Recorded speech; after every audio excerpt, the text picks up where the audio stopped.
Please stand by for a special presentation of Western Reserve Radio at westernreserveradio.com on the Live 365 network and the Live 365 app.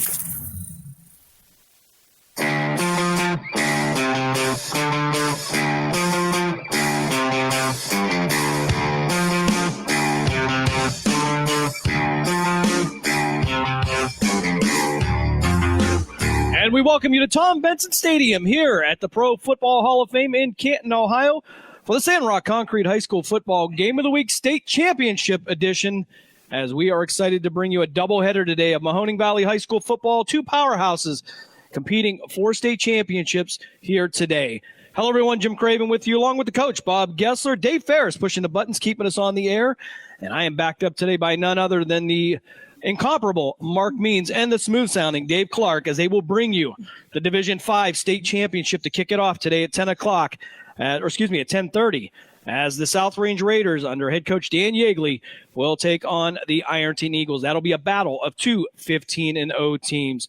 Coach, we're excited to be here. Fantastic facility. Your first foray up here in the new Tom Benson Stadium, relatively new, and it doesn't get much better than this. No, this is amazing to me.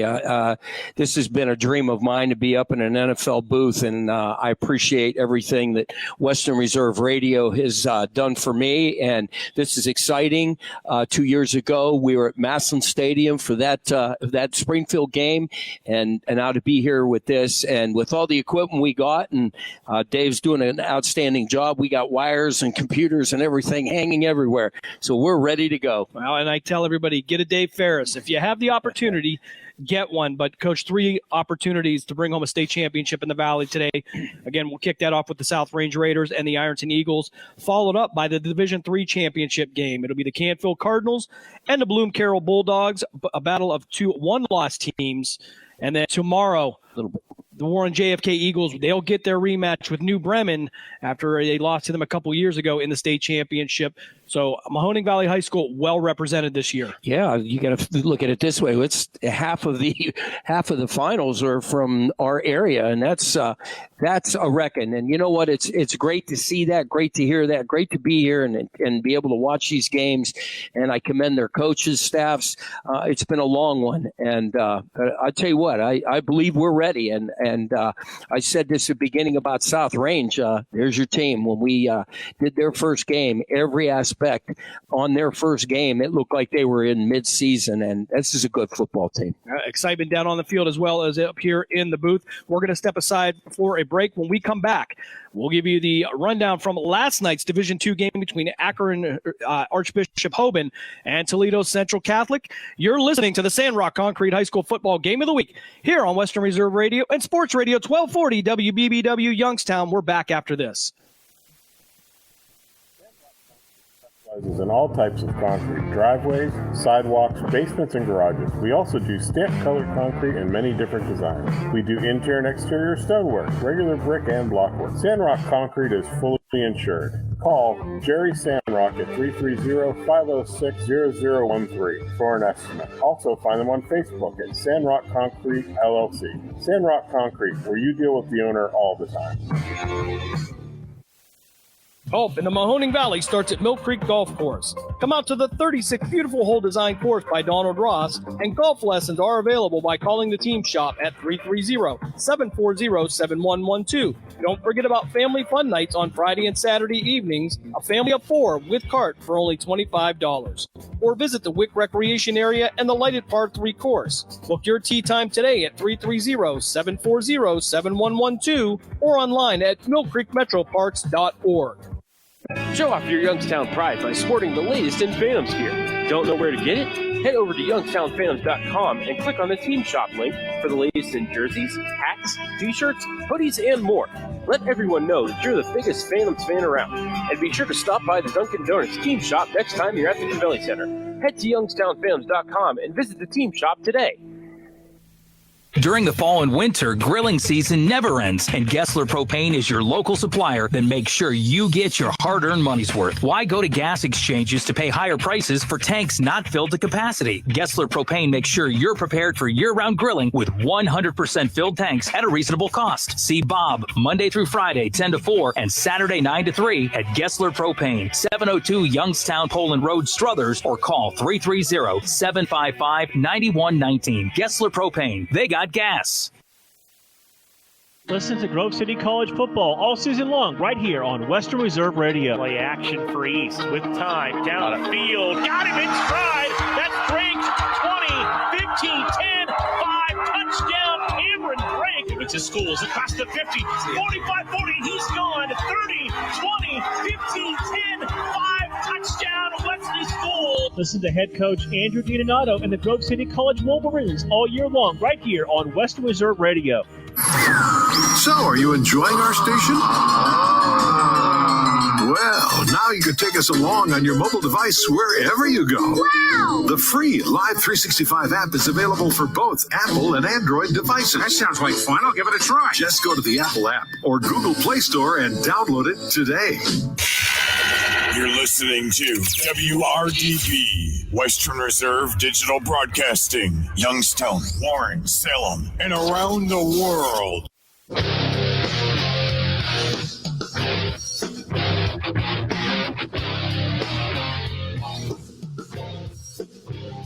Kickoff show continues here from Tom Benson Hall of Fame Stadium in Canton.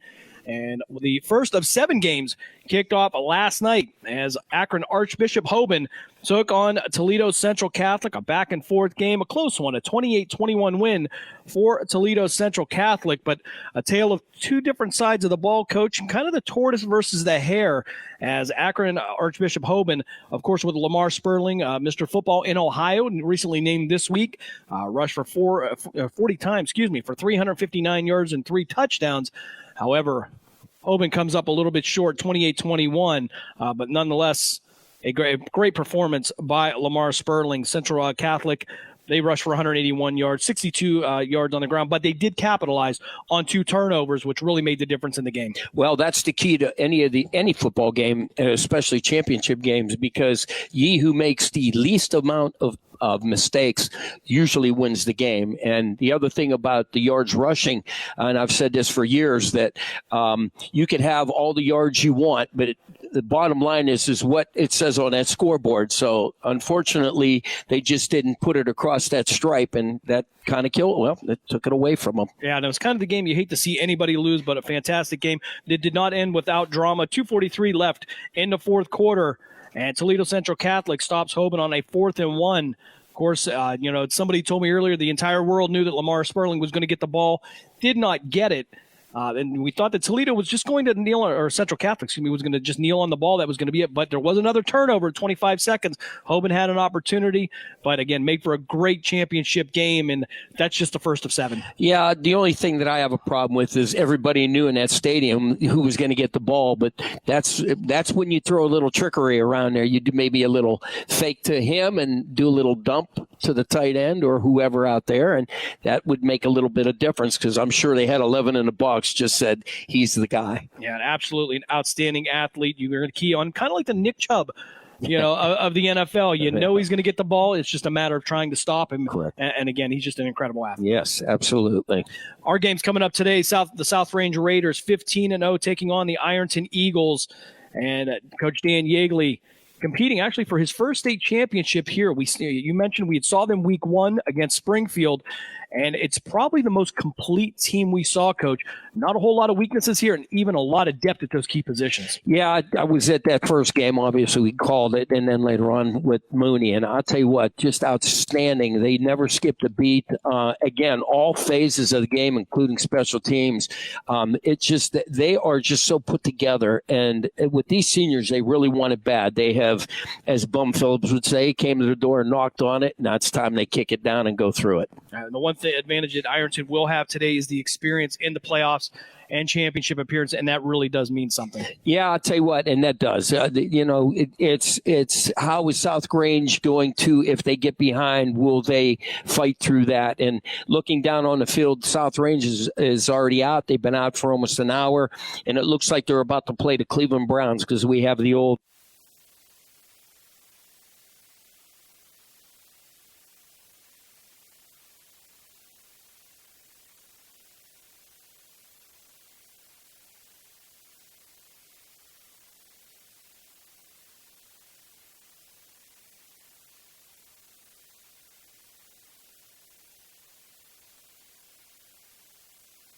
Marc Means and Dave Clark for a little kickoff show as we keep it going here all day long during these Ohio State High School Football Championships. You're listening to the Sandrock Concrete High School Football Game of the Week here on Western Reserve Radio and Sports Radio 1240 Youngstown. Located in Applewood Estates in Boardman Township, the Applewood Swim and Tennis Club offers a pleasant family environment. Choose a membership that meets your needs and enjoy a relaxing venue that includes not only swimming for the family, but also youth activities such as competitive swimming, tennis, and more. Enjoy the friendly atmosphere all summer long with the staff and members of the Applewood Swim and Tennis Club. For more information, go to applewoodswimandtennis.com or call 330-953-2833.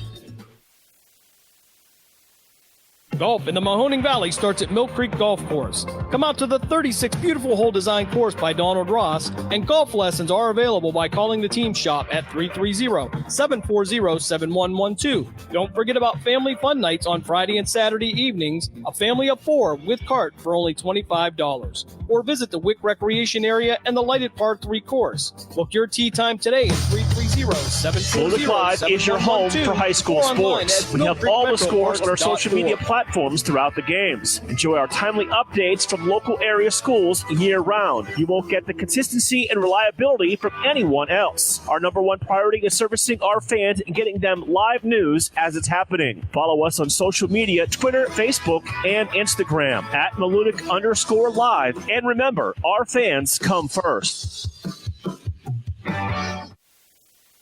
Whether you are a professional football champion or a fantasy football champion, Martusio Chiropractic is the place to recover from all your sports injuries. Proudly serving Trumbull County, Martusio Chiropractic is located at 369 Niles Cortland Road in Warren. Martusio Chiropractic accepts most insurance plans, now accepting new patients and offering some same-day appointments. For more information or to make an appointment, call Martusio Chiropractic at 330-856-9595.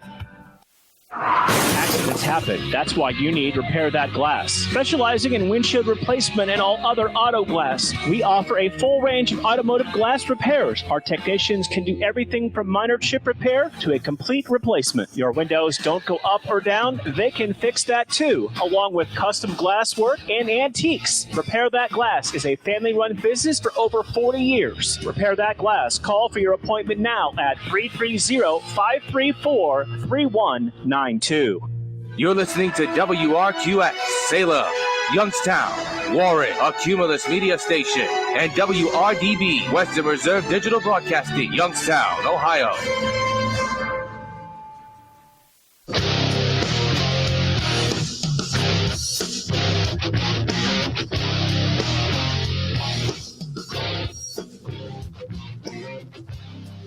Back here at Tom Benson Hall of Fame Stadium in Canton with the kickoff show as we get ready for the 10:30 game, the Division V State Championship, South Range Raiders and the Ironton Eagles. Of course, that will be brought to you by Marc Means and Dave Clark. And we're excited to be bringing you all these championship games. As I tell you, Coach, it's a privilege to be up here and to be able to call that second game. Canfield, they come in with a one-loss team. Their only loss this year to the Cheney Cowboys, a very tight game, 16-13. But a lot of pieces for Canfield. Well, of course, we're going to talk about Brock Lowry, but I want to throw a number out at you here, and I know we love defensive players. And you look at senior Don Marzano for the Canfield Cardinals, for Canfield Cardinals, my apologies.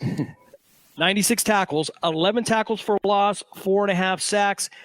He's going to be on the Canfield side. Ironton's going to have to, Bloom Carroll's got to plan for him. However, listen to these numbers, Coach. Andrew Marshall, linebacker, For Bloom Carroll, 194 tackles, 35 tackles for loss, 7 sacks. Somebody's going to have to block him. Yeah, this team could really give Canfield fits. This is a big up front and defensively as well as offensively. And the reason why that I say, looking at games back, the only game that they lost was size and speed. That hurt Canfield, and Lowry just kind of got ambushed, as we say. So, but we'll see what happens here, because they're big up front, and again, offense and defensively, it's going to be the offensive line and defensive line are really going to have to play airless football. You talk about size up front for Bloom Carroll. The average offensive lineman, 6'3", 273 pounds, Coach. And on the defensive line for Canfield, their average right around 242 pounds. So that front four of Canfield is going to have a tough time with Ironton. They're going to have to keep the linebackers clean to let them float to be able to get to this this Bloom Carroll team. Yeah, and that's going to be the key. Whether they can or not is going to be, again, this is a well-matched football contest, but they really have got to really block for him, because they're not going to be able to get him to run all over the place if they're not blocking for him. He'll be running for his life. So they really got to buckle down offensively, that offensive line, and give him some time. He runs the ball. He will throw the ball, but again, it's all about the time and getting to them backers. And, of course, we have to talk about Brock Lowry, the star of the Canfield Cardinal offense and defense.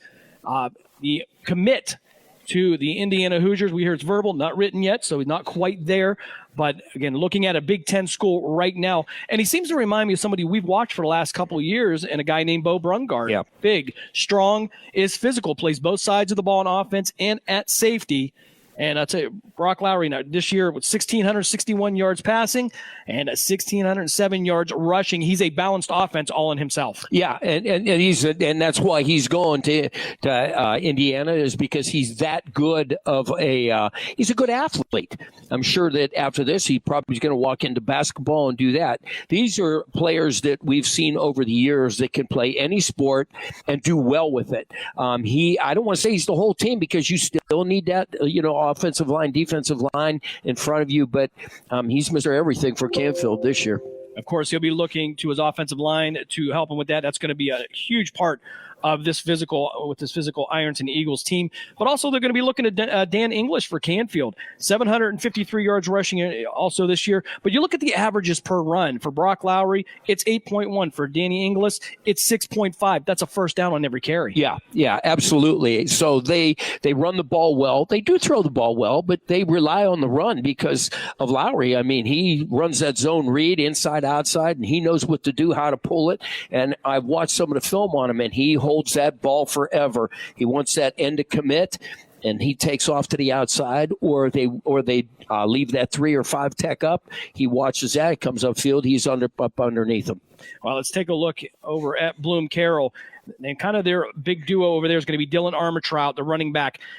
2,115 yards rushing, Coach, and that's not all there is to it. Andrew Marshall, we just talked about him on defense, 1,085 yards rushing, a total of 3,200 yards on the ground. A sophomore quarterback for Bloom Carroll, that's going to be his best friend today. That's a duo that's going to be hard to stop. From what I understand, I think they threw the ball 3 times last week because they didn't need to. They ran all over them. So this is really going to test the front of Canfield's defense as well as the linebackers, because obviously they're not going to throw the ball. They don't need to. With 2,000 and 1,000-yard rushers, I mean, that's just that's unheard of for one backfield in high school. And you talk about a team that's hard to stop, and a lot of that, Coach, is taking chances during the season. For Bloom Carroll, 19 of 28 on 4th downs. They go for it a lot. That's 68%. They are a 4-down offense. That's going to be tough on the Canfield defense. Well, and that's the other thing. When you got hogs like that in front of you, I mean, I'm going to take it on 4th down. If it's 4th and even 2 yards, I'm going to get behind some of them big bulls, and I'm just going to run the ball. And apparently that's what they do. Obviously, because they're a running football team and they got the people in front of them to be able to do it. And Bloom Carroll was a state semifinalist in 2021. And, of course, this year, Canfield runner-up in 2005, and, of course, a state finalist here this year in 2022. Bloom Carroll, they have not lost since week 1, Coach. That was the Harvest Prep, 20-7. They've reeled off 14 in a row to get that one-loss record in there. That's a long way to go. We've seen turnarounds in there, but they figured it out in week 1. And Harvest Prep, a playoff team also. But 14 weeks, that's a long way to go. They put it together well. Well, that's all on the staff, too. I mean, that's getting these kids prepared. I'm sure they spend a lot of time in the film room. They really make the kids study, and they're doing an outstanding job as far as that staff because, I mean, to run the table after one loss, I mean, that's pretty tough. You expect that maybe lost during the year, but to lose the first game and then run the table, that's hard to do. And Canfield making the just a little over hour drive from Mahoning County. Bloom Carroll making the 2 hour and 17-minute drive from down in Fairfield County up here to the Hall of Fame. We're going to step aside for our one last break. When we come back, we'll wrap it up here. Get you ready for Marc Means and Dave Clark and the Division 5 state championship game between the South Range Raiders and the Ironton Eagles. You are listening to the Sandrock Concrete High School Football Game of the Week here on Sports Radio 1240 WBBW Youngstown and Western Reserve Radio. Professional, fast, highly knowledgeable, easy to work with. These are real reviews by customers of Sandrock Concrete. For all your concrete block, brick, stonework, and excavating needs, call Jerry Sandrock. For your free estimate at 330-506-0013. Sandrock Concrete is fully insured and ready to make your ideas a reality. Sandrock Concrete is a proud supporter and sponsor of Mahoning Valley High School football on Western Reserve Radio. During the fall and winter, grilling season never ends, and Gessler Propane is your local supplier that makes sure you get your hard-earned money's worth. Why go to gas exchanges to pay higher prices for tanks not filled to capacity? Gessler Propane makes sure you're prepared for year-round grilling with 100% filled tanks at a reasonable cost. See Bob Monday through Friday, 10 to 4, and Saturday, 9 to 3 at Gessler Propane, 702 Youngstown Poland Road, Struthers, or call 330-755-9119. Gessler Propane. They got gas. Malutic Live is your home for high school sports. We have all the scores on our social media platforms throughout the games. Enjoy our timely updates from local area schools year-round. You won't get the consistency and reliability from anyone else. Our number one priority is servicing our fans and getting them live news as it's happening. Follow us on social media, Twitter, Facebook, and Instagram at Malutic_live. And remember, our fans come first. So, are you enjoying our station? Well, now you can take us along on your mobile device wherever you go. Wow! The free Live 365 app is available for both Apple and Android devices. That sounds like fun. I'll give it a try. Just go to the Apple app or Google Play Store and download it today. You're listening to WRDB, Western Reserve Digital Broadcasting, Youngstown, Warren, Salem, and around the world.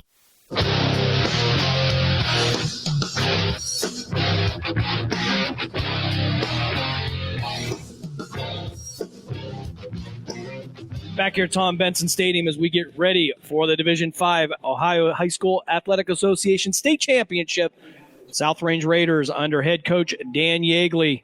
And I'll tell you, it seems like Coach Yeagley's been there forever. Class act in the Mahoning Valley. We've been privileged to have him on, and he makes himself available all the time, especially with Mark and weekly interviews, and the kind of coach we really can look to and brag about in the Mahoning Valley. Yeah, and I'll tell you what, he's been here and he's had a quality program for all these years, and I am kind of shocked that this is his first time in the state finals. He does have a good program, but this team is special. This is one-in-a-lifetime team that you have such balance.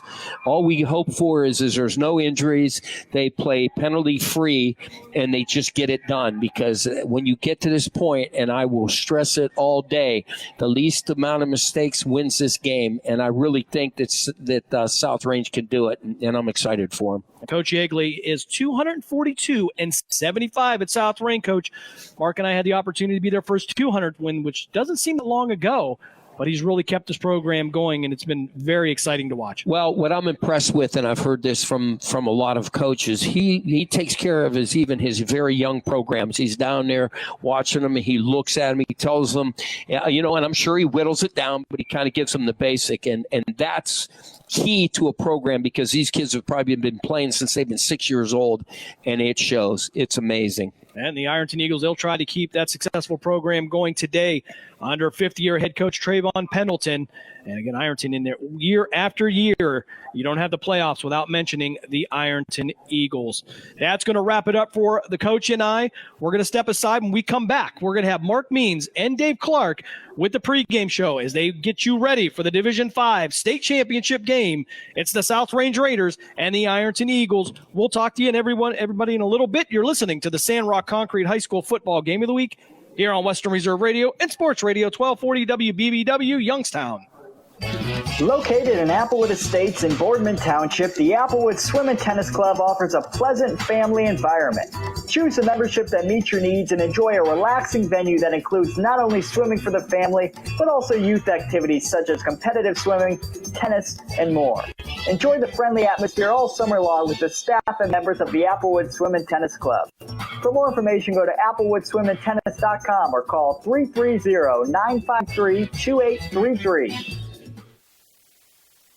Golf in the Mahoning Valley starts at Mill Creek Golf Course. Come out to the 36 beautiful hole design course by Donald Ross, and golf lessons are available by calling the team shop at 330-740-7112. Don't forget about family fun nights on Friday and Saturday evenings.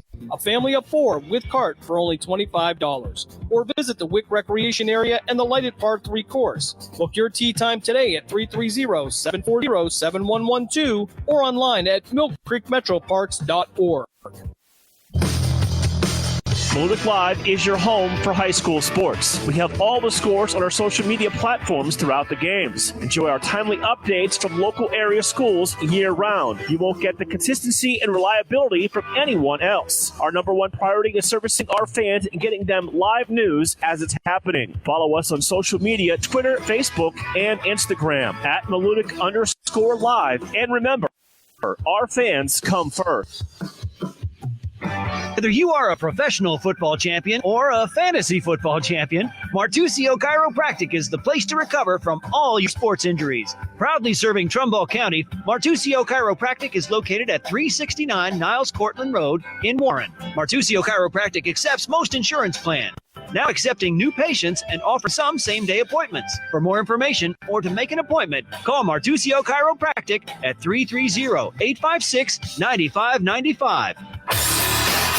Professional, fast, highly knowledgeable, easy to work with. These are real reviews by customers of Sandrock Concrete. For all your concrete block, brick, stone, stonework, and excavating needs, call Jerry Sandrock.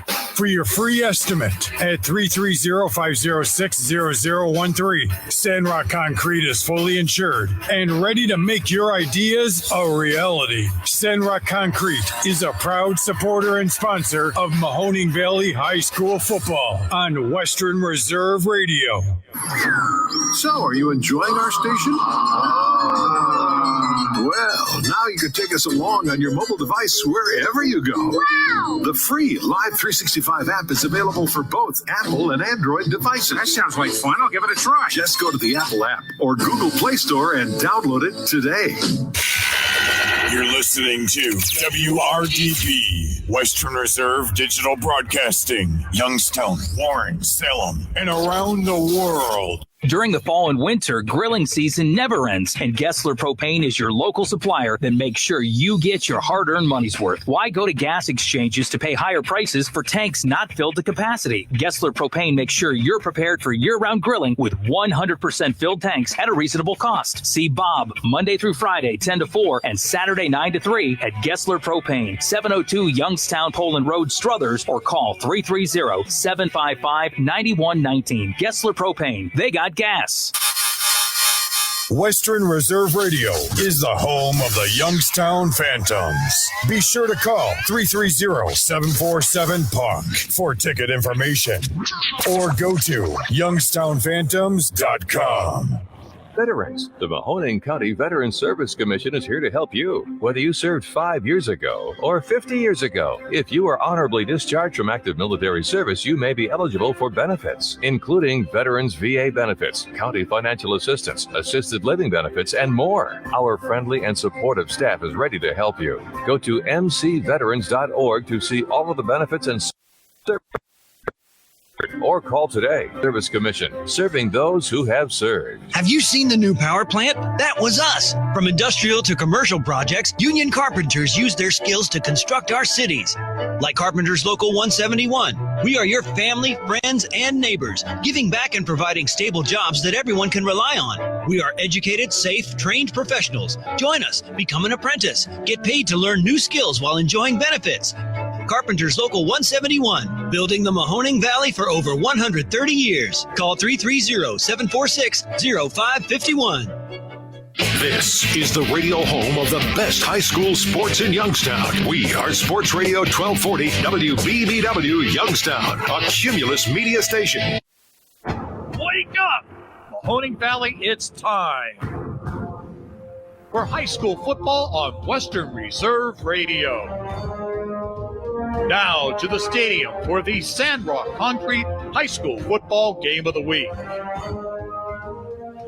From high atop Tom Benson Stadium at the Pro Football Hall of Fame in Canton, Ohio, it is the Division V State Championship game. Good afternoon. Welcome to part 2 of the Sandrock Concrete High School Football Game of the Week pregame show. Marc Means Dave Clark and our executive producer Dave Ferris from booth 13 at Tom Benson Stadium in the Broadcast Center. And could we have a better facility for a state championship game than we do today, Dave Clark? Oh, not at all. I'm telling you, this here is great. I mean, the comfortability that we have in the booth and just everything that's surrounding it just makes it a great day for football. It looks like about 34 degrees. It is mostly cloudy skies as we get set for today's game between the Ironton Fighting Tigers and our South Range Raiders. And for the second day in December, could you ask for any more, Dave? No, absolutely not. That's what I say. It's perfect for football to, here. When we talk about Northeastern Ohio, if you're at 34 or 40 degrees, it's a great day in December because normally we're below. So to have this type of weather and to have these two undefeated teams getting ready to pair off, it's a great atmosphere. You mentioned two undefeated teams, Ironton and South Range, both come in at 15-0. This is one of two battles of unbeatens here this weekend at Tom Benson Hall of Fame Stadium in Canton. And getting to know the Ironton Fighting Tigers, Dave, they are coached by Trayvon Pendleton. He is 53-10 in his 5th season. He is also athletic director, and he has brought his Fighting Tigers to Tom Benson Stadium 3 of the last 4 years. But in their case, they are looking for their first win in those last 3 trips. Yeah, absolutely. I'm sure they want to get back in those winning ways.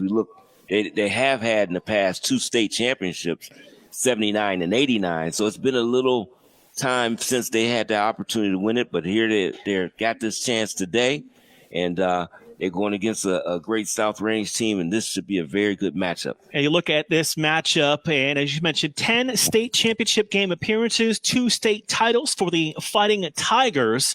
And as we get to know them a little bit, we always like to look at the math. On the regular season, they averaged 40 points per game. They gave up about 11. Then they turned things up a notch in the postseason, Dave, still averaging about 41 points per game. But the defensive points per game surrendered went down to just 8.4. Yeah, and that's very crucial. That's what you want at that time of the year. When you get to that championship level playoffs, you want that defense to step it up and go up another notch, and that's exactly what they have done. So they need that today to be able to pull off a win. You look at their matchup last week to get to the state championship game here at Tom Benson Hall of Fame Stadium. They had to come from behind and beat Germantown Valley View 35-21. And this team is tested. You look at the teams they have played in the playoffs to get here, and they've been challenged throughout that run in the postseason. Yeah, and that's what really builds character of any football team, is to be able to be in some certain tight situations and be able to come up on top, and that builds that camaraderie and confidence. And I'm sure they come here feeling good for today's game. Ironton, they defeated Portsmouth West 35-7 in the opening round, and then shut out Canal Winchester, who was a 2 seed, 34-0, before defeating Germantown Valley View, as we mentioned in the last game, 35-21. And when you talk about this team, you talk about, well, they have 3 legitimate Division I prospects. They have 3 student athletes that are verbal to play at the next level. And it all starts off with their tailback, Jaquez Keys, who was verbal to the University of Wisconsin. And according to 24/7 Sports Recruiting, had 19 Division I scholarship offers. He chose to go play for the Badgers. Yeah, and that's a big move from this division to be able to go there and play. He's a guy, I looked at some of his statistics, doesn't carry the ball a lot. Not like a workhorse of 20, 30 carries. We're talking about just a few carries, 10, 11, but the amount of yards he gets on those carries, he makes it worth it. And I'm sure that really looked well to these colleges that went after him. It is a bit surprising when you look at the overall numbers. 1,041 yards in 13 games this year for the Fighting Tigers, 21 touchdowns, but 6.3 per carry. That's the number that jumps off the page. Yeah, and that's the thing. And when your carries is up like that, and the main one, getting the pay dirt, that's what he did 21 times, that's definitely looks out for the colleges to start looking at him. When the Fighting Tigers throw the football, they have a main target for the quarterback, and of course that is Ty Perkins. He is one of 2 verbal commits from the Fighting Tigers to the University of Cincinnati. 50 catches. 5 would have been impressive. 50 catches, 1,145 yards, 16 touchdowns. But he's the big play guy, Dave. 22.9 yards per catch. Right, and that lets you know he's a big play type of guy. This is a guy, when they're looking for something to happen or they need a big play to happen, he is the guy that they look for during their regimen as far as moving that ball. So he's a guy that we'll definitely keep our eye on today and see how he performs. And you know what? Here's the other name to take a look at and keep an eye on for this afternoon's game. Trevor Carter. He is a 4-star athlete, according to 24/7 Sports.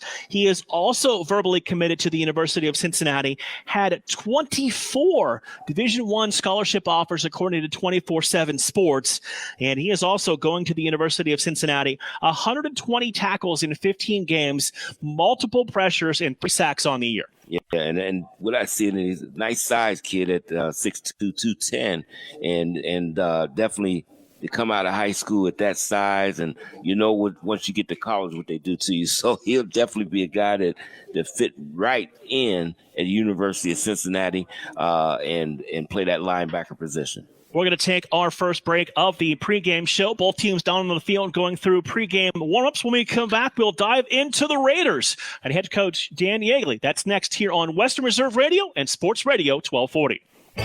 Located in Applewood Estates in Boardman Township, the Applewood Swim and Tennis Club offers a pleasant family environment. Choose a membership that meets your needs and enjoy a relaxing venue that includes not only swimming for the family, but also youth activities such as competitive swimming, tennis, and more. Enjoy the friendly atmosphere all summer long with the staff and members of the Applewood Swim and Tennis Club. For more information, go to applewoodswimandtennis.com or call 330-953-2833. Sandrock Concrete specializes in all types of concrete, driveways, sidewalks, basements, and garages. We also do stamped colored concrete in many different designs. We do interior and exterior stonework, regular brick and block work. Sandrock Concrete is fully insured. Call Jerry Sandrock at 330-506-0013 for an estimate. Also find them on Facebook at Sandrock Concrete LLC. Sandrock Concrete, where you deal with the owner all the time. Malutic Live is your home for high school sports. We have all the scores on our social media platforms throughout the games. Enjoy our timely updates from local area schools year-round. You won't get the consistency and reliability from anyone else. Our number one priority is servicing our fans and getting them live news as it's happening. Follow us on social media, Twitter, Facebook, and Instagram at Malutic_Live. And remember, our fans come first. if it's happened. That's why you need Repair That Glass. Specializing in windshield replacement and all other auto glass, we offer a full range of automotive glass repairs. Our technicians can do everything from minor chip repair to a complete replacement. Your windows don't go up or down, they can fix that too, along with custom glass work and antiques. Repair That Glass is a family-run business for over 40 years. Repair That Glass. Call for your appointment now at 330-534-3192. During the fall and winter, grilling season never ends, and Gessler Propane is your local supplier that makes sure you get your hard-earned money's worth. Why go to gas exchanges to pay higher prices for tanks not filled to capacity? Gessler Propane makes sure you're prepared for year-round grilling with 100% filled tanks at a reasonable cost. See Bob Monday through Friday, 10 to 4, and Saturday, 9 to 3 at Gessler Propane, 702 Youngstown Poland Road, Struthers, or call 330-755-9119. Gessler Propane. They got gas. Back to the Sandrock Concrete High School football game of the week on Western Reserve Radio. Pre-game show continues here on Western Reserve Radio and Sports Radio 1240. Just about 26 minutes from kickoff in this afternoon's Division 5 state championship game between the Ironton Fighting Tigers and the South Range Raiders. And Dave, you look at South Range, and Coach Yeagley always likes to deflect attention off of him. He'll always talk about his coaching staff and his players, but 28 years, all of them with the South Range Raiders, 242-75. Not only is he a fantastic coach with a fantastic coaching staff, but he is a class act and a gentleman on the football field. Yeah, and that's the thing that stands out most about him. Is this the type of person he is? And he will always give credit to his staff, talk about his players. He doesn't really want to capture all the attention about himself, but he puts it to everybody else. And that is a great sign of a guy that's a great person. And that's why everybody stays happy right there at South Range. And that's why he has a great career that he has had over these 28 years. This will be the first state championship appearance in a South Range High School history for the Raiders. They averaged 42.1 points per game offensively and gave up 8.2 points per game defensively during the season. In the playoffs, 40.4 and 8.6. And, offense always gets a lot of attention. They get a lot of the coverage. But, you look at, they put up a shutout last week in the state semifinal. Their defense is really rolling. Oh, that defense puts a lot of pressure on you, and they do a lot of variations of things of what they like to run, and that keeps an offense off balance. And we have seen it.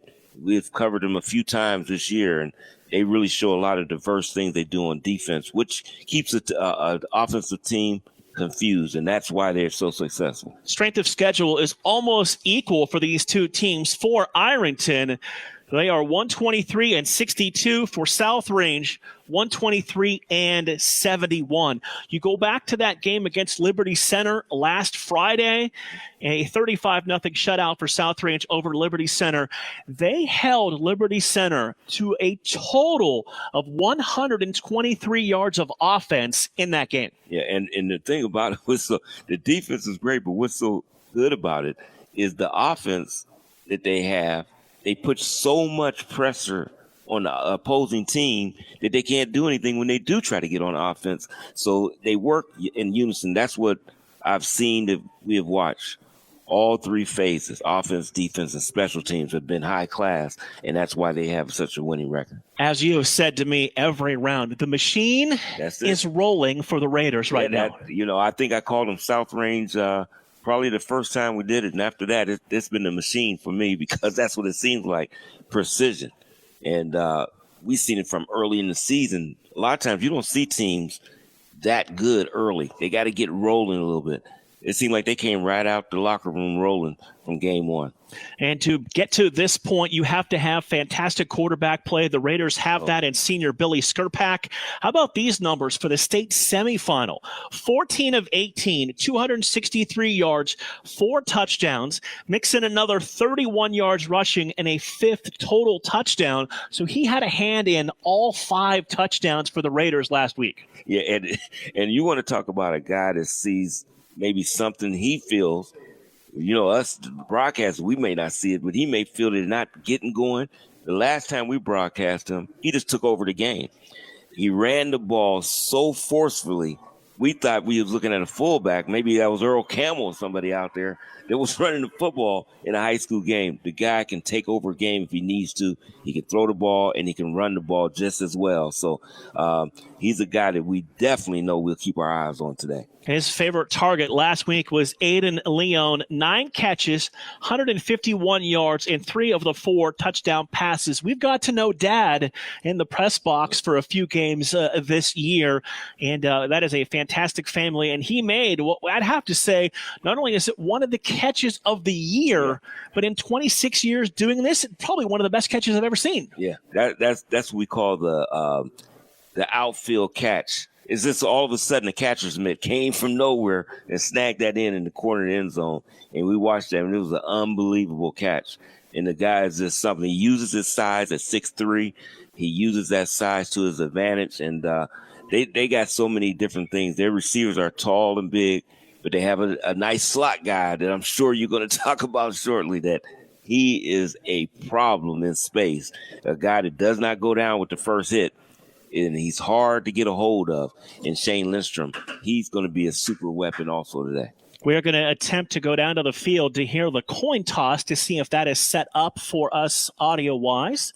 And we are not getting any return on that, so we will keep it here in the booth as the officials are being introduced to the captains that are represented out on the field for both teams.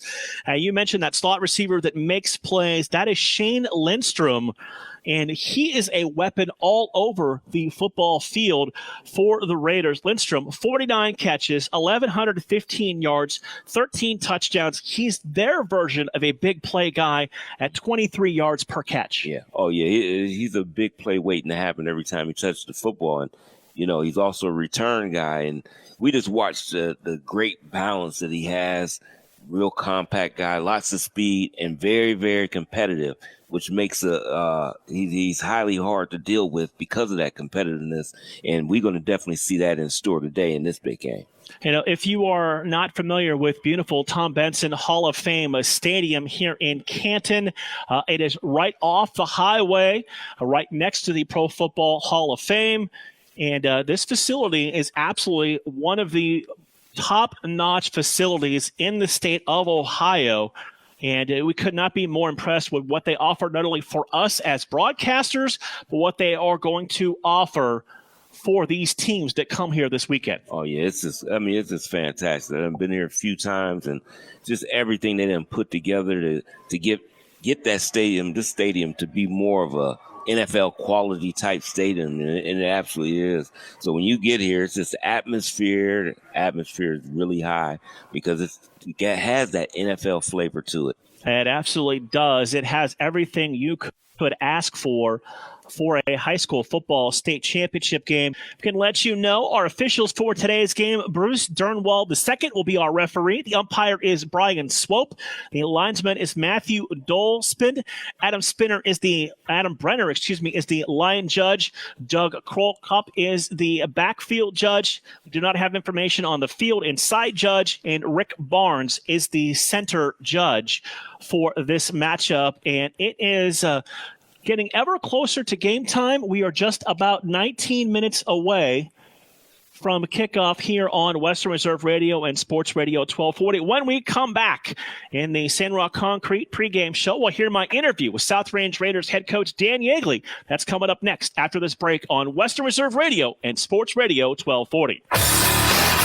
Professional, fast, highly knowledgeable, easy to work with. These are real reviews by customers of Sandrock Concrete. For all your concrete block, brick, stonework, and excavating needs, call Jerry Sandrock. For your free estimate at 330-506-0013. Sandrock Concrete is fully insured and ready to make your ideas a reality. Sandrock Concrete is a proud supporter and sponsor of Mahoning Valley High School football on Western Reserve Radio. Golf in the Mahoning Valley starts at Mill Creek Golf Course. Come out to the 36 beautiful hole design course by Donald Ross, and golf lessons are available by calling the team shop at 330-740-7112. Don't forget about family fun nights on Friday and Saturday evenings, a family of 4 with cart for only $25. Or visit the Wick Recreation Area and the lighted Par 3 course. Book your tee time today at 330-740-7112 or online at millcreekmetroparks.org. Western Reserve Radio is the Valley's online source for sports talk and local live events. Tune in and be a part of their live weekly shows, as well as all of the hard-hitting action of Youngstown Phantoms hockey, high school football, and the GDFL. Find them at westernreserveradio.com. Tune in and the Live 365 app to be a part of the area's sports conversation. Be sure to visit them on Facebook at Western Reserve Radio and on Twitter at WR_radio. During the fall and winter, grilling season never ends, and Gessler Propane is your local supplier that makes sure you get your hard-earned money's worth. Why go to gas exchanges to pay higher prices for tanks not filled to capacity? Gessler Propane makes sure you're prepared for year-round grilling with 100% filled tanks at a reasonable cost. See Bob Monday through Friday, 10 to 4, and Saturday, 9 to 3 at Gessler Propane, 702 Youngstown Poland Road, Struthers, or call 330-755-9119. Gessler Propane. They got gas. Located in Applewood Estates in Boardman Township, the Applewood Swim and Tennis Club offers a pleasant family environment. Choose a membership that meets your needs and enjoy a relaxing venue that includes not only swimming for the family, but also youth activities such as competitive swimming, tennis, and more. Enjoy the friendly atmosphere all summer long with the staff and members of the Applewood Swim and Tennis Club. For more information, go to applewoodswimandtennis.com or call 330-953-2833. Malutic Live is your home for high school sports. We have all the scores on our social media platforms throughout the games. Enjoy our timely updates from local area schools year-round. You won't get the consistency and reliability from anyone else. Our number one priority is servicing our fans and getting them live news as it's happening. Follow us on social media, Twitter, Facebook, and Instagram at Malutic_Live. And remember, our fans come first. Accidents happen. That's why you need Repair That Glass. Specializing in windshield replacement and all other auto glass, we offer a full range of automotive glass repairs. Our technicians can do everything from minor chip repair to a complete replacement. Your windows don't go up or down, they can fix that too, along with custom glass work and antiques. Repair That Glass is a family-run business for over 40 years. Repair That Glass. Call for your appointment now at 330-534-3192. Western Reserve Radio is the Valley's online source for sports talk and local live events. Tune in and be a part of their live weekly shows, as well as all of the hard-hitting action of Youngstown Phantoms hockey, high school football, and the GDFL. Find them at westernreserveradio.com. Tune in and the Live 365 app to be a part of the area's sports conversation. Be sure to visit them on Facebook at Western Reserve Radio and on Twitter at WR_radio. You are listening to the OHSAA Radio Network's coverage of the High School Football State Championships on Sports Radio 1240 and Western Reserve Radio. Back to the Sandrock Concrete High School Football Game of the Week on Western Reserve Radio. Pre-game show continues here on Western Reserve Radio and Sports Radio 1240. The Ironton Fighting Tigers, Dave, they have won the toss. They have elected to defer. And it is good because we've kind of joked about it all year long. We kind of forget to pay attention to that. Yeah. So it's good we had Coach Bob behind us paying attention for us. Right. So South Range will be on the field offensively first to have the football. Yeah, and you know, usually when they win the toss, they defer. So now they get to bring, as I said, the machine out and see if they can do something. And I see what their opponents are definitely trying to do in Ironton is establish something on defense. A lot of times that's how you can get things going, establish something on defense. And I think that's why they deferred. and to really get the crowd in it to try to slow this offense down. We are about 13 minutes away from a kickoff here this afternoon, and let's check in with my interview with Coach Yeagley from earlier in the week. Back inside the Malutic Live Coach's Corner, joined by South Range head coach Dan Yeagley. First off, Coach, congratulations. How does it feel to be going to the state championship for the first time in school history? Feels fantastic. The kids are excited, the coaches are excited, and the whole community is excited. It's a fantastic feeling, and like I said, I'm so proud of these kids. They've worked so hard to get here. Let's go back and talk about the game that got you to the state championship, a 35-0 win over Liberty Center. Boy, another big game on the ground and through the air with your senior quarterback and Billy Skurpak. Billy did a great job on Friday night.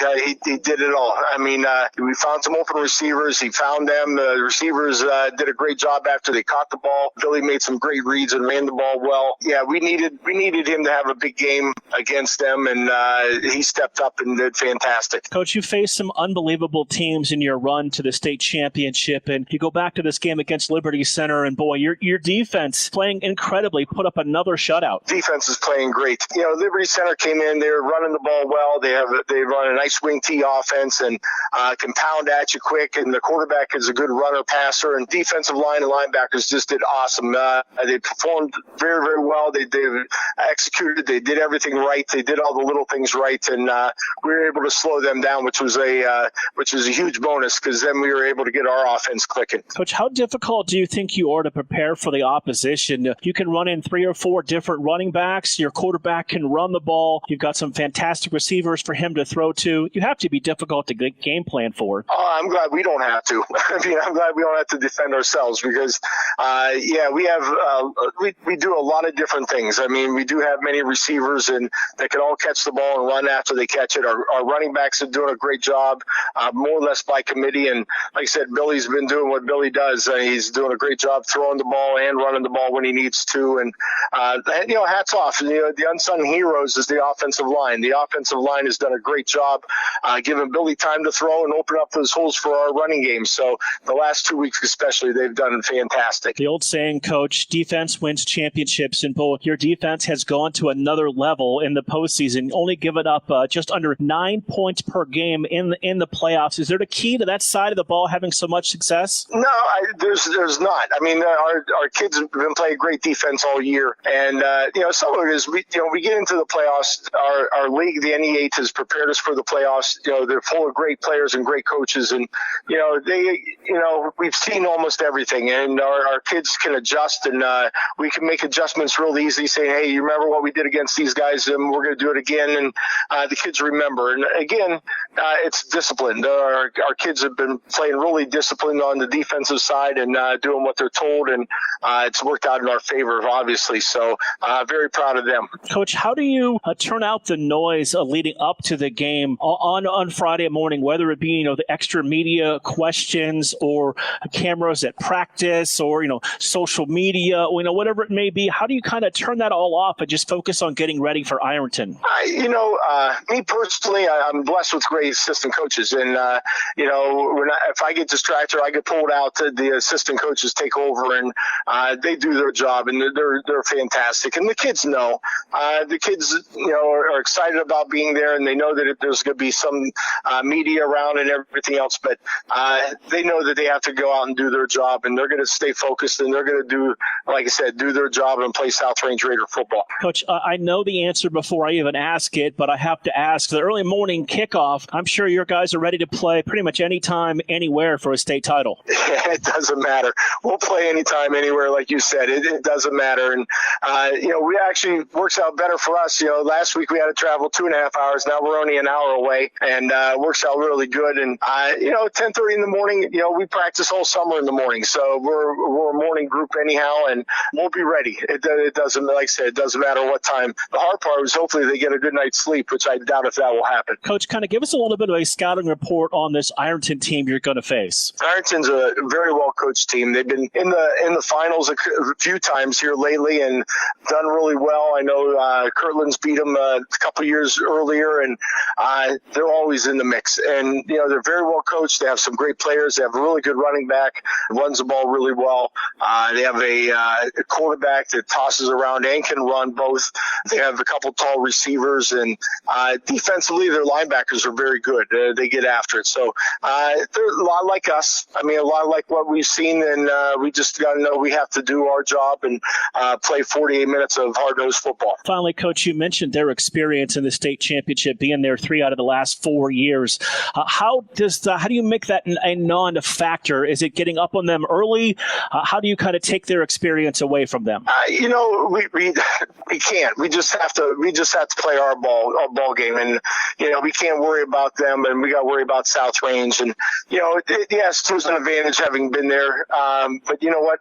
Our kids are going to be so excited. It's not going to matter. We're just going to come out and play, and hopefully our kids can be focused and be ready to play the 48 minutes of football. And like I said, we just got to execute come the game time. Coach, I know the community support has been fantastic for years now. I'm looking forward to seeing how big the crowd is there at Tom Benson Stadium. I know the community means so much to you, the staff, and the program. Oh, it does. I mean, we have a great following, and we canceled school on Friday already, so we're going to get a good support of students there and staff members, and the community's looking forward to it. A lot of them reached out; they can't wait for the game, and it's great being at South Range because it is really about the community. It's about the family, and this group will we'll have a great following there. We'll be loud, and they'll be cheering us on, and I'm so thankful for them because that gives us a real big advantage. Coach, congratulations again. Thank you for your time, and best of luck. Thank you so much, and thank you so much for supporting the Raiders. Go Raiders. South Range head coach Dan Yeagley here on the pregame show. And I knew Coach would say, Dave, anytime, anywhere for a state championship, but it is early. It's something to get used to. Yeah, it's a different thing. I tell you, to play at 10:30 in the morning, you got to get the body ready to go at that time. But I'm telling you, when the competitive juices and the opportunity to win a state championship, it just changes everything. You'll be ready to play whenever you have to. So we are getting set for the national anthem and today's starting lineup. So we're going to step aside for another timeout. When we come back, we will get you set for the kickoff with starting lineups, our national anthem, and we will get underway here on Western Reserve Radio and Sports Radio 1240. Located in Applewood Estates in Boardman Township, the Applewood Swim and Tennis Club offers a pleasant family environment. Choose a membership that meets your needs and enjoy a relaxing venue that includes not only swimming for the family, but also youth activities such as competitive swimming, tennis, and more. Enjoy the friendly atmosphere all summer long with the staff and members of the Applewood Swim and Tennis Club. For more information, go to applewoodswimandtennis.com or call 330-953-2833. Show off your Youngstown pride by sporting the latest in Phantoms gear. Don't know where to get it? Head over to youngstownphantoms.com and click on the Team Shop link for the latest in jerseys, hats, t-shirts, hoodies, and more. Let everyone know that you're the biggest Phantoms fan around. And be sure to stop by the Dunkin' Donuts Team Shop next time you're at the Convelli Center. Head to youngstownphantoms.com and visit the Team Shop today. Golf in the Mahoning Valley starts at Mill Creek Golf Course. Mill Creek Golf Course is the host venue for the AJGA PGA Hope Program, 8 high school teams, and 2 collegiate teams. Mill Creek Golf Course is your Callaway certified golf hub fitting facility. It was named the PGA of America's National Merchandiser of the Year for a public facility 2022. Book your tee time at 330-740-7112 or online at millcreekmetroparks.org. Back to the Sandrock Concrete High School football game of the week on Western Reserve Radio. Both teams taking the field as we are moments away from this morning's kickoff here on Western Reserve Radio and Sports Radio 1240. The Ironton Fighting Tigers are on the field down below us. The South Range Raiders will be across the field. And as you can see, Dave, it is a huge crowd that has filed in. And they're steady coming in, Mark. They're going to have a very good crowd here. Actually, on both sides, they're filling the stadium up. And now we will pause and hear the national anthem here at Hall of Fame Stadium in Canton, Ohio. Singing of our national anthem being performed this morning by the Ironton High School $1 Million Marching Band.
And we welcome you back to Tom Benson Hall of Fame Stadium here in Canton for this morning's D5 state championship game between the 15-0 Ironton Fighting Tigers and the 15-0 South Range Raiders. Raiders will get their hands on the football first, and the offense will take the field like this morning. Dave, it'll be quarterback Billy Skurpak, the 6'2 senior.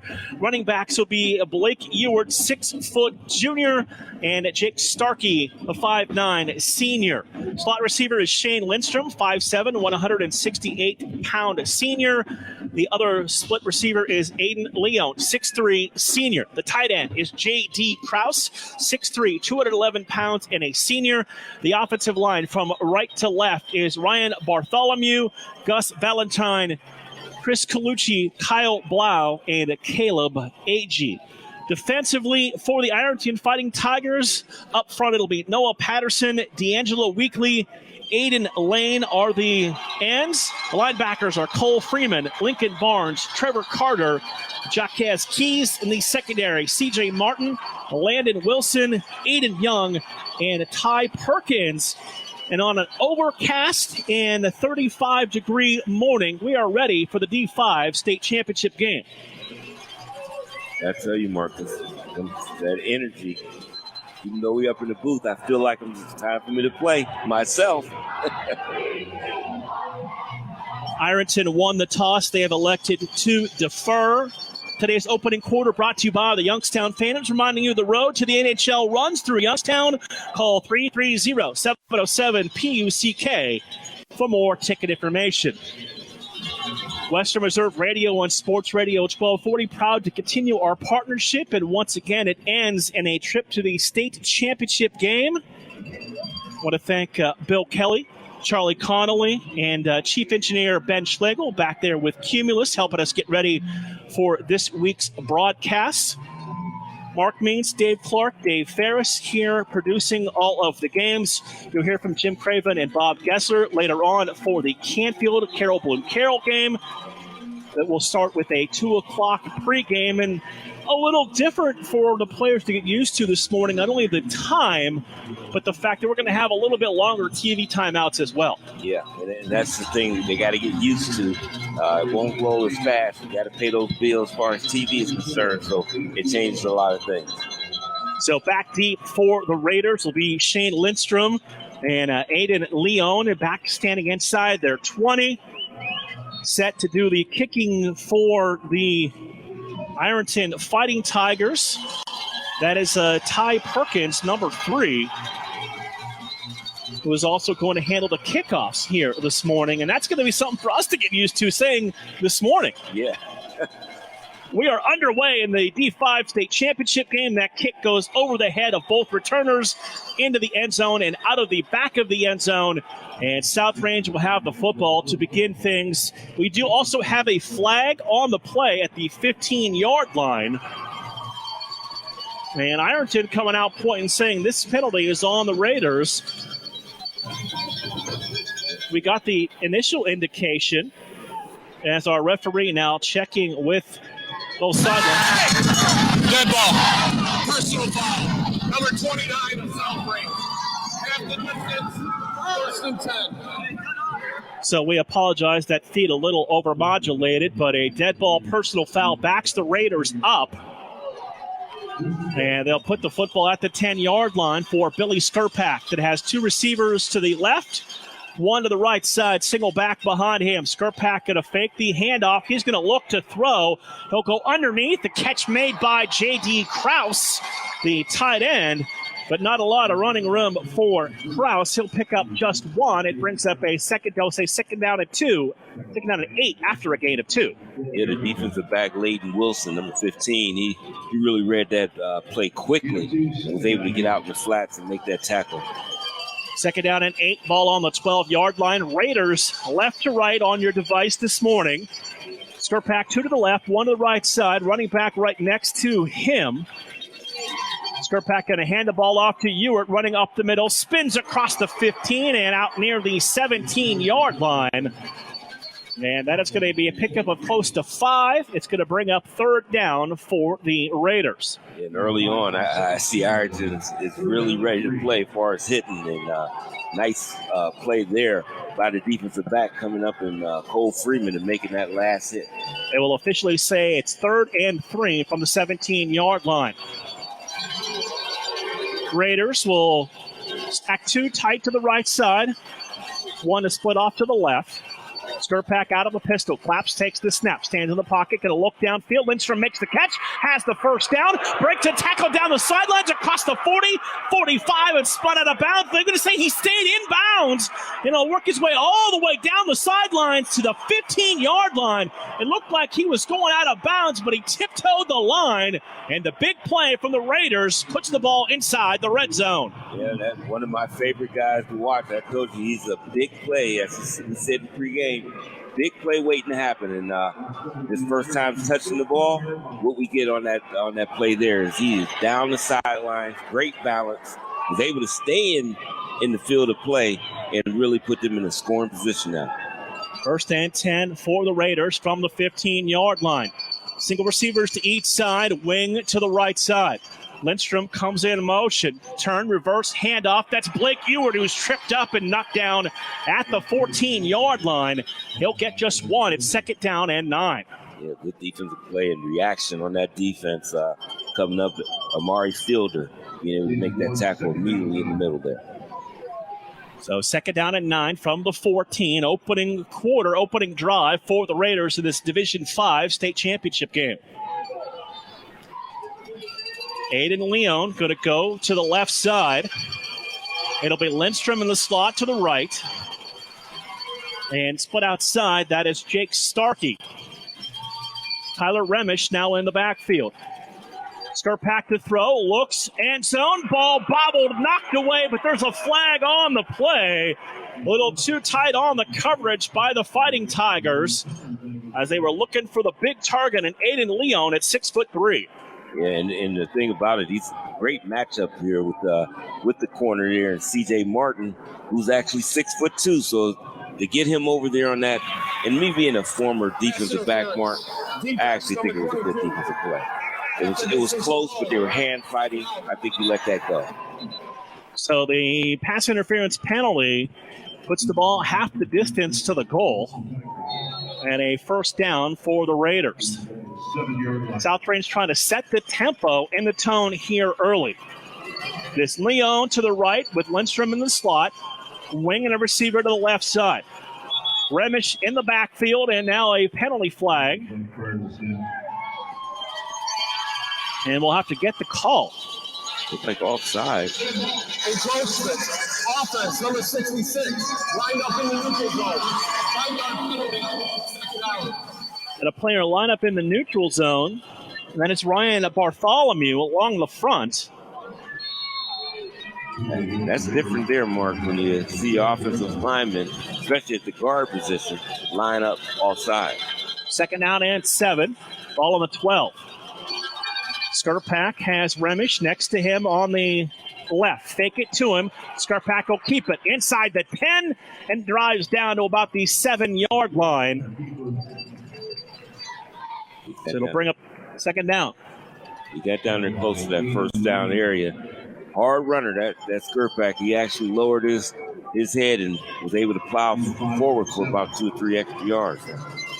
So 3rd down and 2 for the Raiders on this opening possession. 8:50 clock rolling in a scoreless opening quarter so far. receivers split wide to each side. Wing to the left. Skurpak has it running back 3 yards behind him. He'll bring the running back up to his right side. Skurpak going to take the snap. Running back will lead the way. And Billy Skurpak is in the end zone for a 7-yard touchdown run for the Raiders. And they strike first on the opening possession. And what a hole that was opened up in that offensive line. It seemed like they concentrated their 3-4 defense and started to stack on the right side of the defense, not allowing Lindstrom to get any area room, but they took it the opposite way, opened up a nice big hole, and he actually walked in for that touchdown. Logan Butcher on to attempt the extra point. Holding for the Raiders is Jimmy Powell, the sophomore. Good snap, good hold, the extra point on the way, and it is good. So the Raiders strike first in their opening drive, take a 7-0 lead over the Ironton Fighting Tigers with 8:30 to play in the opening quarter, and we'll be back after a quick timeout here on Western Reserve Radio 2 and Sports Radio 1240. Golf in the Mahoning Valley starts at Mill Creek Golf Course. Come out to the 36 beautiful hole design course by Donald Ross, and golf lessons are available by calling the team shop at 330-740-7112. Don't forget about family fun nights on Friday and Saturday evenings, a family of 4 with cart for only $25. Or visit the Wick Recreation Area and the lighted Par 3 course. Book your tee time today at 330-740-7112 or online at millcreekmetroparks.org. Back to the Sandrock Concrete High School football game of the week on Western Reserve Radio. 7-0 is the lead for the South Range Raiders on the touchdown run by Billy Skurpak, and now they will kick the football away, and Ironton has their chance to touch it for the first time. Yeah, this is their opportunity here. Little squib kick going to be picked up at the 30, and the returner is going to be thrown down at about the 33-yard line. That's Amari Fletcher on the return for the Fighting Tigers. Yeah, this, to me, that shows that South Range really feels good about their defense, giving up a lot of field position with that short kick, but they got a lot of confidence in their defense that they can do well. So Ironton is led by Tayden Carpenter, the senior quarterback. We'll see Jaquez Keys and Amari Felder at the running back spot. The receivers, Ty Perkins, Landon Wilson, and Aiden Young. The lineup with 2 receivers to the left side. Carpenter going to hand the ball off. Now he'll pull it back. Fires downfield. Wide open is the receiver across the 40, 35, 30, inside the 20, stumbling 15, 10, 5, and a touchdown Ironton. On the first play, tight end Lincoln Barnes was wide open, and he'll rumble into the end zone for a touchdown. Oh, great play fake into the middle of the line. It drew all the linebackers in, and it dropped it right over the safety, who was actually playing up close and wide open to take that in. Evan Williams on for the extra point.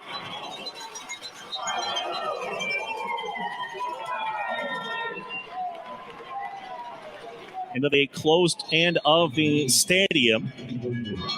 Snap good. Williams' extra point is a knuckleball that is up and good. And with 8:13 to play in a fast-moving opening quarter, we're all tied up at 7, Dave. Yeah, only 3 minutes and 47 seconds into the game, and we already got 7-on-7. And I tell you that this is a lot of excitement. Big plays early, and this is what we're going to see the rest of the day. This is going to be a great game.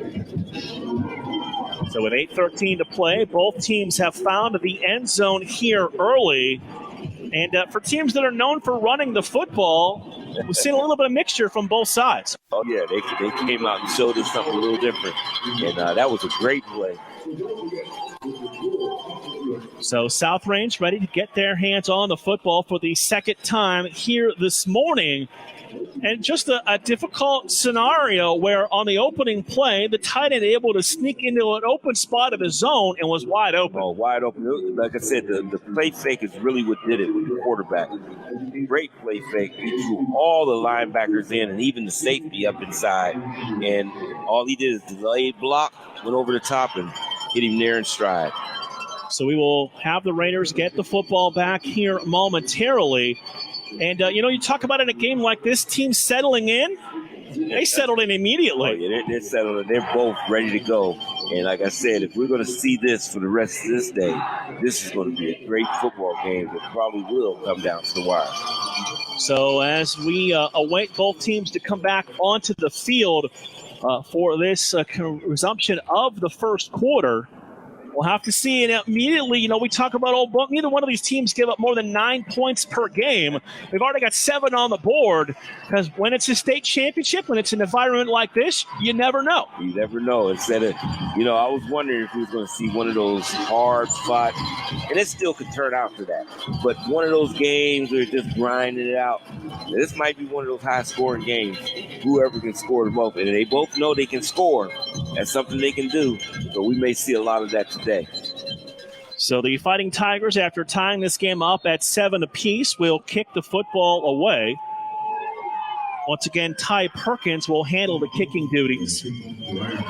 As this kick again goes over the head of Leon and into the end zone for the touchback. There's something there. It seems like they may have the returners a little too far upfield to get this one underway. Yeah, that's what I'm thinking. I mean, the guys are up around almost near the 20-yard line, and they're just dumping that over their head with that kick. And you actually will want to have a chance for Lindstrom to get one of these kickoffs and see what he can do with it. So 8:13 to play in this opening quarter, brought to you by the Youngstown Phantoms.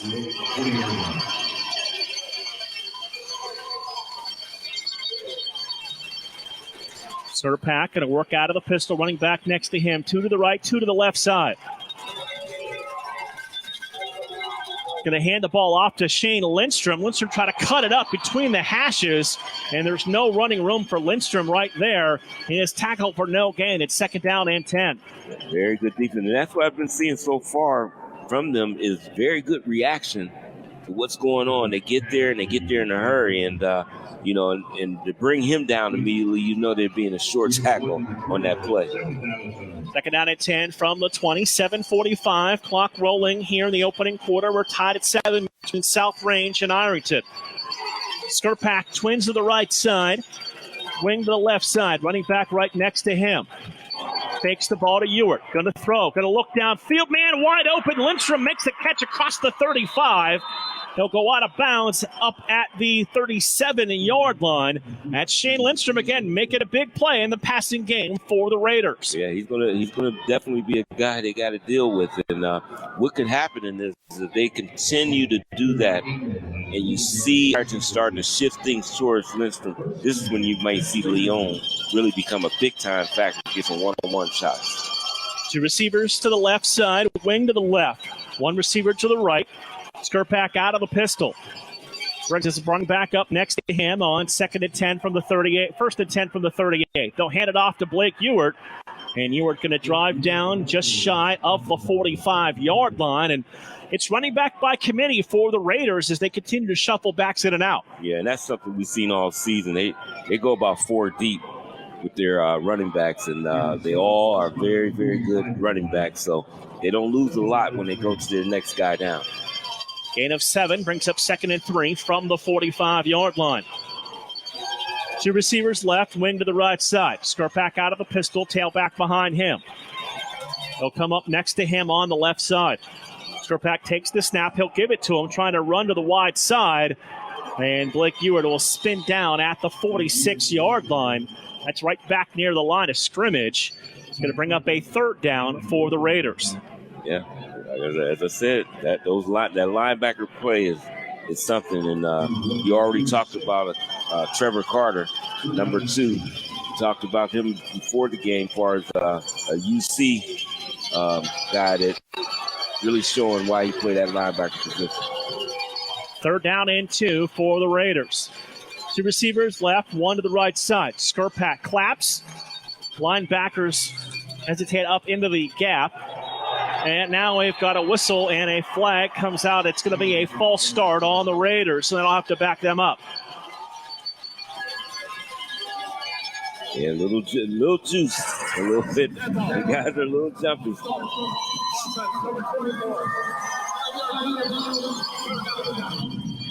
So Aiden Leon called for the false start. Backs it up to 3rd down and 7 for the Raiders.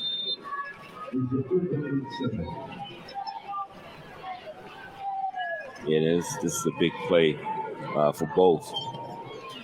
See if they can get the first person to actually stop someone and force a punt if they can here. 5:25 to play in this opening quarter, tied up at 7. 3 receivers to the left, wing to the right side. That's the tight end Kraus. Skarpak to throw. Time goes downfield, and Lindstrom can't hold on to the football that was a little underthrown, and the incompletion brings up 4th down. Yeah, here we got our first stop there. Yeah, and usually that's a play that Lindstrom usually can make. Ball was a little low in front of him, but it looked like it was a play that he usually could make. So that'll bring on Tristan Toy, the sophomore, to punt the football away. Single man deep for the Fighting Tigers at the 20-yard line.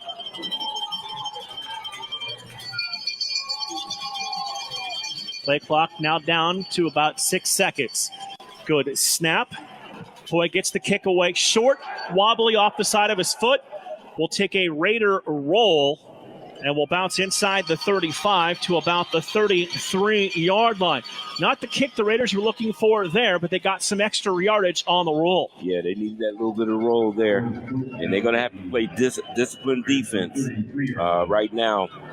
And just for me to see that one play, it looks like the quarterback is a very good ball handler. So they're going to have to be really aware and react accordingly. So here comes Taden Carpenter and the Ironton Fighting Tigers. 2 receivers to the right, wing to the left. He's the tailback, will get his first carry. And they're going to swallow him up right at the 35-yard line, and he'll pick up 2. Check that. That was Amari Felder, number 7, who got the carry that time for Ironton. Yeah, switched up on us on that one. Good reaction, though, there on the defensive side of the ball, and Dean DePizio able to make that tackle. So it brings up a 2nd down and 8 from the 35. Fighting Tigers send 2 receivers to the right, wing to the left side. Carpenter to throw it again. Going to go downfield, too tall, out of the hands of C.J. Martin. And incomplete at the 40-yard line. They'll bring up a 3rd down and 8. Yeah, threw off that back foot a little bit, and that ball actually took off on him. And it was a little high for C.J. Martin. He was 6'2", so a lot of this is still nerves. Even though they have scored, they're still settling in, both teams. Big 3rd down and 8 coming up. 4:22 opening quarter, tied up at 7. The D5 state championship game between South Range and Ironton. 2 receivers right, 1 to the left, wing to the right side. Carpenter going to roll right. Now look to throw back left, completes the pass underneath. The receiver breaks the first tackle and goes out of bounds at the 36-yard line. That's Landon Wilson on the reception, and it'll bring up 4th down for Ironton. Hey, we done seen it on both sides now, being able to 3 and outs. And that's when you really see the team starting to settle in. Defense is playing well on both sides, and we're into a ball game here. So Braden Schreck will come on to punt the ball away. Shane Lindstrom back at his own 35-yard line.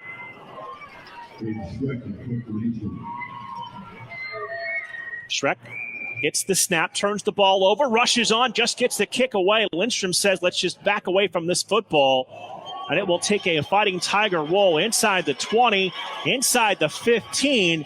This ball is going to roll all the way inside the 10 to about the 9-yard line. That's quite a roll for Braden Schreck on the Fighting Tigers punt.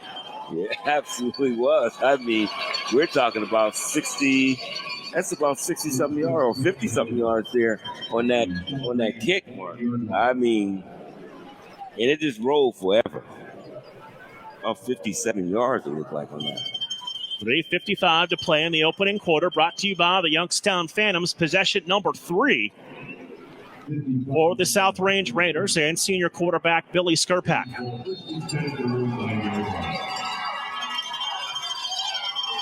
Skurpak sends 2 receivers to the left, wing to the right side. Single back of the backfield next to him, comes up next to it. Skarpak to throw it. Stands in the pocket with time. Goes over the middle and a little too far out in front of Lindstrom. And incomplete will bring up second down. Yeah, he waited. He released that ball late. And then on that end cut, that's a timing type of pattern. And you actually got to get that ball out as soon as before he take his break. Already release it. And he waited just a little too long in releasing that ball. So second down and 10 for the Raiders, as they come out of the huddle and come to the line of scrimmage.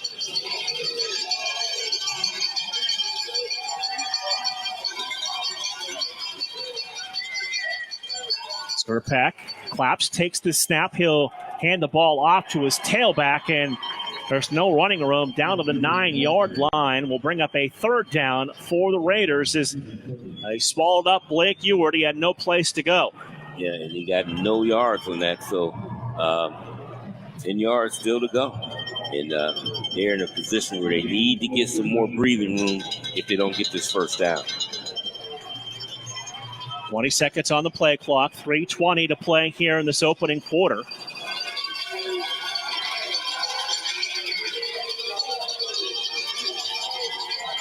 Skarpak, 2 receivers to the left, tight end to the right side. Takes the snap, he'll roll to the left. Gonna look downfield, has the one-on-one matchup, and Leon fighting for the football, has it knocked away, and incomplete. That's good one-on-one coverage downfield by the Fighting Tigers. Yeah, and I give some credit to the referees out here. They're actually letting them play. A lot of hand fighting down the field. No penalty was thrown there, and they're allowing the players to decide this game. So 3:01 to play in this quarter. Raiders will punt the football away. Tristan Toy drops back into the end zone. Fighting Tigers doing some late substituting. We'll see, Dave, if they want to try and come after Toy here, standing in the end zone. This is a perfect position to try it. High snap to Toy, gets the kick away. This one wobbly again, and the returner comes up on it and makes a diving catch at the 29-yard line.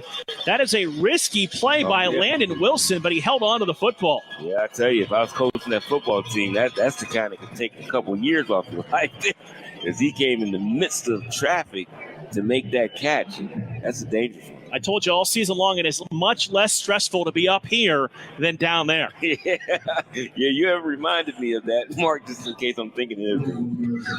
It's like, yeah, I think you'd rather be up here with us than fill in the blank job that became available. Right. So a short field for the Fighting Tigers as they have the ball at the 30-yard line. Carpenter to throw, steps up downfield, and an incomplete, looking for his receiver, Amari Felder, and Felder took a shot, too, to say, if you're going to run up in here, you're going to take some shots from me. Mark, I got hyped up there. I almost wanted to get out there. That's what I like to see a defensive back come up and give them something to think about the next time they come in that area. 7-7 our score. 2:49 to play in this opening quarter. Second down and 10 for Carpenter and the Fighting Tigers. Receiver to the right, wing to the left. Carpenter goes under center. He'll hand the ball off. That is the first carry for Jaquez Keys, the future Wisconsin Badger. Drop back for a 1-yard loss to the 30-yard line. Oh, Bailey Ryan. I tell you, he penetrated quickly in the middle of that line and made that tackle, a big-time tackle. So third down and 10 for the Fighting Tigers. Imagine an old-school Browns uniform, but black jerseys instead of brown. This is what the Fighting Tigers came to the Hall of Fame with for today's D5 state championship game. Single receiver again, split out to the right side. Carpenter, 5-step drop to throw.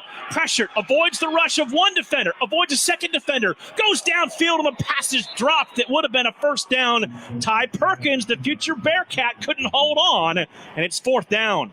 I think Ty Perkins was looking around a little bit as the traffic has got really thick in there, and a big shot could be coming along. I think he could have made that catch. This looks like 4-down territory for the Fighting Tigers. They'll keep the offense out there. Yeah, I don't blame them there. It's a perfect position to go ahead and try it. Perkins goes to the right. They'll send 2 receivers to the left side. Keys the running back. Carpenter to throw. Going to roll to the short side. Sets, goes downfield, and the pass is knocked away and incomplete. Raiders defense there to make the play, as that was Nick Plunkett, the defensive back, to knock the ball away and bring up the incompletion and the turnover on downs. Yeah, good defensive play. The defenses have really settled in on both sides. With South Range and Ironton, they are really settled in and they're starting to make some plays. That ball could have definitely been intercepted. Tyler Remish also on the deflection on that play. So 1st and 10 for the Raiders from their 30-yard line. Two receivers right, tight end a wing to the left side. They're going to run it on 1st down, and stood up at the line is Blake Ewart and driven back. There has been not a lot of running room for the Raiders, who just have 26 yards rushing through this first quarter. Yeah, and that's something we usually see them being able to rush. It's a big part of their game, and they haven't found much running room at all. So it brings up a 2nd down and 10 for the Raiders. Well, without gain, the Fighting Tigers 114-69 so far. Going to stack 3 receivers in a diamond formation. Out to the left. Tight end Krause to the right side. Skurpak takes the low snap. He's back to throw. Time. Going to take the shot downfield, and a great catch made at the 40-yard line by the Raiders. As hauling that pass in was Jake Starkey, number 28, and a beautiful catch. Yeah, a beautiful. We talk about hands catch. That's what you want to see a receiver do. Not let it get into his body, but catch it out in front. That's what he did. Starkey's catch gives him a 1st down. Raiders going to go right back to the line. Skurpak pumps. Now comes back middle, and the ball dropped this time by Starkey at the 25-yard line. Yeah, and almost something that wouldn't it ironic that he dropped that pass there. Even it was a difficult adjusting his body to it after the great hands catch that he just had before it. So the incompletion going to bring up a 2nd and 10 from the 40-yard line. Leone to the left side. Lindstrom to the right side. Krause tight end in the slot to the right. Starkey goes in motion. Skurpak to throw it. Has time. Going to take another shot downfield. This time double covered and incomplete. As the pass falls to the turf here at Tom Benson Hall of Fame Stadium, and it brings up a 3rd down and 10. I don't know if he missed his read or anything on that play, but he had Starkey on a wheel route who was going down behind that play, and he was wide open. Nobody was there with him. And if he had hit him on the sidelines, he may have had an opportunity to score. 51 seconds to play in this opening quarter. 3 receivers to the left, 1 to the right side. Single back in the backfield, now moves up next to Skurpak. Flip it to Remish. Back to Skurpak, looking to throw. Pass is going to be caught. It'll be a 1st down and goal for the Raiders, but the receiver stepped out of bounds and was the first one to touch it, and the flag came out back at the 32-yard line. Well, so this will not count. Well, I think it might be an offsetting type of situation because I seen actually holding. He forced him out, but it looked like the defensive back held. But then he was the first guy to touch the football coming in. So this is going to be an interesting call. So we'll have to see the penalty. We know we've got at least 1 on the Raiders for an illegal touch. And our officiating crew, the best of the best in the state of Ohio, working the state championships, sorting everything out. They're definitely discussing this now. So they will let us know what the call is going to be here. The ruling on the field is a touchdown. Yeah, there it is.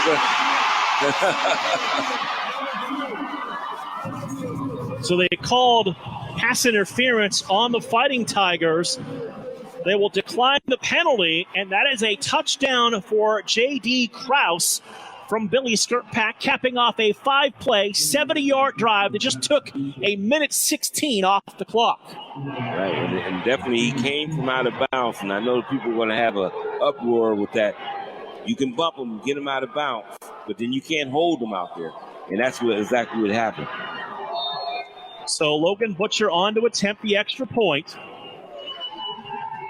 Snap a little high, they get it down, and the extra point is up, and it is good. But we have a flag thrown at the end of this play as well. I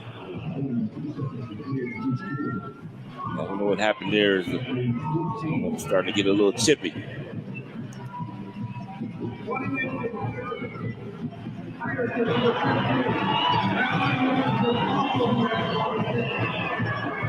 So they called Ironton for running into the kicker. And with just 42 seconds here in the quarter, it's a 14-7 lead for the Raiders. And this opening quarter brought to you by the Youngstown Phantoms, reminding you the road to the NHL runs through Youngstown. Call 330-707-PUCK for more ticket information. The Phantoms in action tonight on the Western Reserve Radio side of our broadcast partnership. So again, the drive, 5 plays, 70 yards, a minute 16. And a 14-7 lead for the Raiders that have now put up 184 yards of total offense in this opening quarter. Yeah, and they have done well for a team that hasn't been able to run the ball really effectively yet. They've been able to pass the ball and find guys making big plays when needed. And their defense has played well. They have held Ironton to just 2 yards on the ground in this opening quarter. Yeah, that's what I've been seeing. They haven't been able to run this football at all. And it's been going on both sides, but really right now they went to another level. So because of the penalty, this kick will come from the Ironton 40-yard line. It's a nice one where you could pooch it. Actually, a high kick would be great. Logan Butcher going to put it off the side of his foot. And the bouncing ball recovered by the Fighting Tigers at their 31-yard line. And why not at that spot on the field? Yeah. Take a chance. Yeah, I take a chance. I think I would have did it differently. I would have put the ball up in the air because you don't have far to run. You give your guys a chance to get down there and actually go after that football. So 41 seconds to play in this opening quarter. Fighting Tigers have the ball at their 31-yard line, first down and 10.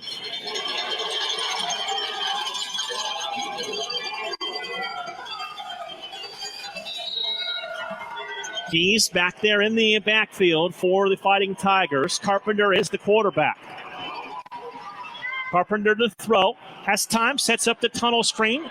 Pass caught and tripped up at the 37-yard line is Ty Perkins. Well, we talk about Shane Lindstrom on offense. That was a big play that he just made. Because he doesn't make that tackle, we might see a guy going to the house for a touchdown. There was nobody else over that way except Toy, and he had a couple of blockers out in front. We'll see if Ironton elects to run one more play here in this quarter.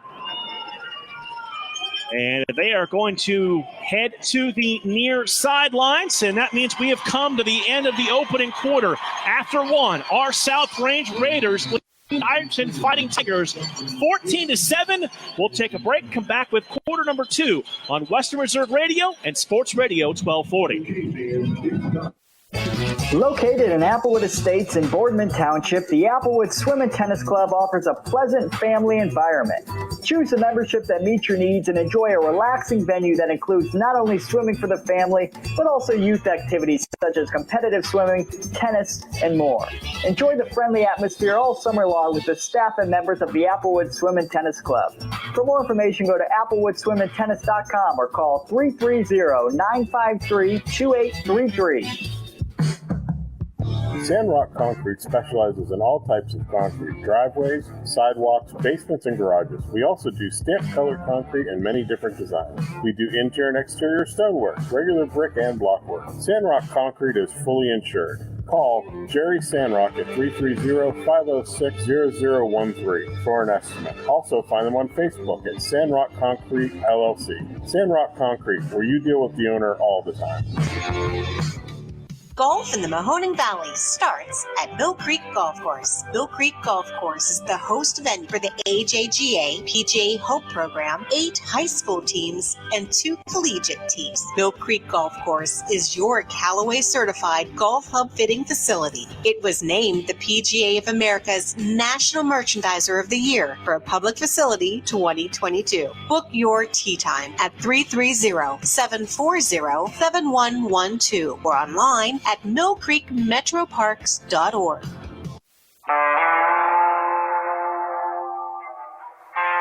Back to the Sandrock Concrete High School football game of the week on Western Reserve Radio. Ready to begin quarter number 2 here on Western Reserve Radio and Sports Radio 1240. Marc Means, Dave Clark, Dave Ferris, executive producer, on site here from Tom Benson Hall of Fame Stadium in Canton, and a good first quarter for the Raiders as they lead the Ironton Fighting Tigers 14-7. Oh, here we go. Ironton now left to right here in quarter number 2. Carpenter takes the snap, flag flies on the play, and absolutely buried in the backfield. And the ball came loose as well as the beanbag went flying. We'll have to see. They're going to say it is South Range football. Oh, yeah. That they had a legal motion or something on that play. Legal formation on the offense, marked up in the backfield. That penalty's declined. The result of the play, fumble turnover. So Keys puts the ball on the carpet to start this second quarter, and the Raiders will have the football in fantastic field position. Yeah, great play by Stark. He was able to recover that fumble and have themselves in the scoring position also again. Raiders going to have a tight end to the right, 2 receivers to the left. Running back is to the left of Billy Skurpak. Lindstrom in motion. They fake the tunnel screen. Skurpak to throw. Goes downfield. J.D. Krause inside the 15-10, and they'll knock him out of bounds at the 4-yard line. It's 1st and goal for the Raiders. The play design was so good on that play. It's not even funny. To have guys going in the scissor position took everybody away from the coverage and just opened it up for Krause coming across, and he was wide open. So 1st and goal for the Raiders at the 5-yard line. And at 29 yards on the completion, sets up 1st and goal for the Raiders. Skurpak out of the pistol.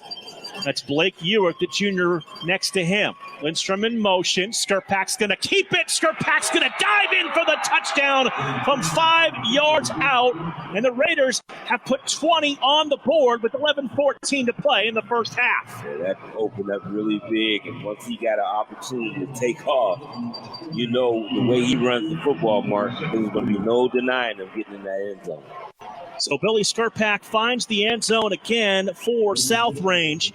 That is his 15th rushing touchdown of 2022, and Logan Butcher on for the extra point.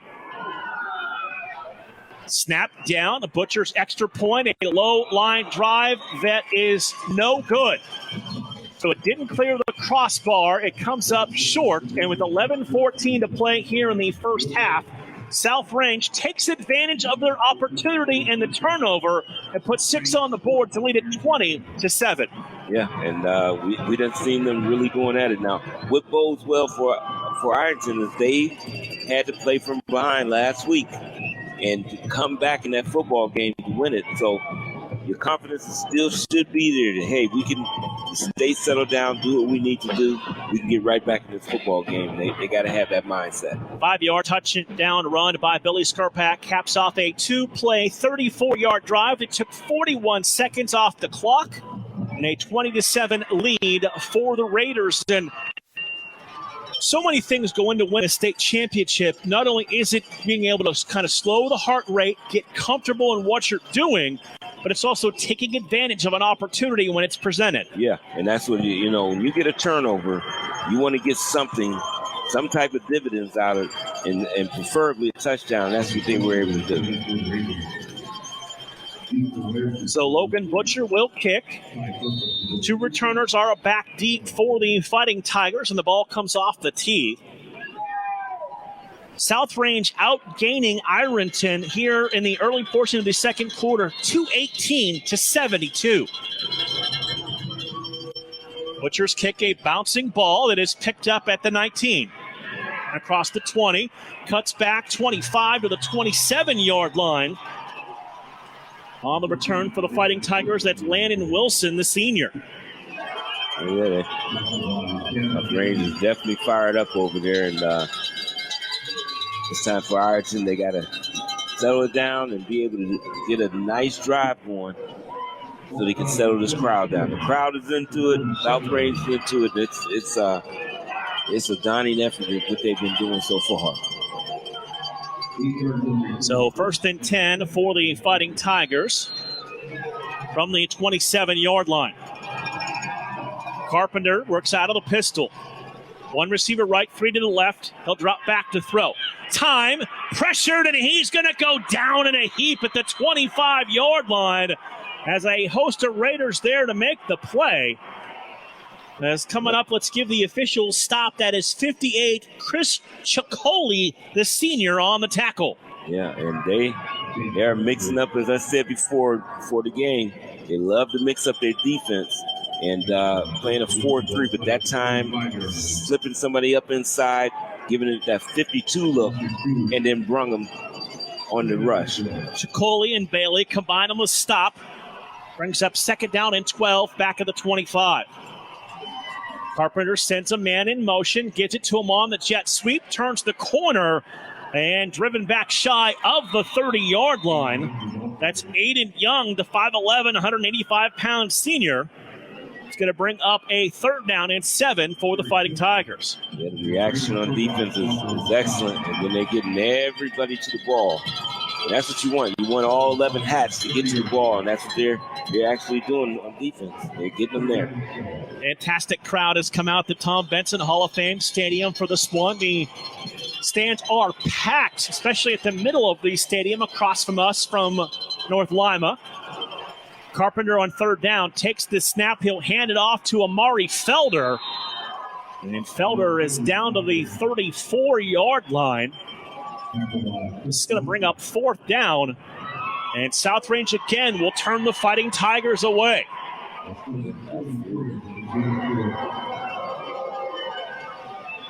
Range got to be careful watching what's going on. They don't try any trick plays. It would be dangerous to do right now, but they have lost a lot of momentum in Ironton, and they got to do something to flip that switch. Schreck will punt. Lindstrom back at his 40-yard line. Rushes on. They block the kick. And they were able to fall on the football at the 7-yard line. Coming out of there with the football is Tristan Toy, the sophomore. Falls on the football. They blocked the punt, sent the house, and they're set up 1st and goal. Yeah, and I like what Toy did. He tried to pick that ball up to get into the end zone. But once he seen he couldn't get it, he just got down on the football. Smart play on his part. That's just a sophomore thinking while playing. Right. And we have seen that when he comes in at quarterback at times this year to show his intelligence. Exactly 9 minutes to play in this first half. 20-7, South Range leading Ironton. They will have the ball 1st and goal from the Fighting Tiger 8-yard line. Yeah, and Bailey Ryan is the one that blocked that punt on the previous play. Lindstrom and Kraus go to the right side. It's Aiden Leon to the left. Skurpak claps again. He's going to keep the football, and Skurpak is in for the touchdown from 8 yards out. Billy Skurpak's 3rd rushing touchdown of the first half. Hey, there it is, Mark. I told you he will. If he sees he needs to take over some things, he'll go and do it. And you got to give credit to that offensive line. They're opening up massive holes for him. He's actually almost not even getting touched getting into the end zone. Just walked right in. So on to attempt the extra point is Logan Butcher.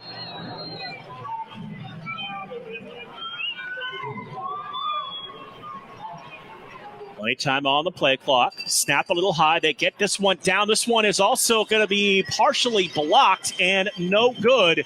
And with 8:56 to play here in the second quarter, it's South Range 26, Ironton 7. We're back after a quick break on Western Reserve Radio and Sports Radio 1240. Whether you are a professional football champion or a fantasy football champion, Martusio Chiropractic is the place to recover from all your sports injuries. Proudly serving Trumbull County, Martusio Chiropractic is located at 369 Niles Cortland Road in Warren. Martusio Chiropractic accepts most insurance plans, now accepting new patients and offering some same-day appointments. For more information or to make an appointment, call Martusio Chiropractic at 330-856-9595.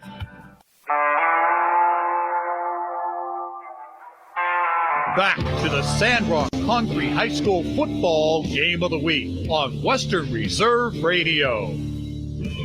Back to Tom Benson Hall of Fame Stadium. You're listening to Western Reserve Radio and Sports Radio 1240, WBBW Youngstown, a Cumulus media station. Just under 9 minutes to play in the half. And after we were tied at 7, it's been all Raiders since that point, Dave. Yeah, it sure has. And I mean, they have dominated this game from there on in. And it's going to be a tough task for Ironton to get on track and get back in this ball game. But this is imperative that they get some type of point on this board to build some kind of confidence and to stay within shouting distance of South Range. Serpak leading the way, 7 of 12, 187 yards and a touchdown through the air. 4 carries, 25 yards, and 3 touchdowns on the ground as the Raiders outgaining the Fighting Tigers, 226 to just 79. Yeah, I mean, they actually then almost quadrupled in yardage what they have, and that's really pure dominance right now. Making big plays, a couple of big-time plays with the block punt and then the fumble recovery. You just can't have all these miscues from your team and hope to stay in a game with a very, very good football team. So the Raiders will kick the football back to Ironton. 8:56 to play here in the first half. On the Sandrock Concrete High School football game of the week. For an estimate, call owner Jerry Sandrock at 330-506-0013. Short kick. Going to hit at the 20. Roll between the legs of the returner who picks it up back at the 13. Retreats to the 10. And he's going to be driven down to the turf at the 13-yard line. Great coverage downfield by the Raiders special teams. Yeah, absolutely great coverage. And that's what I'm talking about when they just get those hats to the field. Even though he reversed the field, it looked like he might have an area to get something going on that return. All those hats coming, down he goes. So just that right now, all 3 aspects of the team is really rolling. Got a question for you after we get to this first play. I'm curious what Coach Pendleton in his 5th year decides to do offensively, now trailing at 26-7. Carpenter takes the snap. They'll run it on first down, and running right up the middle, that's Keys. And Keys down to the 24-yard line. That'll be a first down on the ground for the Fighting Tigers. Yeah, that was the best run so far today. Fake it to Keys, looking downfield. Pass caught, made the first man miss, down to the 35-yard line. On the reception is Landon Wilson, the senior wide receiver. A little more rhythm to this Fighting Tiger offense to start this drive. Fake to Keys, going to look downfield. Ball batted in the air, and it falls incomplete. Very good play on that. That there could have been a big play, too. They got a rhythm going, and they up-tempo, and they're trying to get something positive rolling. And South Range made a very good play on defense on that play. They've done a good job controlling Perkins so far. Just 1 catch for 6 yards. 2nd and 10 from the 35-yard line. Carpenter takes the snap. He'll throw it again. Man open and then drop to the turf at the 50-yard line. That's Landon Wilson, the second receiver who made the catch and paid the price for that one. Yeah. Good pass play, and I'm very surprised he held on. So that was a good job of him holding on to that football. Fighting Tigers going to pick the tempo up, go right back to the line of scrimmage. Carpenter to throw. Underneath. Pass caught right at midfield and dropped back to the other side of midfield. Aiden Young caught the football, might have lost about a half a yard. And I think they're going to give him forward progress, keep him right there at the 50. This South Range secondary is really delivering some big hits here in the first half. Yeah, and that's where you got to play this game. You got to make sure they feel you so they'll know what's going on in this game. 2nd and 10 from midfield. 2 receivers left, 1 to the right side. Arrowhead snap. Carpenter hands off to Keys, and he's dropped in the backfield. Coming up to make the tackle, J.D. Krause, the senior. Going to be 4th down and long. Yeah, great read from his defensive lineman position at defensive end. Is just come straight down the line and got into the backfield and made a short tackle. Check that as 3rd down and long, 3rd down and 11 with 7 minutes to play in this first half and a 26-7 lead for South Range. Trips to the right, single receiver to the left. Carpenter out of the pistol.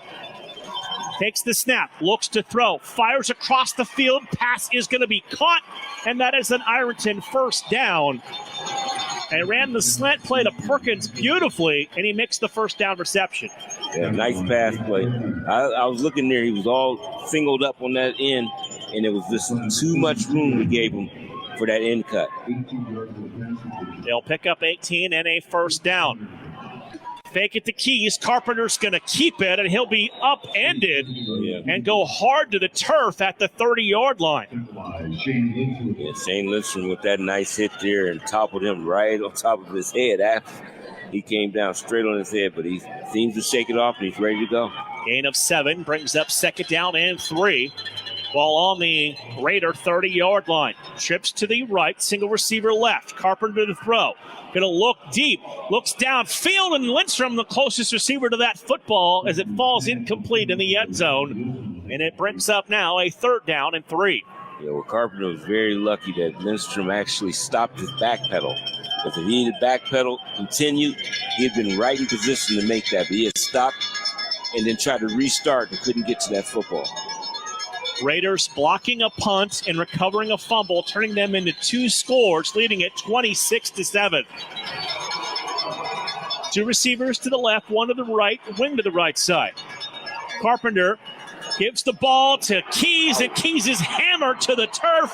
Back at the 32-yard line, he'll lose a couple and bring up 4th down. Oh, boy, I say, you may ask, is this going to be the type of days I'm going to have in Wisconsin? Because I'm telling you, this guy's getting hit before he even get a chance to get started. So it is 4th down. And 4 yards to go for the Fighting Tigers. 2 receivers right, 1 to the left side. Carpenter to throw, steps up, has a man open, and catches it in stride for a touchdown. That is Ty Perkins, who beat his man off the line of scrimmage, Dave, and found the end zone for the touchdown. Yeah, I mean, he really got him. He gave him that little dig route like he was going inside and then broke it back outside. And defensive back allowed him to get too much into his space. And it's hard to make a turn with to swivel those hips that quickly to get in position to stop that. So a 31-yard touchdown strike. Perkins, the receiving end from Carpenter. And Evan Williams on to attempt the extra point. Snap down, kick on the way, and the extra point is good. So the Perkins touchdown from 31 yards out caps off an 11-play, 87-yard drive that took 3:23 off the clock. It is now South Range 26 and Ironton 14. And with this type of lead, forcing Ironton into long, time-consuming drives, it's going to play in the favor of the Raiders. Oh, yeah, it definitely is. I give credit to Ironton there to be able to make that drive and get into the end zone. As I said earlier, it's imperative they could score. They had to get a touchdown. They wanted some type, but to get a touchdown was really what they wanted. Now let's see, Mark. Can they play the defense and stop as I call them, the machine, from continuing the success they've had so far this first half.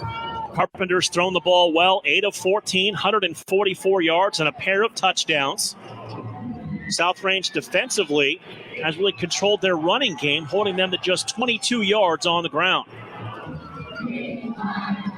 They've been all over their running game for sure. Ironton is very smart, setting up on offense and getting guys in single coverage. And that might be a game plan they'll try to do, with some adjustments have to be made. Ironton lines up in a bunch right behind the football. They run up to the ball, and now they'll spread out. Raiders will respond by also spreading out their return team. Perkins set to kick the football away. End over end kick. Fielded at the 6-yard line. Across the 15, 20. Outside 25 to the 35-yard line. That's Shane Lindstrom. And they'll spot Lindstrom out at about the 33-yard line. Shane Lindstrom, what a weapon he is for the Raiders. Yeah, he's a guy, like I said, you got to get a latch onto him. Make sure he's not going to be a part of these big plays and forced to go elsewhere. But right now, they're moving on all cylinders. They got everybody involved. Raiders will have a wing to the right, 2 receivers to the left. Running back moves up next to Skurpak on first down. They'll give the ball to Ewert, running off the short side across the 40, 45, and down near the 49-yard line. That's the longest run from scrimmage for Blake Ewert. Yeah, nice little play there to get out there. He almost got the ball stripped away from him once he got on the outside on the perimeter. Perkins almost was able to dislodge that football and get to it, but he wasn't able to. So a nice 14-yard pickup. And this guy, First and 10 for the Raiders from their 49-yard line. Tight end in a wing to the right, 2 receivers to the left. Skurpak has the running back next to him. They'll give it to Ewert again, running off the short side. And Ewert's going to be close to a first down. He's going to be a couple yards shy. And after back-to-back runs to the short side, it seems like the coaching staff has found something they like that way. That was actually almost the exact same play as the previous play. And they found something that they feel is weak there. So the Ironton Fighting Tigers won a timeout with 4:29 to play in the first half. It is South Range 26, Ironton 14. We're back on Western Reserve Radio and Sports Radio 1240. Melutic Live is your home for high school sports. We have all the scores on our social media platforms throughout the games. Enjoy our timely updates from local area schools year-round. You won't get the consistency and reliability from anyone else. Our number one priority is servicing our fans and getting them live news as it's happening. Follow us on social media, Twitter, Facebook, and Instagram at Melutic_Live. And remember, our fans come first.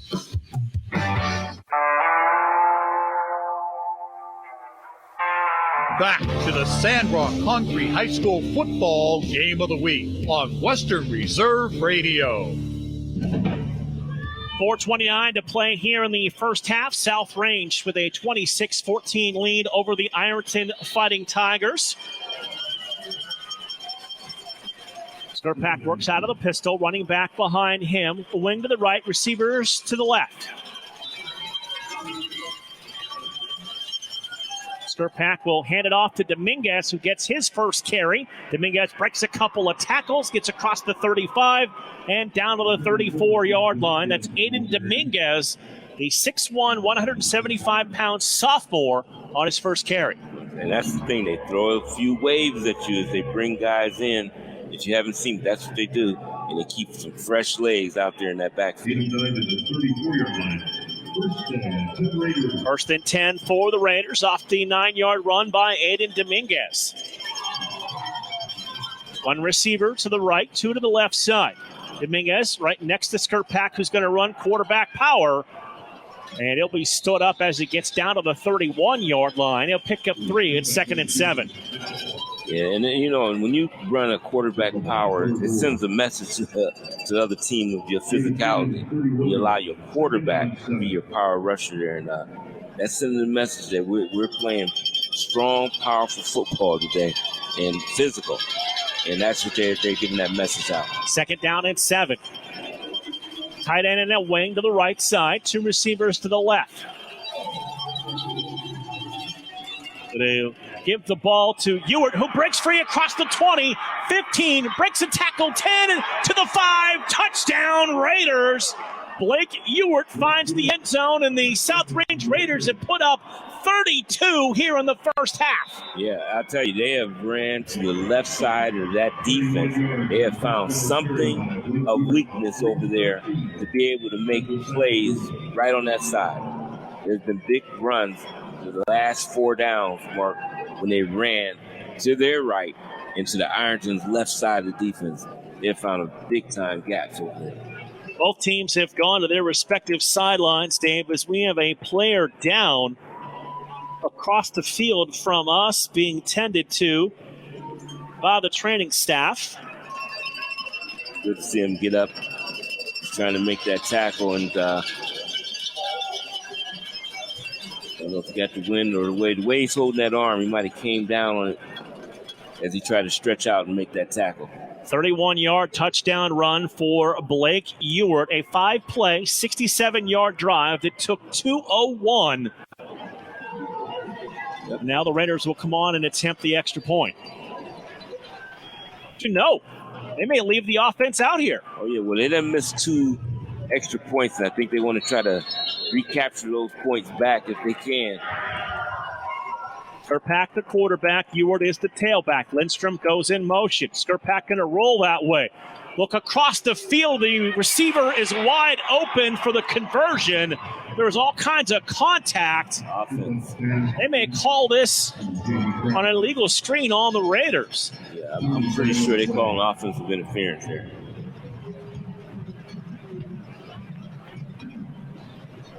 Pass interference. Offense, number 24. So that is Aiden Leon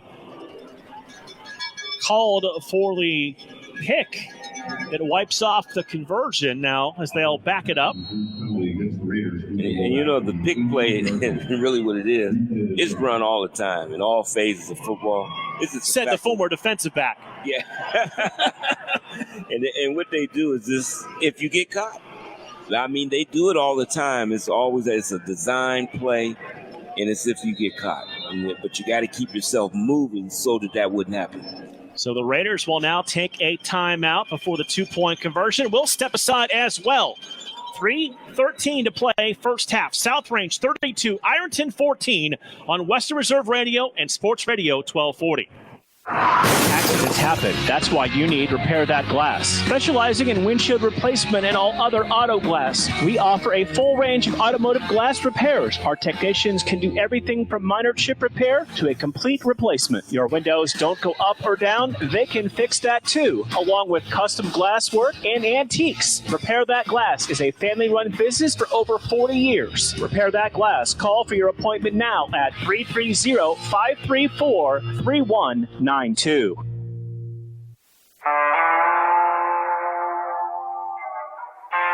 Back to the Sandrock Concrete High School football game of the week on Western Reserve Radio.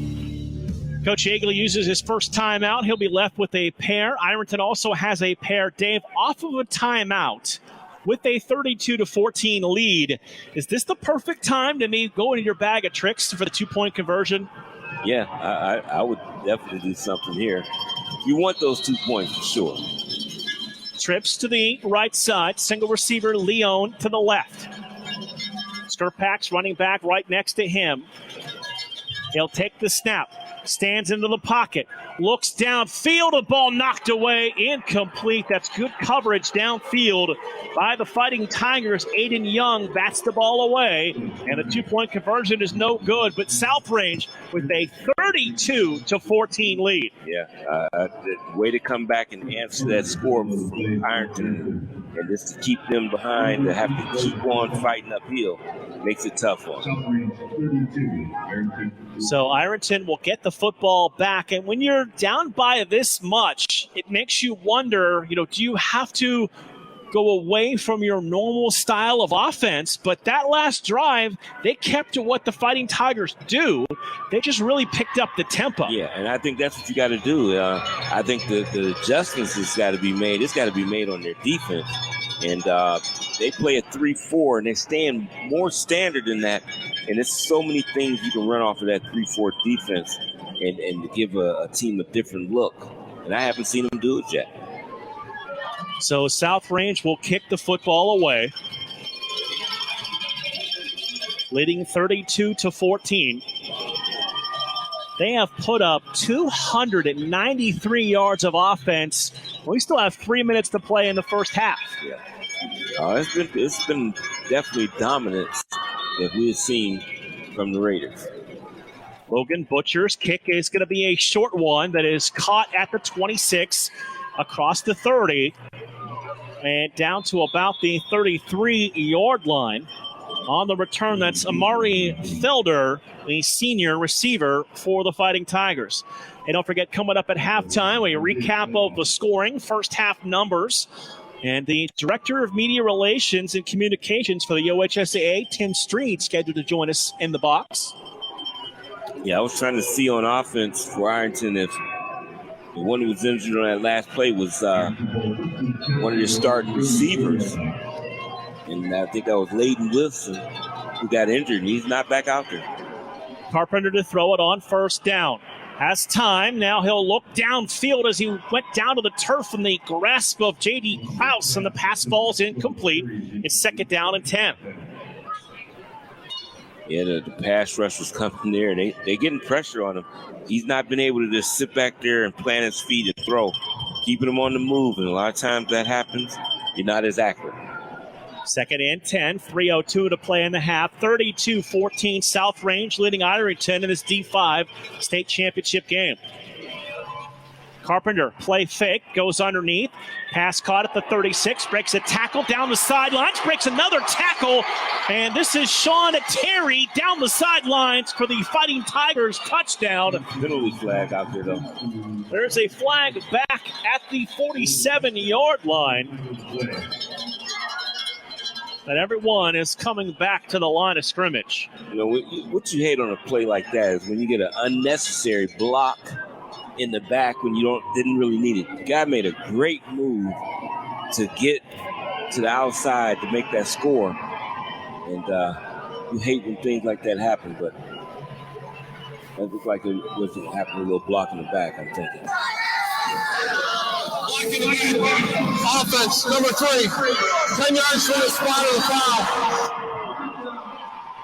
And that is Ty Perkins, the future Cincinnati Bearcat, called for that illegal block, Dave. Yeah, right there. And I'm telling you, the guy made a great play on the outside to definitely fake out his player there. And then you get an unnecessary. Yep, right there, unnecessary.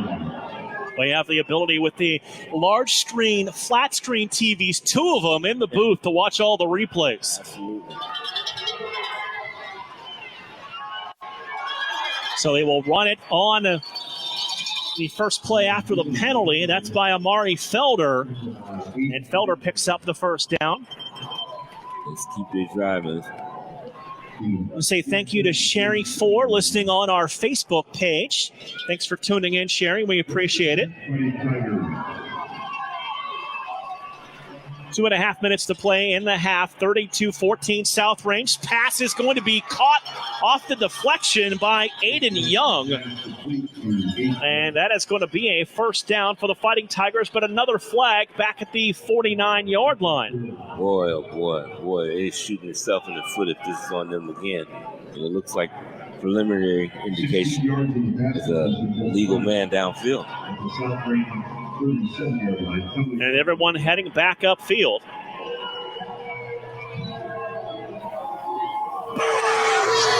Ineligible man downfield. Offense, number 77. 5-yard penalty, previous spot. First down. That's Bowen Gossett, the sophomore. called for an illegal man downfield. Well, I tell you, 2 plays in a row. One went in for a score, unnecessary block, and then that after a great effort by Young making that catch in traffic. Carpenter back to throw. South Range sends the blitz. He's able to step up in the pocket, and now he's going to be hit and sacked back at the 35-yard line. And Carpenter looks like he is slow to get up. Oh, he took a pounding up close, and I know his head is. He took one there. Helmet came off. Now he is up, but slowly. Also a flag upfield at about the 37-yard line. And we got a South Range guy down on the field also. So a couple of players slow to get up as that flag was way upfield, away from the play on the opposite side of the field. Hard to tell who the man is that is down on the field for the Raiders. I mean, it's obscured right now. We can't see that at all. As the training staff tends to him. Looks like it is one of the big offensive linemen for the Raiders. Personal foul. Number 3 on the offense. 15 yards from the end of the 1. Second out. So tack on to that sack, a 15-yard dead ball, personal foul, and starting to kind of unravel a little bit for the Fighting Tigers right now. Well, this is showing the indication of a team. You got 2 15-year-old teams, and when you're not used to a team really giving you the business, these things happen when they shouldn't happen. And he was just a little bit too over-aggressive on that play, and he slung them out by his face mask and got that 15-yard unsportsmanlike conduct. Chris Cocelli was the player that was down for the Raiders, but he has been helped up off the field. And this will bring up 2nd down and 37 for Ironton. And you got a call for that in your playbook, Dave? I have to search that one, really. I might have to go all the way back to Youngstown to find it. That playbook's pretty big if you're going all the way back to Youngstown with it. Well, you're going to need something special to pick this one up. 2nd and 37 for Carpenter and the Fighting Tigers. He'll take an errant snap and look to throw. Has time, floats a pass out, caught across the 30, 35, and down to the 37-yard line. And that is Aiden Young on the reception for the Fighting Tigers, who want to go up tempo with 1:40 to play here in the first half. Yeah, he got up a little gimpy on that play. Great catch. He's showing a lot of ability to catch the ball with his hands, Mark, which is very important for a receiver to be able to do. So timeout on the field with 1:35 to play and 3rd down and 19. And if you're South Range, you still have 1 left to try and stop the clock, get the football back again. Yeah, and they gotta really get their composure. I just think that it's a team you haven't experienced this type of situation where a team gets out in front and they keep pouring it on you. You haven't seen it all season like this, and sometimes you start to lose your cool. You got to reel them in and get them to play disciplined football. And it'll be interesting when you look at this. Ironton, most points they had given up on the season was in week 2 when they beat Jackson 29-26. They've already given up 32 here in the first half. Yeah, well, see, that's what I'm saying. You're in the land of something that you have not experienced. And this, we just talking about the first half. And this is something they haven't seen all season long. So off the timeout, 3rd and 19 for the Fighting Tigers. Twins to each side for Taden Carpenter. Amari Felder is the back with him in the backfield. Carpenter drops to throw. 3-step drop. Stepping up, looks downfield. Pass caught, and his receiver immediately driven out of bounds near midfield. That is Landon Wilson, one of the backup running backs. Makes the catch, and it is going to bring up a 4th down and long for Ironton. Yeah, good catch. It's good to see him back in the game. He was hurt earlier, and now back in the football game. So they will bring the punting unit on. Braden Schreck will punt. Coach Yeagley going to keep that 1 timeout in his back pocket. Lindstrom back at his 25-yard line. Schreck gets a ground ball kickoff that Raiders are able to avoid. It'll come to a spinning stop at the 20-yard line. So South Range has a minute 22, one timeout, and they lead it 32-14 here in the second quarter. You know, I'm interested to see, because we have never seen really the Raiders be conservative.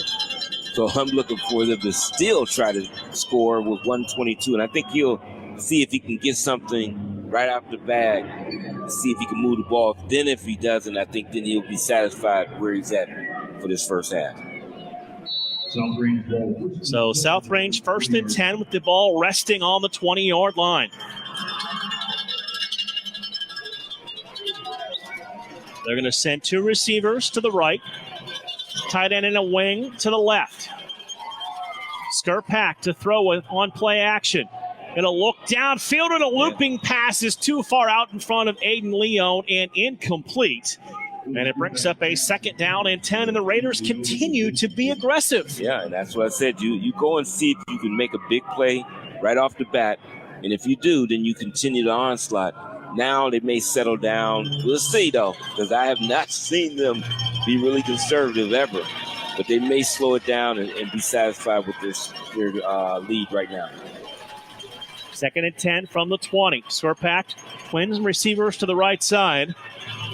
They'll throw it again. They set up the screen. Lindstrom makes the catch across the 25, cuts back 30, on his feet 35, and they'll say he went out of bounds at the 37-yard line. 1st and 10 for South Range, and the clock stops with 1:09 to play in the half. Yeah, I think they'll continue to attack. That was a nice play there. Get a first down and continue to go after him. 37-yard line, 17 yards of pass. So they pick up 17 on the completion. 10 Raiders. And it's a 1st and 10 for South Range. One receiver right, two to the left side. Skurpak, 9 seconds on the play clock as he drops to throw.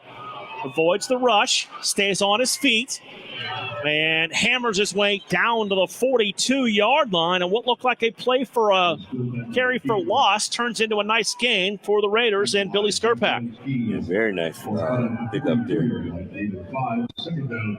Trying to get going real quick.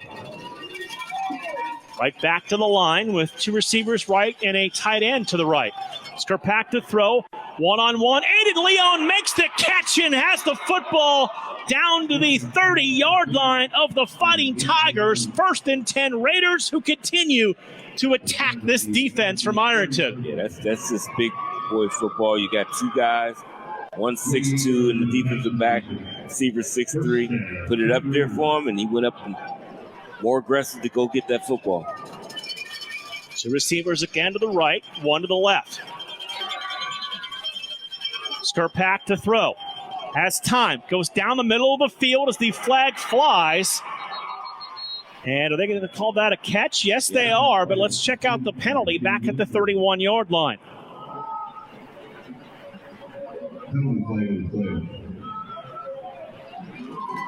It's going to be a hold on the Raiders. It'll wipe out that catch. Holding, offense, number 58. 10 yards from the spot of the foul. First down. That's Chris Cacelli, the senior offensive lineman, 6'1", 225. Called for the hold, protecting his quarterback.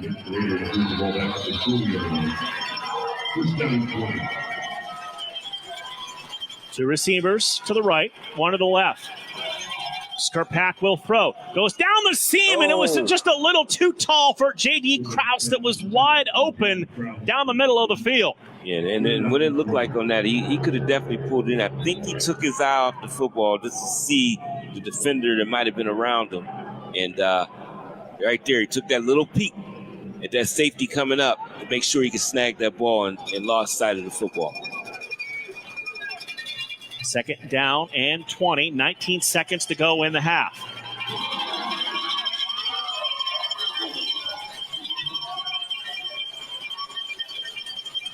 Lindstrom in motion to the backfield. They're going to pitch it to Lindstrom, who goes back to Skurpak, who takes the shot downfield, and the pass is incomplete as Leone had to bat the ball away from two defenders. Yeah, I want to see the replay on that one because it almost looked like they grabbed his arm when trying to bat it away, and he's having a little discussion with the referee there. But I'm going to look at it again on that. That was a very close call. So the incompletion brings up 3rd and 20 with 12 seconds to go in the half. Yep, pulled that arm down, and they didn't catch it. Nice play by a defensive back. You do anything sneaky if you can. Again, said the former defensive back. 3rd and 20 from the Fighting Tigers 40-yard line. And now a timeout called for by South Range. That'll be their last timeout with 12 seconds to go in the half. And a half of football that has been well executed by the South Range Raiders. Yeah, they've been very good in all what they've done. Just all over the place doing everything. And the thing that's been most interesting is South Range, we haven't seen every game. We've seen a lot. But they have been aggressive on both sides of the football from the kickoff today. Yep, all the way through. And that's the thing. As I said earlier, 3 phases of the game, they have played aggressively in all 3 phases and been successful. So when things are rolling like that, you get a lot of good fortunes.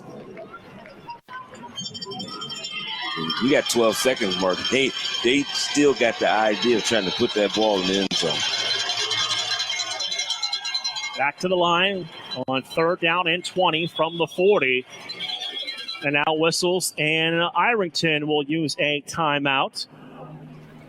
And they'll be left with one. Coach Trevor Pendleton said, let me see what the Raiders come out in, and we'll make our adjustments with that timeout because they do not want to give up another score going into the locker room. Yeah, that's for sure. They want to definitely defend against giving up any type of points.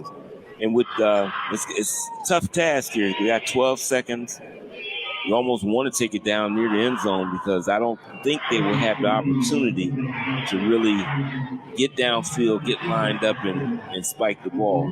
It'd have to be something real quick. So one timeout remaining for the Ironton Fighting Tigers. Again, coming up at halftime, scoring recap, stat story. And we will talk to Director of Communications, Tim Street from the OHSAA. And so we are excited to be back part of the OHSAA radio network. 3 more live state championship games coming up from them starting tomorrow morning right here on Sports Radio 1240 at 10 a.m. Trips to the right side.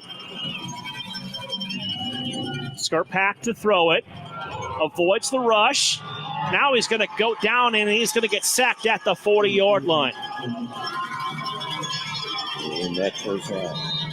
And that will do it for the end of the first half. At half, it is South Range 32 and the Ironton Fighting Tigers 14. We'll take a break. Come back with a lot more here on Western Reserve Radio and Sports Radio 1240. Molucc Live is your home for high school sports. We have all the scores on our social media platforms throughout the games. Enjoy our timely updates from local area schools year-round. You won't get the consistency and reliability from anyone else. Our number one priority is servicing our fans and getting them live news as it's happening. Follow us on social media, Twitter, Facebook, and Instagram at Molucc_live. And remember, our fans come first. Sandrock Concrete specializes in all types of concrete, driveways, sidewalks, basements, and garages. We also do stamp-colored concrete in many different designs. We do interior and exterior stonework, regular brick and block work. Sandrock Concrete is fully insured. call Jerry Sandrock at 330-506-0013 for an estimate. Also find them on Facebook at Sandrock Concrete LLC. Sandrock Concrete, where you deal with the owner all the time.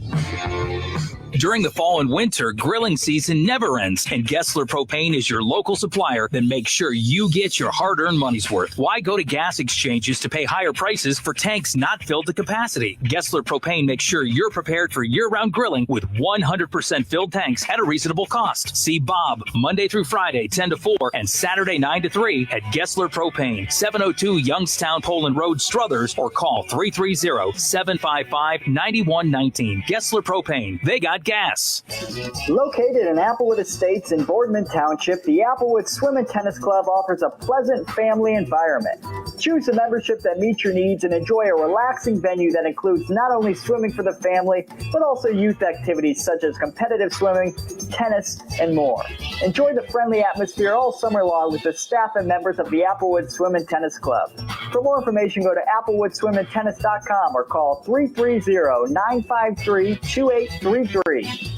Golf in the Mahoning Valley starts at Mill Creek Golf Course. Come out to the 36 beautiful hole design course by Donald Ross, and golf lessons are available by calling the team shop at 330-740-7112. Don't forget about family fun nights on Friday and Saturday evenings, a family of 4 with cart for only $25. Or visit the Wick Recreation Area and the lighted Par 3 course. Book your tee time today at 330-740-7112 or online at millcreekmetroparks.org. Listen to Grove City College football all season long right here on Western Reserve Radio. Play action for East with time down the field. Got him in stride. That's Drake. 20, 15, 10, 5. Touchdown, Cameron Drake. It's his schools across the 50, 45, 40. He's gone. 30, 20, 15, 10, 5. Touchdown, Wesley School. Listen to head coach Andrew DiDonato and the Grove City College Wolverines all year long right here on Western Reserve Radio. This is the radio home of the best high school sports in Youngstown. We are Sports Radio 1240 WBBW Youngstown, a Cumulus media station.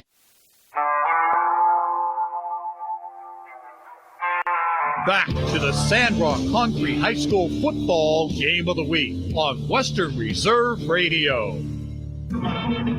Halftime continues here on Western Reserve Radio and Sports Radio 1240. South Range leading the Ironton Fighting Tigers 32-14. Marc Means Dave Clark, Dave Ferris producing for us. Pleased to be joined by Tim Street, the Director of Media and Communications from the OHSAA. And did you order up this great weather for the weekend, Tim? Can I take credit for that? Yeah, if I can take credit for the weather here, I will certainly take it. I think it's going to get a little windy and a little rainy maybe tomorrow, but so far today, this is beautiful. This is great. You know, we've been talking about it since we got here, Tim. Could you have a more perfect place to play your state championships in this beautiful facility at Tom Benson Hall of Fame Stadium? Well, if there is, I don't know it. This is great. And, I tell people all the time how blessed, how fortunate we are in Ohio that the Pro Football Hall of Fame is right here in Ohio and in Northeast Ohio. That's just a football hotbed. So we're just there are some state associations that don't have this luxury that we have here with the Pro Football Hall of Fame. And the really neat thing, too, is that they want us here. You know, they want to host football games. This is what they do in Stark County. And probably about 3 or 4 years ago, the Hall made just a really concerted effort to put together a big team of people that embrace the games. And they do. It's just it's a full year of planning, and they love hosting the games. And when you get a day like this with the weather the way it is, and I mean, of course, we're looking across the stadium to the South Range fans that almost fill the other side of the stadium. So it's a great experience. How long is the current relationship in place to have the games here at Hall of Fame Stadium? Yeah, we're in year 2 of a 3-year contract. So we Typically what we do is after the second year, we'll start talking with the Hall of Fame, and Visit Canton is involved in that, their Visitors Bureau, and the Hall of Fame Village right over there is a part of it as well. So we haven't talked anything beyond next year, but when you're in, kind of like a pro athlete, when you're in the last year of the contract, you start talking. But we're in year 2. Yeah, well, it's good to see, and I just wonder the work that you have to put in to keep everything running as smooth as we have seen, because everything has went well as we have visited here today, and just some of the things that you do and have to do to keep these things together. Yeah, well, I appreciate that, and we love doing it. It's a full year of planning. We have a meeting next Wednesday to debrief from these finals already, that we talk about what went well, what didn't.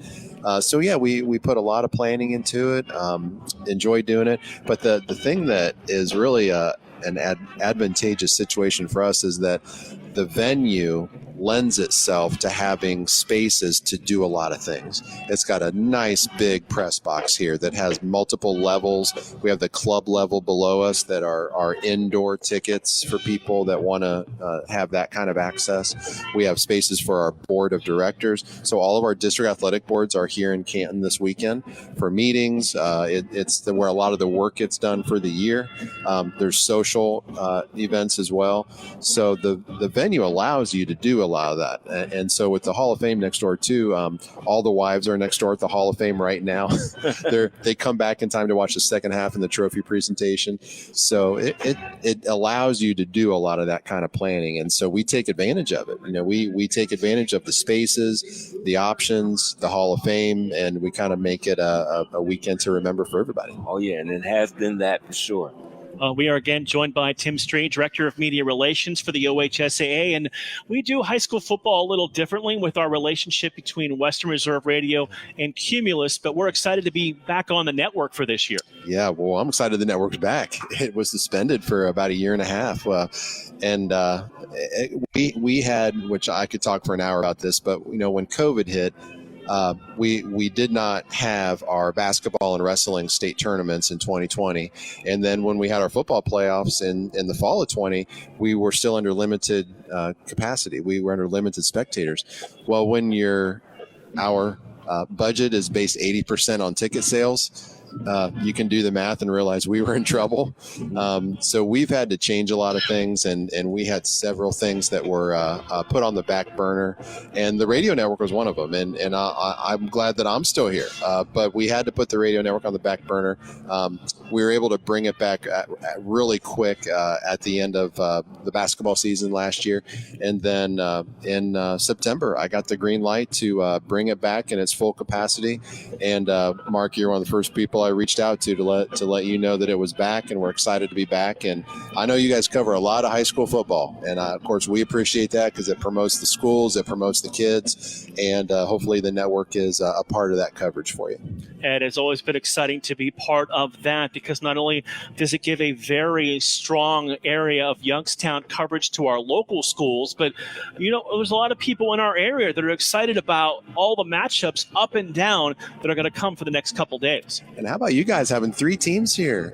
How exciting is that? We get that sometimes over like in the Midwest Athletic Conference when you get like this year it's Marion Local and New Bremen. We've had some years where there's 3 teams from the MAC here, but congratulations to the Youngstown Mahoning Valley area with having 3 teams here. And of course, boy, South Range, they have a great start here. Obviously Ironton's going to make everything they can to make it close here in the second half, but congrats to South Range on a great fast start. We'll see how it goes here in the second half. You mentioned it, overcoming the challenges that COVID presented for a couple of years. It really felt like this season was more like normal in most ways. And it's presented a lot of challenges for everyone for the OHSAA, but it seems like we're all getting back to where we used to be. Yeah, I would say we're almost there. And luckily this year, well, we had a couple, but we didn't have any playoff games suspended or canceled because of COVID. We did have that in the fall of 21 still, but it feels like we're back.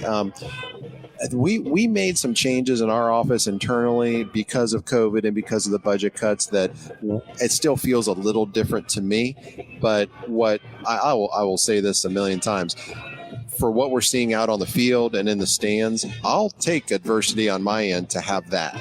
And that's the most important thing. So we're just excited that we have obviously no limitations on our attendance anymore.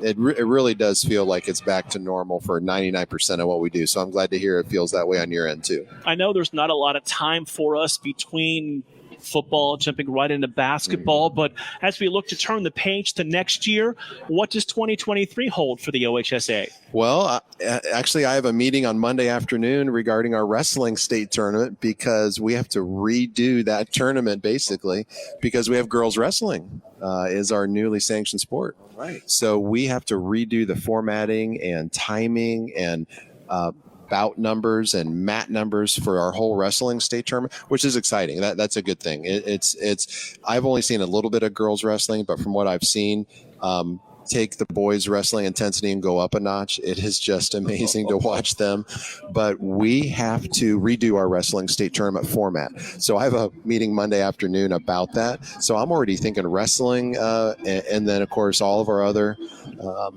winter sports, and we're going to play some hockey tournament games at First Energy Stadium. So Ohio State and Michigan play an outdoor hockey game at First Energy. There's some other pro hockey games going to be there, and we're going to put a couple of our high school games there too. So hockey's got a new thing happening in February, and then of course we're back in Dayton for the basketball state tournaments. And UD is an awesome host. Ohio State obviously hosted our basketball state tournament for a long time. They are very limited in the dates when they can host us because of their hockey team and some basketball postseason opportunities that they have. So we've kind of found a new home in Dayton, and they just do a great job. They love hosting it. I look at basketball in Dayton kind of like how you look at football in Stark County. That's what they do. They love doing it. They host the first four there for the NCAA, and just do a great job. Well, if input from your affiliates is anything, we hope you continue this relationship with the Hall of Fame, not only for the fact that it's a short drive for us from the Youngstown area, but for the fact that you can put us in a press box like this. Yeah, this is, I know that other states are jealous of what we have here. So absolutely, this is, I am, as a sports information director and a media relations, to be able to have booths like this, to have this kind of press box, every time I walk up to the stadium, I say thank you, because I get to have space for everybody.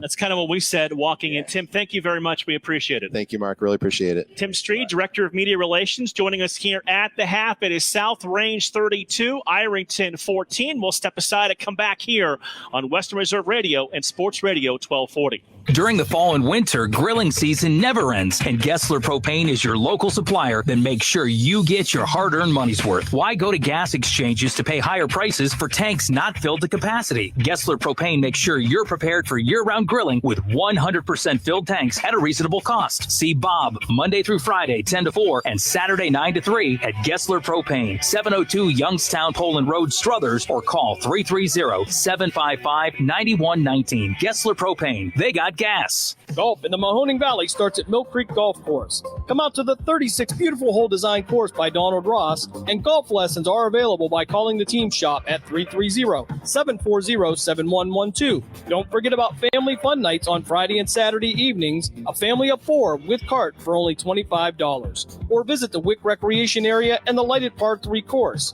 Book your tee time today at 330-740-7112 or online at millcreekmetroparks.org. Listen to Grove City College football all season long right here on Western Reserve Radio. Play action for East with time down the field. Got him in stride. That's Drake's 20, 15, 10, 5, touchdown. Cameron Drake. It's his schools across the 50, 45, 40. He's gone 30, 20, 15, 10, 5, touchdown. Wesley School. Listen to head coach Andrew DiDonato and the Grove City College Wolverines all year long right here on Western Reserve Radio. Accidents happen. That's why you need Repair That Glass. Specializing in windshield replacement and all other auto glass, we offer a full range of automotive glass repairs. Our technicians can do everything from minor chip repair to a complete replacement. Your windows don't go up or down, they can fix that too, along with custom glass work and antiques. Repair That Glass is a family-run business for over 40 years. Repair That Glass. Call for your appointment now at 330-534-3192. Located in Applewood Estates in Boardman Township, the Applewood Swim and Tennis Club offers a pleasant family environment. Choose a membership that meets your needs and enjoy a relaxing venue that includes not only swimming for the family, but also youth activities such as competitive swimming, tennis, and more. Enjoy the friendly atmosphere all summer long with the staff and members of the Applewood Swim and Tennis Club. For more information, go to applewoodswimandtennis.com or call 330-953-2833. Back to the Sandrock Concrete High School football game of the week on Western Reserve Radio. Halftime continues as the Ironton Fighting Tigers marching band is down on the field. South Range with the 32-14 lead. First half numbers look like this. Total yards for the Raiders, 342. Ironton with 312. Through the air, Billy Skirpak, 232 yards already throwing in the first half, Dave. Yeah, he's been very good in both phases of the game, and he's made big throws during this game. 187 yards passing for Ironton and only 25 yards rushing for the Fighting Tigers in the first half. 6 penalties on Ironton, 5 on South Range. Raiders have done good, 3 of 6 on third down, holding Ironton to just 1 of 6 on third down. And you know, third down play is always big. It's a stat that people talk about a lot, Mark. Very important, and right now, South Range is dominating. Time of possession, that is in favor of South Range, but it's close, 13-11 to 10-49. As we look at some of the individual numbers for Carpenter, 10 of 17, 169 yards and 3 touchdowns. Their leading rusher is Felder, who's carried it 3 times for 16 yards. They've really controlled keys in this game, Dave. 5 carries for just 6 yards. Oh, yeah, he's been getting hit behind the line quite a few times, and he has found just one play we've seen of 4 yards that he got some daylight on. Other than that, he has not been a factor at all. Billy Skirpak for South Range, 9 of 17, 232 yards and a touchdown. Leading rusher is Blake Ewert, and has 9 rushes for 69 yards and a touchdown. Skirpak 7 for 32. They've South Range averaging 6.5 yards per carry. Yeah, and that's a big problem for Ironton. They have to be able to stop the run, because basically what is the 2 rushes and they got a first down, so they definitely the second half and make some adjustments. Shane Lindstrom, 4 catches for 103 yards. J.D. Krause, 3 for 71. Starkey, 1 for 30. Aiden Leon, 1 for 28 yards. And you look at the first half scoring. It was South Range that got on the board first. Billy Skirpak, 7-yard touchdown run, capped off a 6-play, 90-yard drive that took 3:30 off the clock. It was Butcher's extra point that gave South Range the early 7-0 lead. Ironton came right back on a 66-yard reception from Logan Barnes. 1 play, 66-yard drive, took 12 seconds. We were tied up at 7 after Williams' extra point. South Range then took advantage of a couple turnovers. Krause's 40-yard reception, from a Billy Skirpak, a 5-play, 70-yard drive that took 1:16 off the clock. South Range led it 14-7. The Raiders then, Skirpak capped off that fumble recovery with a 5-yard touchdown run that made it 20-7. After Butcher's extra point was no good. And then Skirpak scored from 8 yards out at the 8:56 mark of the second quarter. The extra point failed. It was 26-7 South Range. And then it was Perkins, a 31-yard touchdown reception from Carpenter. Capped off a long 11-play, 87-yard drive that took 3:28 off the clock. It was 26-14 South Range. And then Blake Ewert capped off the first half scoring on a 31-yard touchdown run And the two-point conversion failed, 32-14 South Range here at the break.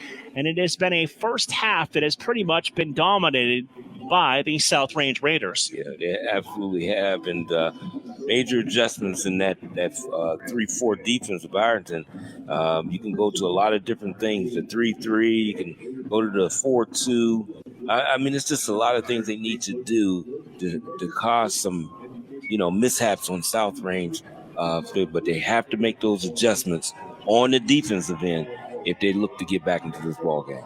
We're going to take a timeout. We will come back and we will have more here on Western Reserve Radio. Golf in the Mahoning Valley starts at Mill Creek Golf Course. Mill Creek Golf Course is the host venue for the AJGA PGA Hope Program, 8 high school teams, and 2 collegiate teams. Mill Creek Golf Course is your Callaway certified golf hub fitting facility. It was named the PGA of America's National Merchandiser of the Year for a public facility 2022. Book your tee time at 330-740-7112 or online at millcreekmetroparks.org.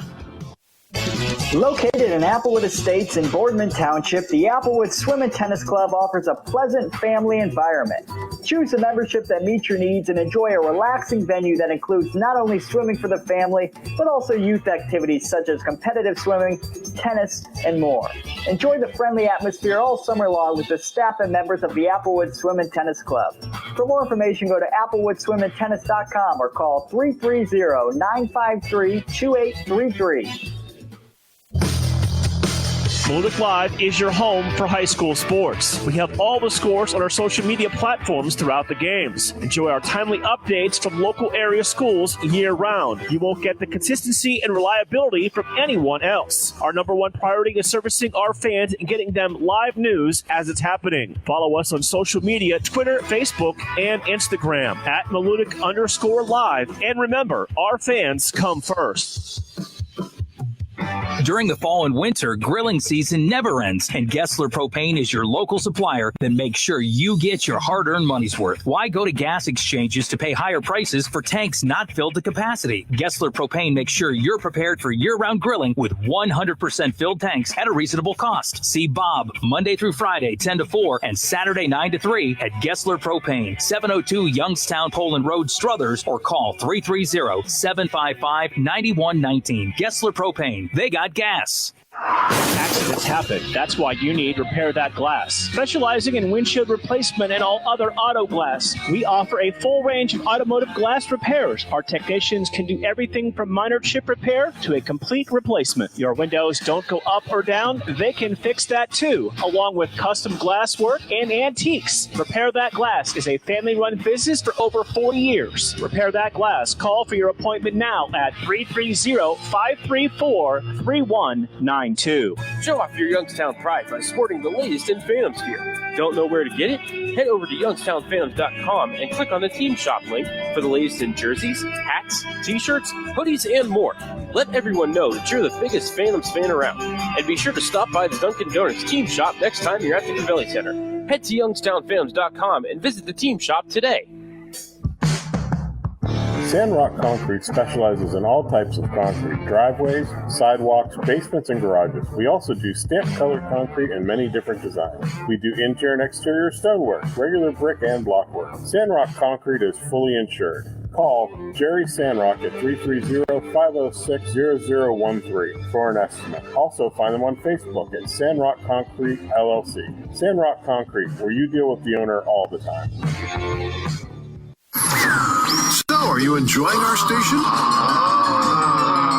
Well, now you can take us along on your mobile device wherever you go. Wow! The free Live 365 app is available for both Apple and Android devices. That sounds like fun. I'll give it a try. Just go to the Apple app or Google Play Store and download it today. You're listening to WRDP, Western Reserve Digital Broadcasting, Youngstown, Warren, Salem, and around the world. This is the radio home of the best high school sports in Youngstown. We are Sports Radio 1240 WBBW Youngstown, a Cumulus media station.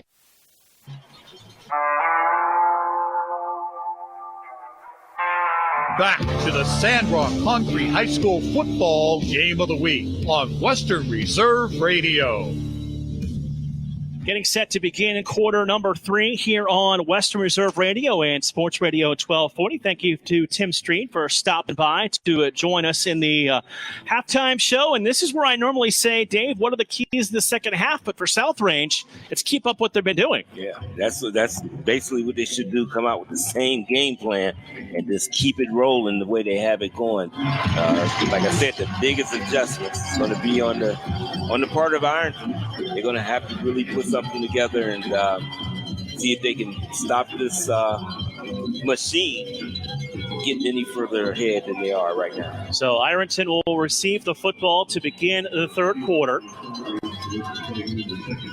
And we are underway in today's second half. Short kick fielded across the 20 to the 25, across the 30, 35 to the 40, spins to the 45 and down to the 46-yard line. That is Ty Perkins, the Cincinnati verbal commit, on the return. Nice little return, and that's a good way to come out, is to get something real nice and positive right off the bat, and nice return, good field position to get started with. I want to say thank you to all the comments from the first half on the Western Reserve Radio Facebook page, where you can also hear today's broadcast. We appreciate all the comments. And we've heard from a lot of our friends back home, Brian Briggs, Jim Campbell, a lot of fantastic broadcasters in the greater Shenango-Mahoning Valley checking in. Thank you for listening here this afternoon. And we'll hand it off on a first down on the jet sweep to Landon Wilson. And Wilson is upended just shy of midfield. Yeah, the defense was able to string it out and not allow it to get too many yards on it. And got a couple yards on that play. So gain of 2 brings up a second down and 8 for the Fighting Tigers. Head coach Trevor Pendleton in his 5th year, who is also the athletic director. Trips to the right side, twins to the left. Carpenter alone in the backfield will drop back to throw. Pressured, avoids the rush, goes underneath, and the pass is caught by Perkins, who tight-roped the sidelines, but he'll be a couple yards shy of the first down. And bring up a third down and 2. You got it, the third and very manageable. Be able to pick this first down up. The clouds burning off, and it turns into a sunny and a beautiful day where high temperatures expected to get into the 50s. By the time we bring you the second of our 2 games here this afternoon, up to 42 here this late morning. Carpenter's going to keep. Quarterback has the first down as he hops down to about the 42-yard line, and this drive will continue for the Fighting Tigers. Nice little positive things happening for him now, coming out and getting something going in a positive way, Mark, and that's what they want, a nice solid drive to kick off the second half. So it is 1st and 10 at the South Range 42-yard line for Ironton.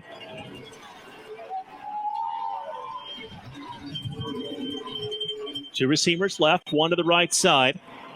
Carpenter going to roll right. Now sets, throws back across his body, and a catch was momentarily made. And they're going to call this a catch and a fumble, I believe. They threw the beanbag, Dave. Yeah, well, I don't think they have instant replay in high school, so we know. That is South Range football. They called that a catch and a fumble. Yeah. And we'll have to check out the replay here in the booth. Yeah, I think that would have been. You know what? It's fast. 2 steps, a football move. It was about 1.5. Yeah, that's it. That's what I said. It was a little short. He was not able to really make a move, and it should have been an incomplete pass. But who are we to argue with the officials? It is South Range football. Hey, everything, when things are going well, then everything does. So 1st and 10 for the Raiders. Now we've got a whistle that stops play.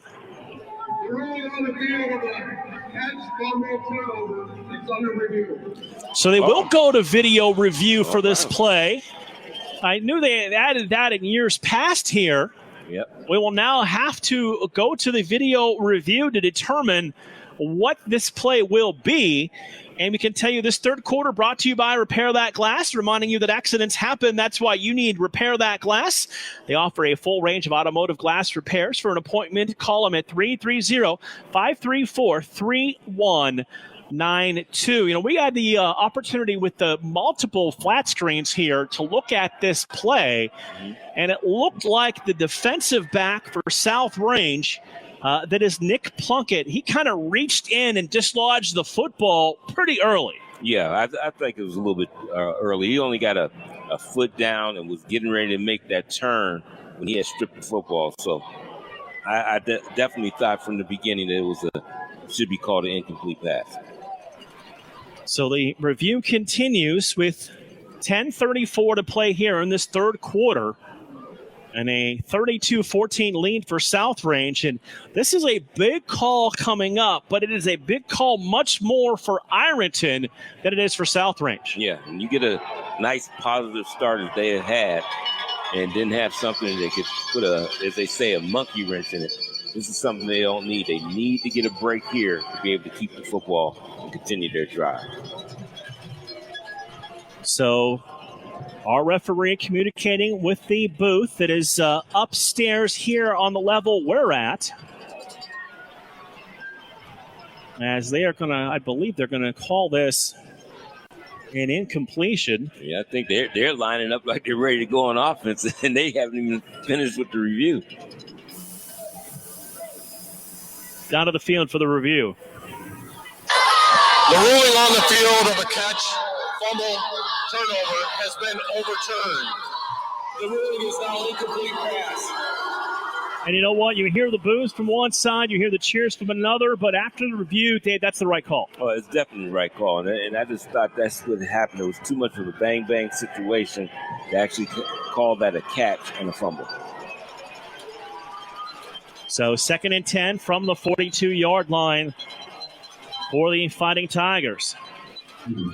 Two receivers to the right, one to the left side, wing to the right side. Keys is the tailback. Slot man comes in motion.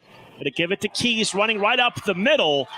And Keys gets down across the 35, down to the 34-yard line. He's going to be a couple yards shy of that first down. And that was his best run of the afternoon so far, 8 yards. Right back to the line. Keys will get it again. This time stood up behind the line of scrimmage and driven back. That's going to be about a half-yard loss on the play, and this is going to bring up a critical 4th down and 2. Yeah, this is big time here for them. They have to pick this up. Two receivers to the right, one to the left. Keys remains the running back.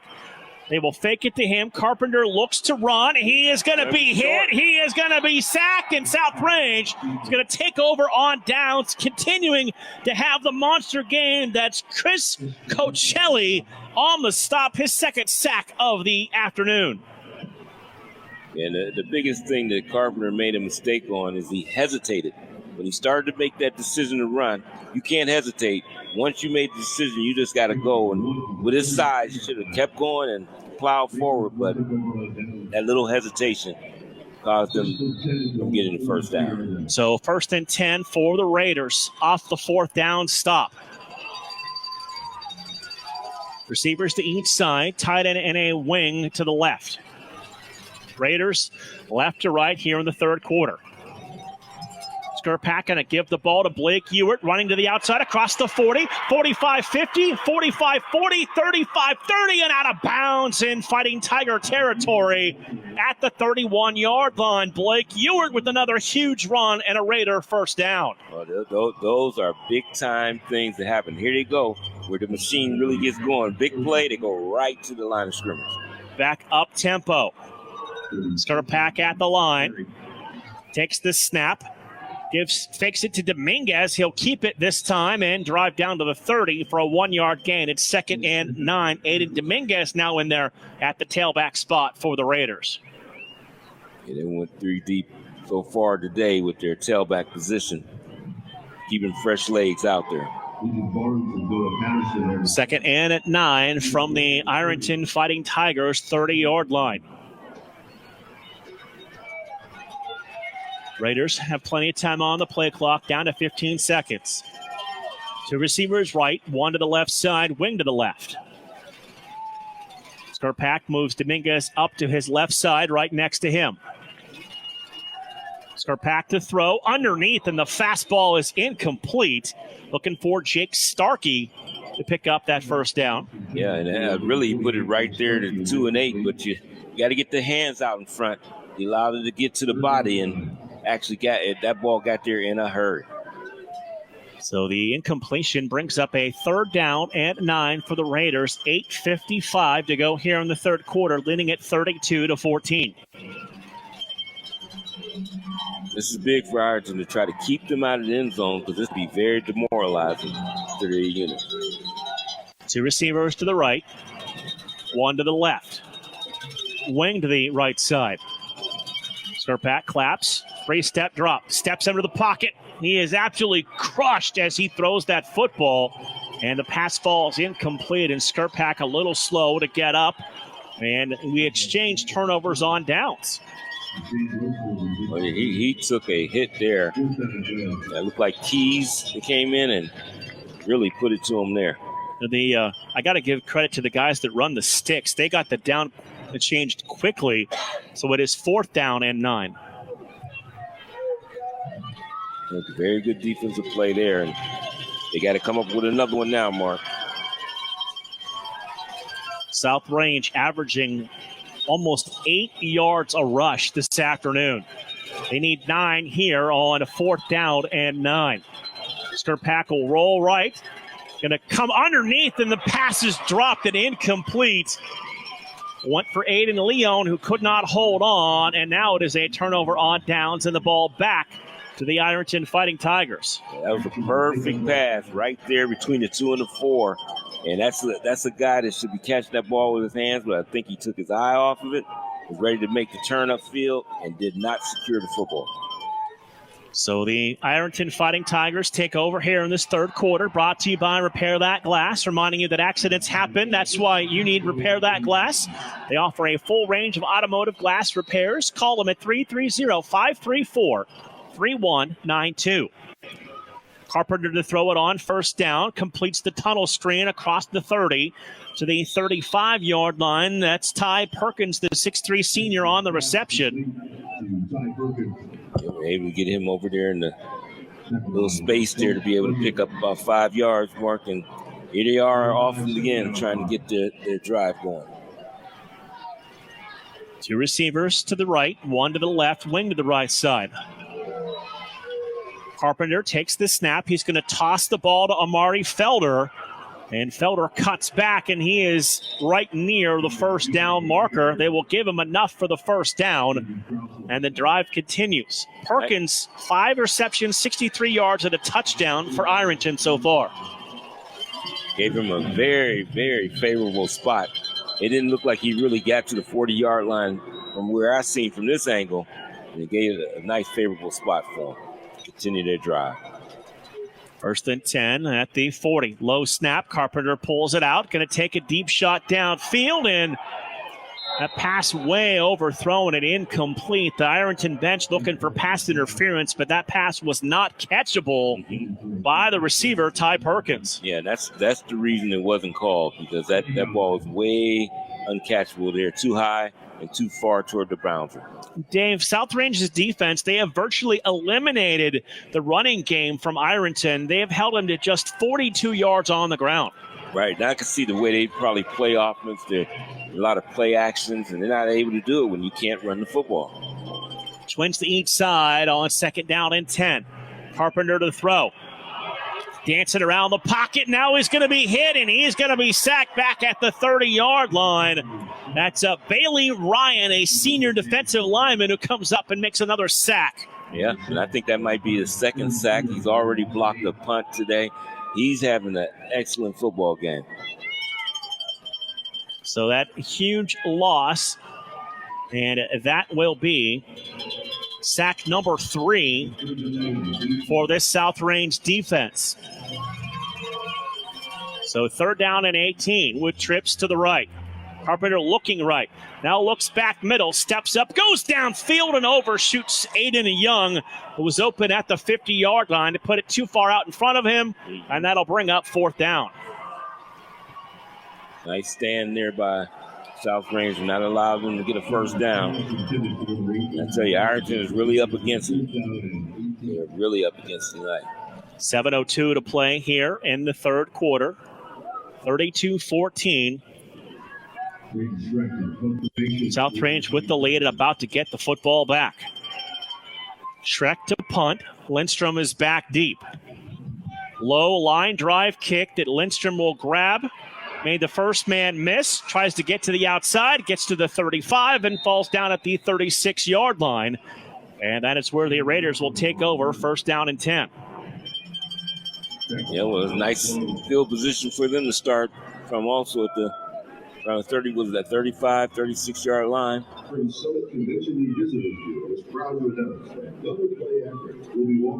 So we've got a stoppage on the field after the change of possession. We'll step aside as well. 6:51 to play in the third quarter. It is South Range 32, Ironton 14 on Western Reserve Radio and Sports Radio 1240. Accidents happen. That's why you need Repair That Glass. Specializing in windshield replacement and all other auto glass, we offer a full range of automotive glass repairs. Our technicians can do everything from minor chip repair to a complete replacement. Your windows don't go up or down, they can fix that too, along with custom glass work and antiques. Repair That Glass is a family-run business for over 40 years. Repair That Glass. Call for your appointment now at 330-534-3192. Back to the Sandrock Concrete High School football game of the week on Western Reserve Radio. Back to the seventh floor of Tom Benson Hall of Fame Stadium. We greet you from broadcast booth 13. And to our left is the South Range coaching staff, Dave. To the right side is our friends from the OHSA Radio Network. Yeah, and I'm over here on this side, and I'm hearing a lot of cheering on this side of the ledger because South Range is right next to me, and they're having a very good day. And looking at some of the overall numbers, South Range continuing to do a good job getting off the field defensively, as Ironton just 2 of 9 on third down. Yeah, and you can look just at that stat right there. And a lot of times when you're 2 of 9, you're not having a good day because it's so important to be able to convert third down. And you've been in a lot of 9 situations of third down play. 3 of 12 on either third or fourth down so far for Ironton today. 25%. Skurpak, 2 receivers to the right, a wing to the left side. Play clock down under 10 seconds. They will run it with Blake Ewert, and he is going to be bottled up right at the line of scrimmage for a very short gain that's going to bring up second down. A good defense there. There was no running room at all for him to get free there. So second down and 10 for the Raiders. 6.5 minutes to play in this third quarter.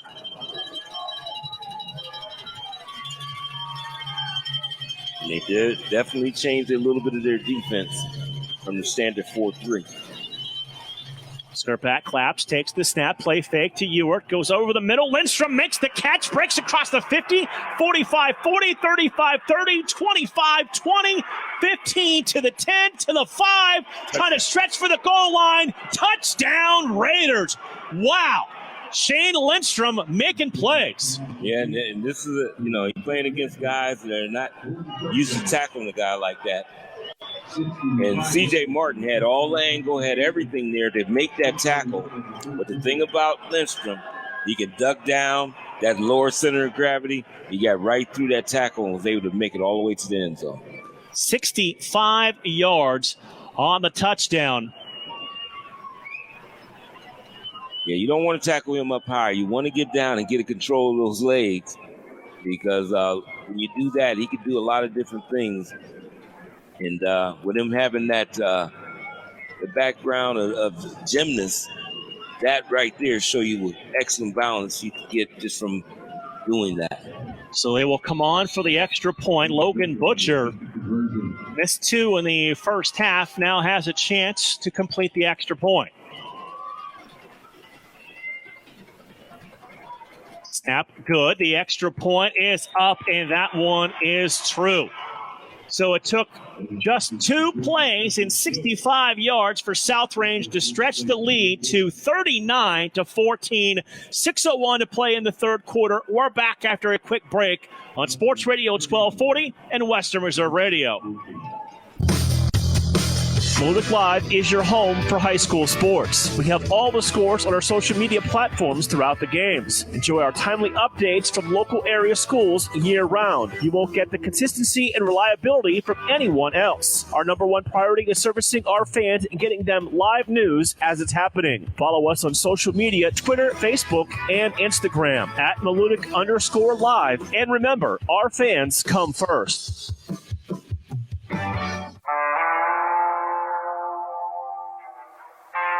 Back to the Sandrock Concrete High School football game of the week on Western Reserve Radio. Ready for the Raiders to kick the ball away with Logan Butcher.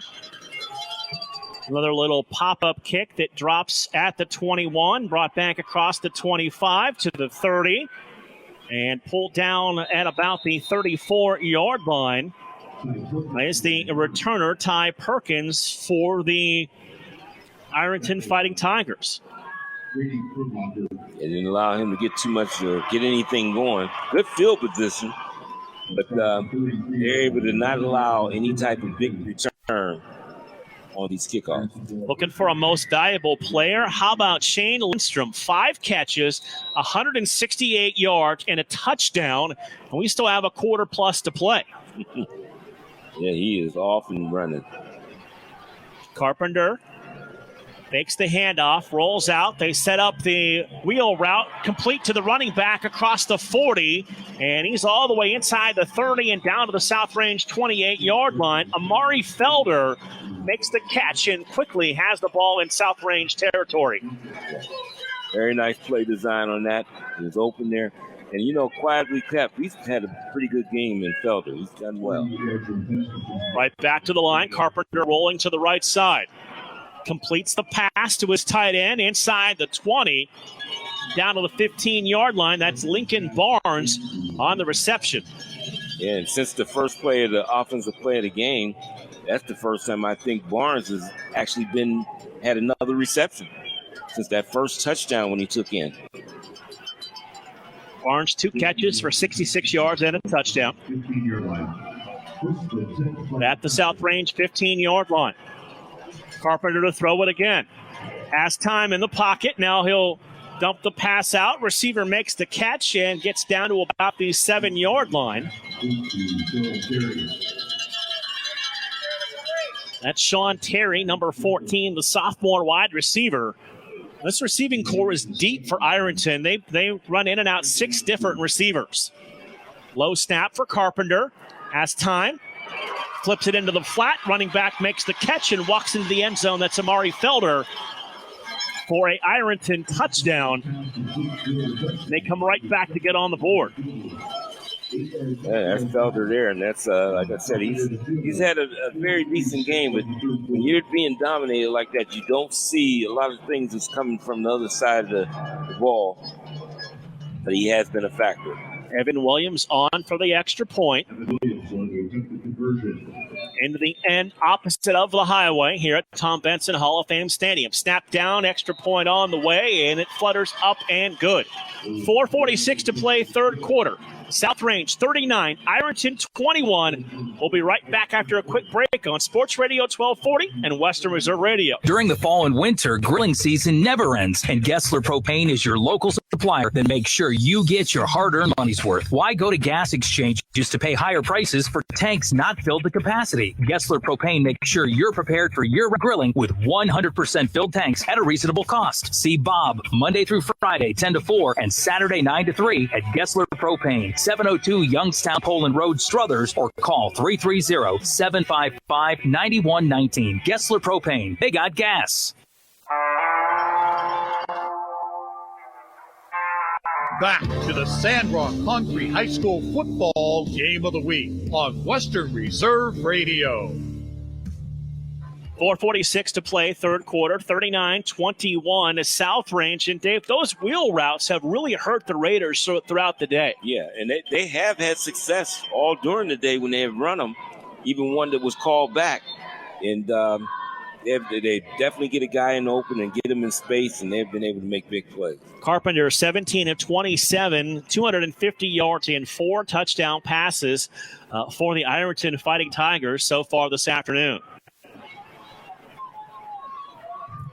Both teams now over 300 yards of total offense, 302 for Ironton, 444 for South Range. Win wreaking havoc on this kickoff, so they're going to have to bring somebody in to hold. And the way this stadium is designed, the way it'll come right in off that freeway area. Nice gust of wind come through.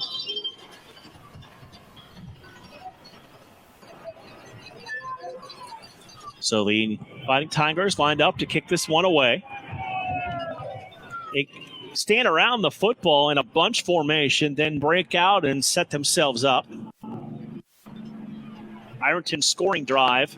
4 plays, 67 yards, 108.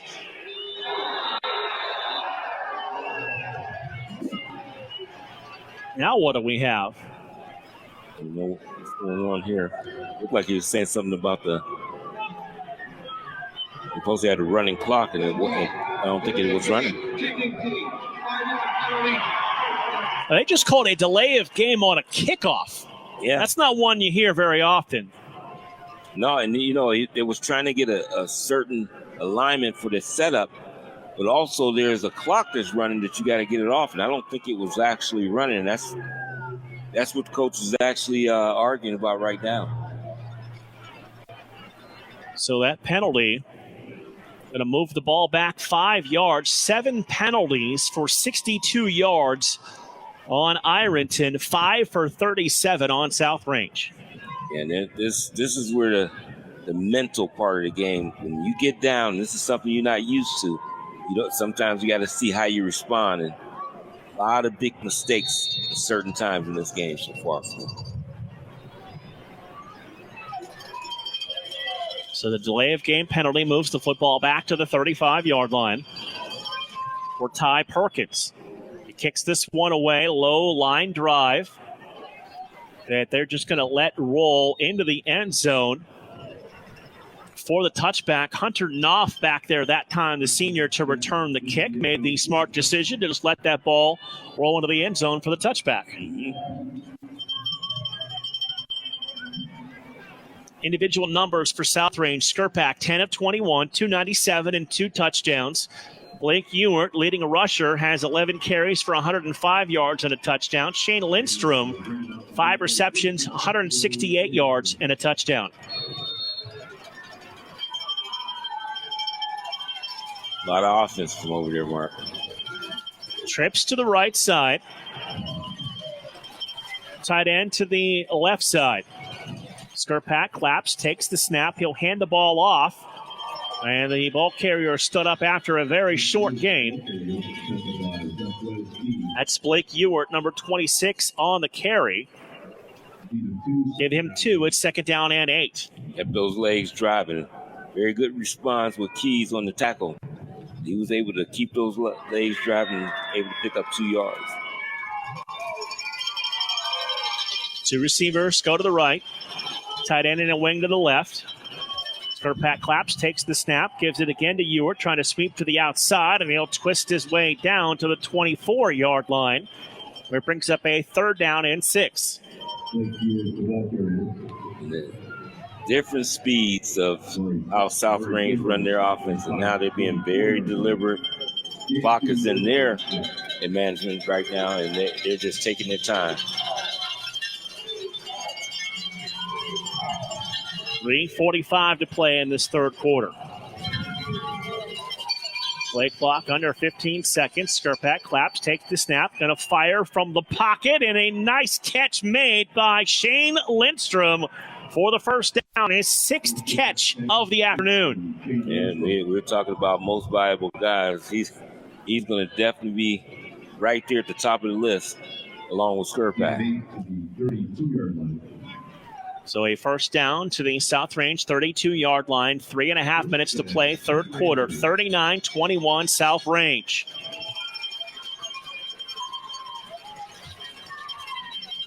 Two receivers to the right. Skrpak again, claps, play action. He's going to roll that way. Sets up. Now he's going to run with the football. Skrpak breaks a couple of tackles and drives down to the 38-yard line.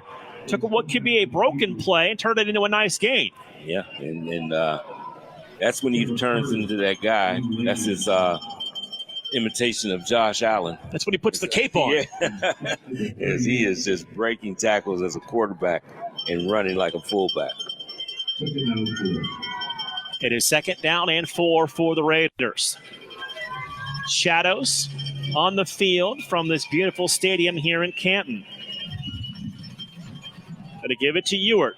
Running to the short side, turns the corner, has a first down, and he's going to be knocked out of bounds at about the 47-yard line. It's 1st and 10 for the Raiders. Yeah, very good tackle by Fielder, because I tell you, he had some more yards and real estate in front of him if he would have been able to get past that.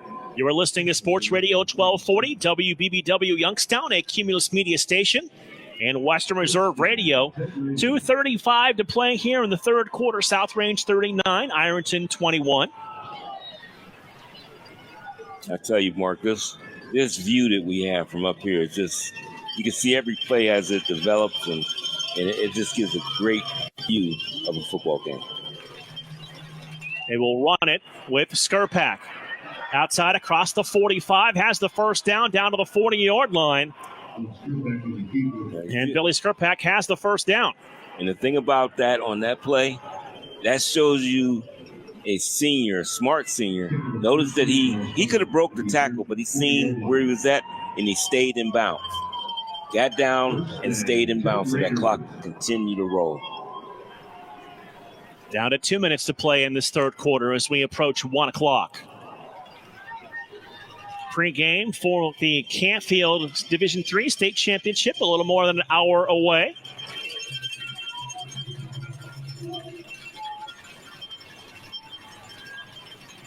Skrpak sends a man in motion, fakes it to him. He will keep it, and he'll dive across the 35 to the 34-yard line. You know, and the more I said to Josh Allen, just thinking, 17. He is wearing number 17, so he may think that he is. That may be his favorite quarterback. Yeah, it could be. Not a bad guy to want to emulate. Nothing wrong with that. Absolutely. And he has that size, that quarterback at the high school level, that he can go in and run over guys. And he's definitely doing that. Two receivers to the right, wing and a receiver to the left. Down to a minute to play in this third quarter. Skrpak takes the snap. He'll give the ball to Blake Ewert. And Ewert will pick up 1. It's going to bring up 3rd down and 3 for the Raiders. Yeah, time-consuming drive is what we see right here. Allowing that clock, you just steady seeing is just tick, tick, ticking away. And they being very deliberate on offense. It's an 8-play, 46-yard drive that has picked up 3 first downs for the Raiders.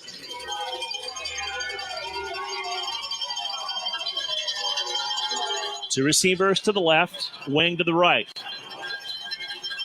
Skrpak puts the man in motion and will hand it to Blake Ewert. He is tripped up right near the line of scrimmage, and it's going to bring up 4th down when we come back for the start of the fourth quarter as the final 2 seconds go off the clock.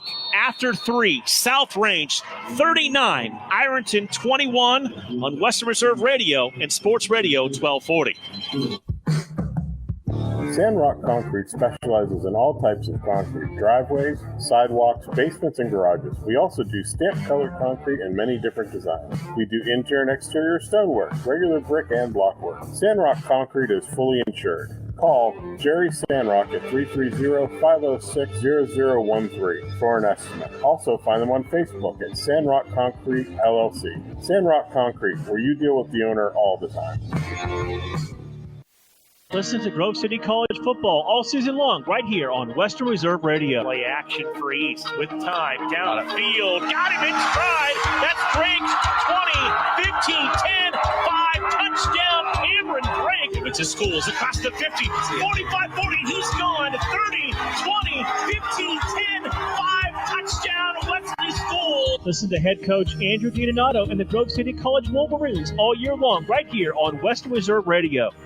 Accidents happen. That's why you need Repair That Glass. Specializing in windshield replacement and all other auto glass, we offer a full range of automotive glass repairs. Our technicians can do everything from minor chip repair to a complete replacement. Your windows don't go up or down, they can fix that too, along with glass work and antiques. Repair That Glass is a family-run business for over 40 years. Repair That Glass. Call for your appointment now at 330-534-3192. As we get set to begin the fourth quarter here on Western Reserve Radio and Sports Radio 1240, 39-21, South Range with the lead. And looking at the total yards in this game, 491 so far for South Range, 302 for Ironton, 305 of those 491 for South Range through the air, Dave. Yeah, and I mean, they've been able to do what they want here. So, as I said earlier, very patient, deliberate, but they're moving the ball down the field. I think, in my opinion, you don't want to have anybody tune out. But I tell you, if they score again, oh, man. The South Range is in the middle of a 9-play, 47-yard drive that's taken almost 5 minutes off the clock and done exactly what they needed to do, work the clock and keep the ball out of the Fighting Tigers' hands. Yeah, and they've definitely done that, and it's real deliberate. I mean, we done seen everything this season with them, and a lot of times we don't see them play this type of football deliberate like this. But we see they can do that also, and they've been successful at everything. It's been a great season for them.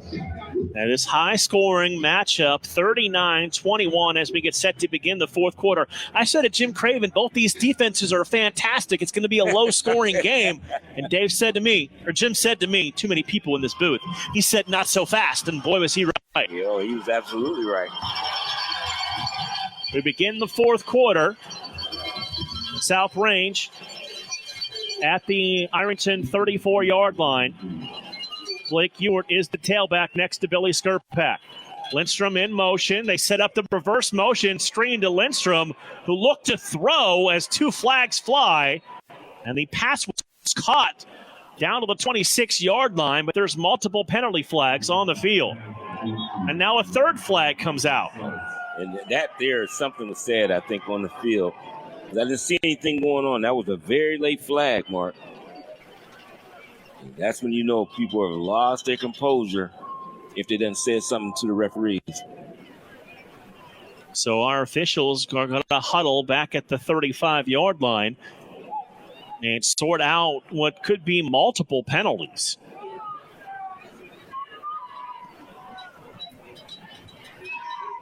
Let's go down to the field and see what they determined. Holding, defense number 23. That penalty is declined. The result of the play is a completion and a 1st and 10. Dead ball, sideline warning, Ironton, just a warning. So that is the initial warning. So if they pick up another one, that will be a penalty. Yep.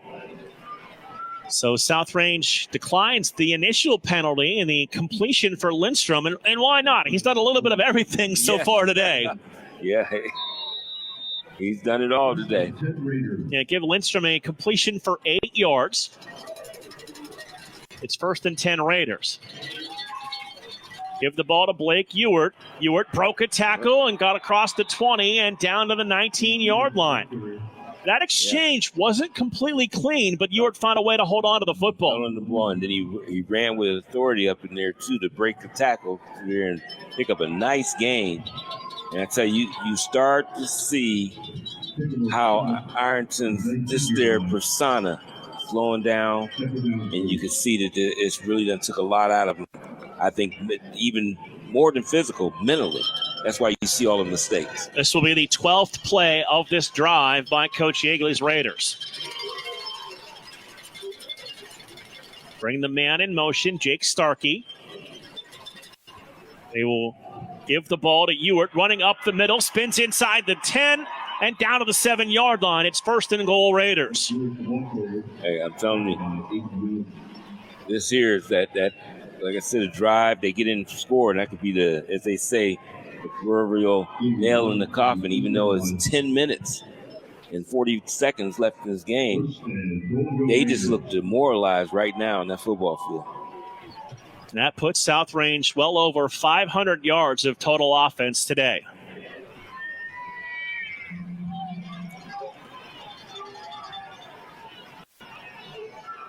The receivers to the left, running back to the left of Billy Skurpak.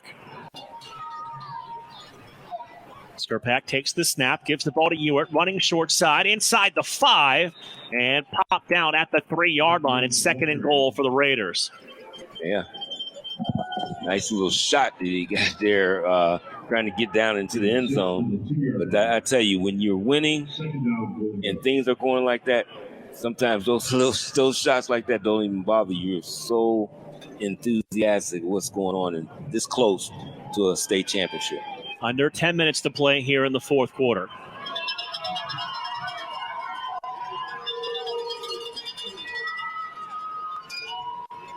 Skurpak sends the man in motion. Inside handoff. Skurpak kept that one. And going to bring up a 3rd down and goal. Got to get offensive lineman, and they got him. So they'll lose one on that play. It'll bring up 3rd and goal from the 3-yard line.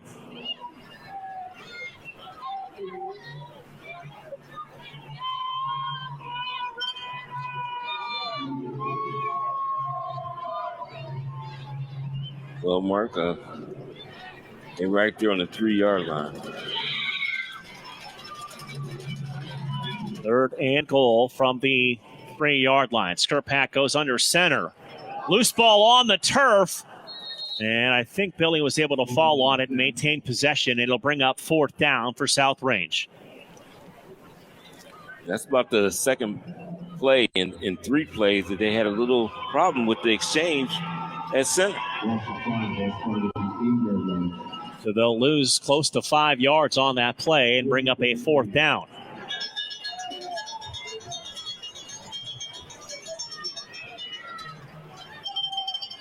Eight minutes, 15 seconds to go in this fourth quarter. Yeah, I think he's going to take the play clock all the way down and call a timeout and then make a decision whether to go or kick it. They'll run it down to 1, and then Coach Yeagley will use the timeout. That's his first. They'll have 2 more. Timeout on the field. 8:03 to play, fourth quarter. South Range 39, Ironton 21. We're back after a quick break on Western Reserve Radio and Sports Radio 1240. Golf in the Mahoning Valley starts at Mill Creek Golf Course. Mill Creek Golf Course is the host venue for the AJGA PGA Hope Program, 8 high school teams, and 2 collegiate teams. Mill Creek Golf Course is your Callaway certified golf hub fitting facility. It was named the PGA of America's National Merchandiser of the Year for a public facility 2022. Book your tee time at 330-740-7112 or online at millcreekmetroparks.org.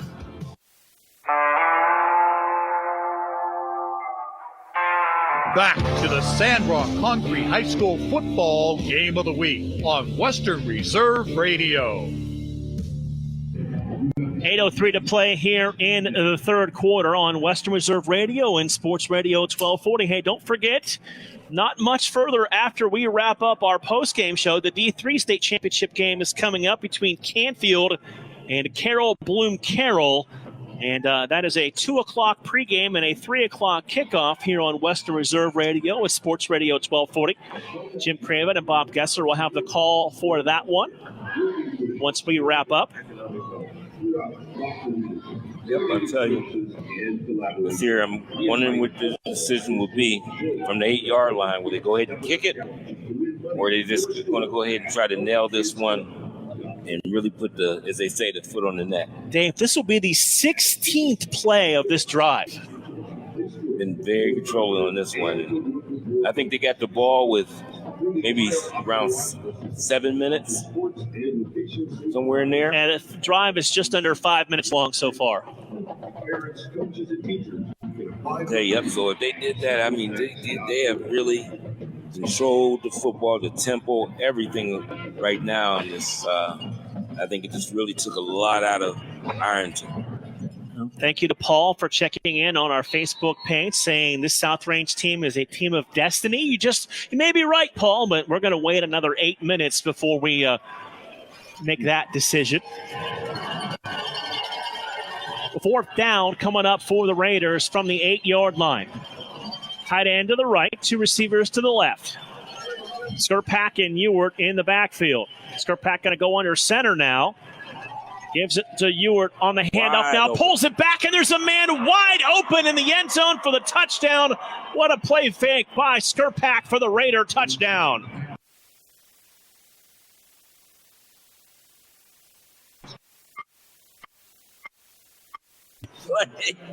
Just sneak out to the other side. Nobody picked him up, and he was wide open. Look at him coming across, taking the block down, and comes right across, and he's wide open. Great play. So on that touchdown reception, that is Dean DiPizio, the senior tight end. And now Logan Butcher on for the extra point. And the extra point is up and good. And if you were looking for probably the difference maker, that was it right there. Raiders now lead at 46-21 with 7:57 to play in this fourth quarter. And when you're down by 25 with 8 minutes to go, it's going to take a lot from Ironton. Oh, a whole lot, because you haven't been able to stop that machine. And I just don't see anything that you could do right now. They've really, really been dominated. But what you do as a senior, you come out and play these last 7:57 as hard as you possibly can, and just make yourself feel that you were there giving your 100% effort. And how kind of cool is that to call that play, put in a senior we haven't seen play at all this afternoon except on special teams to score a touchdown in the state championship game? Yeah, that is fantastic. That's something for he'll remember for the rest of his life. That is a coaching staff that is connected to their football team. Yeah. Oh, yeah, absolutely. So Logan Butcher will kick the football away. Low bouncing kick. Someone's going to go out of bounds and give Ironton good field position when the ball went out of bounds at the 14. I know, Mark, one of the things we talked about when we first seen them play is how they really use everybody. It's not guys just sitting on the bench or standing. They use everybody at different plays of the game. People we won't even see for a whole entire half. All of a sudden they're in the game, or a fourth quarter, and they be an integral part of the game when they come in. So, that's just a great coaching, and you keep everybody involved and really bought into what you do.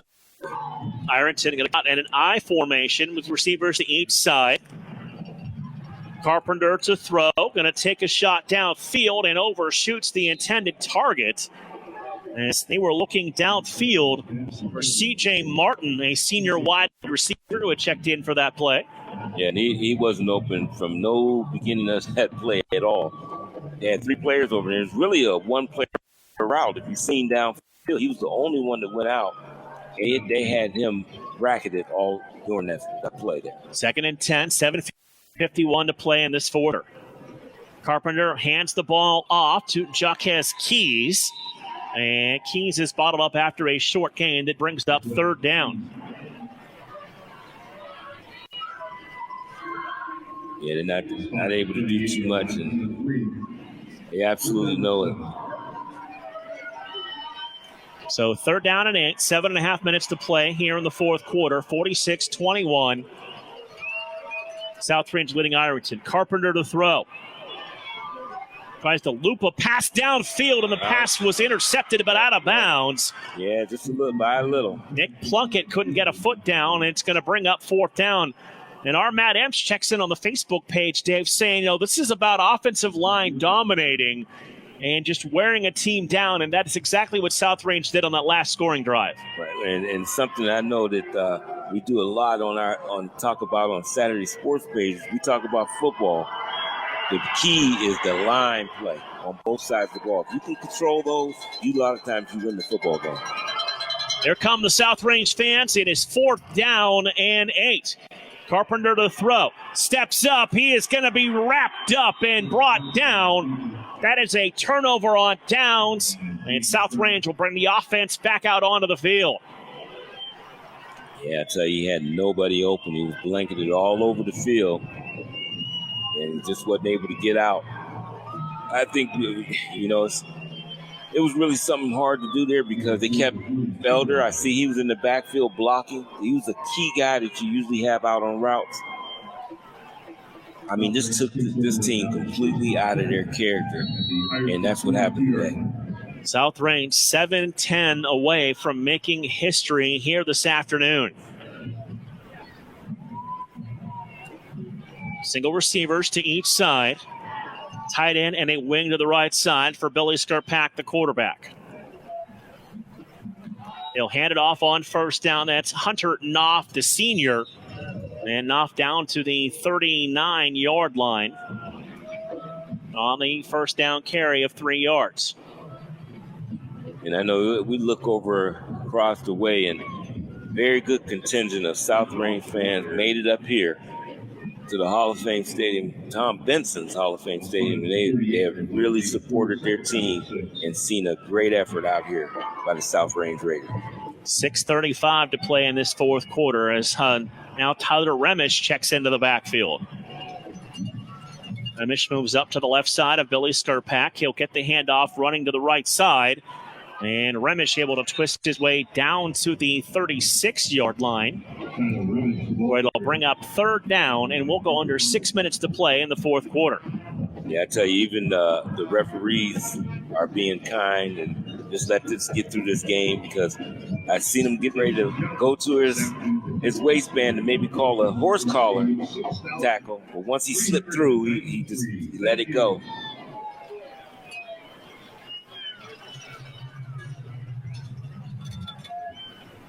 5:52 to play here in the fourth quarter. You're going to run the football right up the middle. I had a little bit of, I think they had 2 people moving at once on that play. Illegal shift coming up against South Range. Dave tells us, 6,993 the attendance for this D5 state championship game here today. Yeah, and you look around, you can see it's pretty good for a high school state championship game. They put the fans in there, and that goes out to both South Range and Ironton. Both teams have definitely brung in their fans to support. 5.5 minutes, clock continuing to roll. Play clock down under 10 seconds. 3rd down and 9 for the Raiders. Tyler Remish, the running back. They give it on the inside, handoff to Jake Starkey. And Starkey is pulled down right near the line of scrimmage, where it'll bring up a 3rd down and long. And Ironton going to take a timeout. It's 5:08 to play here in this fourth quarter. With the timeout on the field, we'll step away quickly. It is South Range 46, Ironton 21 on Western Reserve Radio and Sports Radio 1240. Show off your Youngstown pride by sporting the latest in Phantoms gear. Don't know where to get it? Head over to youngstownphantoms.com and click on the Team Shop link for the latest in jerseys, hats, t-shirts, hoodies, and more. Let everyone know that you're the biggest Phantoms fan around. And be sure to stop by the Dunkin' Donuts Team Shop next time you're at the Convelli Center. Head to youngstownphantoms.com and visit the Team Shop today. Back to the Sandrock Concrete High School Football Game of the Week on Western Reserve Radio. At the Harrison Gate, located on the east side of the stadium. Right back here at Tom Benson Hall of Fame Stadium. Don't forget, coming up in about 40 minutes here on Western Reserve Radio and Sports Radio 1240, Carol Bloom Carroll and Canfield. Jim Craven and the coach Bob Gessler will have the call of that one. We'll start you off with the countdown to kickoff at 2 o'clock. 4th down and 10 for the Raiders. 5:11 to play here in this game. Skarpak going to take the shot downfield, overshoots Annan Leon, and incomplete. And Ironton's going to get the football back with 5:06 to play here in the fourth quarter. Yeah, I looked at that play, Mark, and I maybe don't want to say it on broadcast, but it almost looked like he just threw that ball up. I've never seen Skirpak throw a ball like that, and when you've got the catch radius that Aiden Leone has at 6'3" that we saw, yeah, you can just throw it up and see if your guy can make a play. Yeah, he was just so open, and the way he's pretty accurate with his throws, I think he was being class by not really running the score up. Carpenter to throw on first down. Pass batted, but still caught by the receiver, but back to about the 36-yard line. Pass is caught by Nate Lewis, the sophomore. Excuse me, check that. Wrong roster. That's C.J. Martin. So that is a loss of 5. That brings up second down and 15. Loss of 5, second down and 15.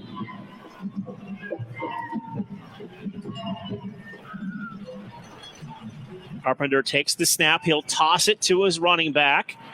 And getting across the 40, down to the 42-yard line is Jaquez Keys, the verbal commitment to the University of Wisconsin. He'll pick up the lost yardage, and it's now third down and 10. Yeah, they strung that play out to the nice little run for him, though, to get that 5 yards back. They're always behind the chains, and it makes it really tough. And they've been having a lot of problems on third down. On third down, Carpenter to throw. Going to take the shot downfield, and the pass underthrown and caught by Ty Perkins, and a flag at the end of the play. That was the latest flag ever. I thought it was pass interference offensively. He used those hands to push up, but it was so early when it happened. Well, I don't know what they might have called. I think this is going to be a sideline warning on South Range.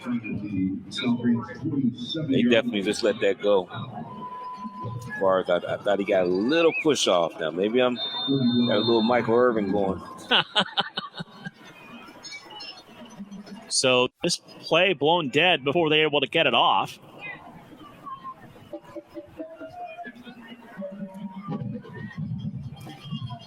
I don't know if they had to reposition the football or what that was, Dave. Yeah, I'm not sure. 3:44 to play here in the fourth quarter. Carpenter to throw it again.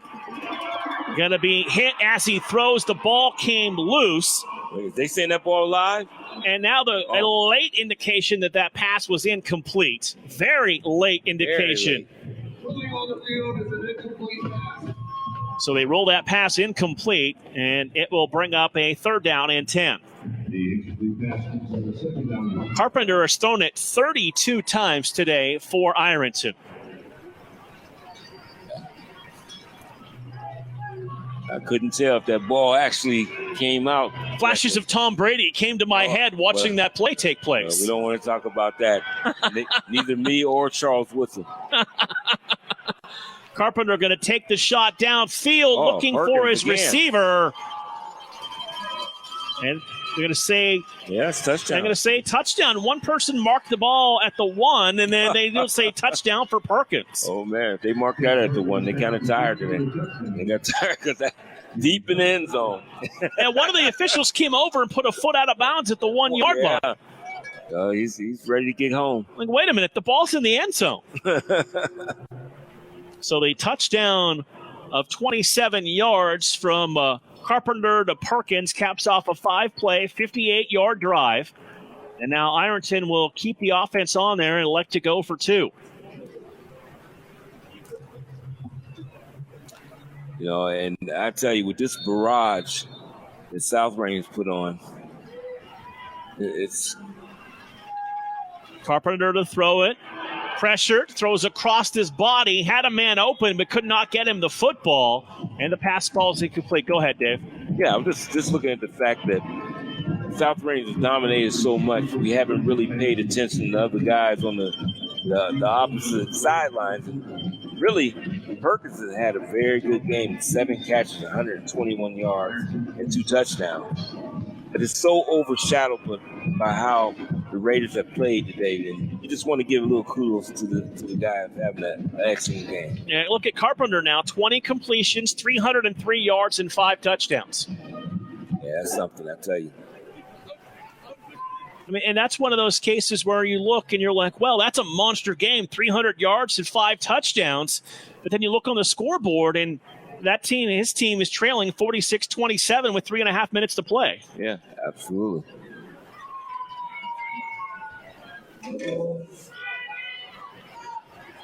So, again, don't forget, coming up, 2 o'clock, we'll start the pregame show. 3 o'clock is the scheduled kickoff for Canfield and Carroll Bloom Carroll, as Coach Pavlansky has Canfield in the state championship game for the first time since 2005. A little onside kickball knocked around. They got it.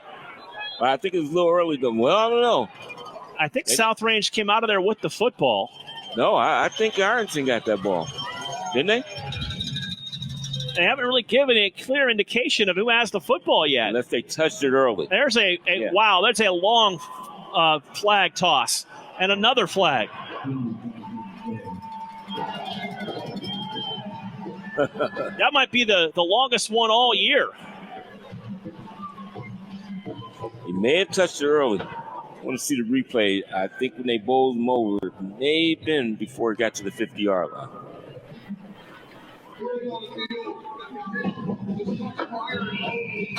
First touching. After the play, we have 2 dead ball fouls, both by Ironton. Number 7 and number 8. That's Amari Felder and Aiden Young, who both picked up dead ball fouls after the conclusion of that play. And sometimes when they're dead balls, they're being succession. It can actually be a 30-yard penalty. I would assume that they will mark off 30 yards for 2 dead ball fouls, as we confirm with our officiating expert in the booth. Yep. And I'll tell you, that just shows you how they're definitely frustrated. Lost their composure, and you're seeing those type of things happen. So they will mark off all of these penalties with 3:29 to play here in the fourth quarter. Boy, put them down to around 20-yard line probably. Yep, 19-yard line. They could score again if they wanted to, and they may. They may want to put a 50 spot on them. I don't know, but so much time left. I think they might be content to just run more clock than put more points up on the board, but we'll see. I think the thing is just to run the clock, but if a guy sees an opening. If you happen to score, you're not going to stop. No.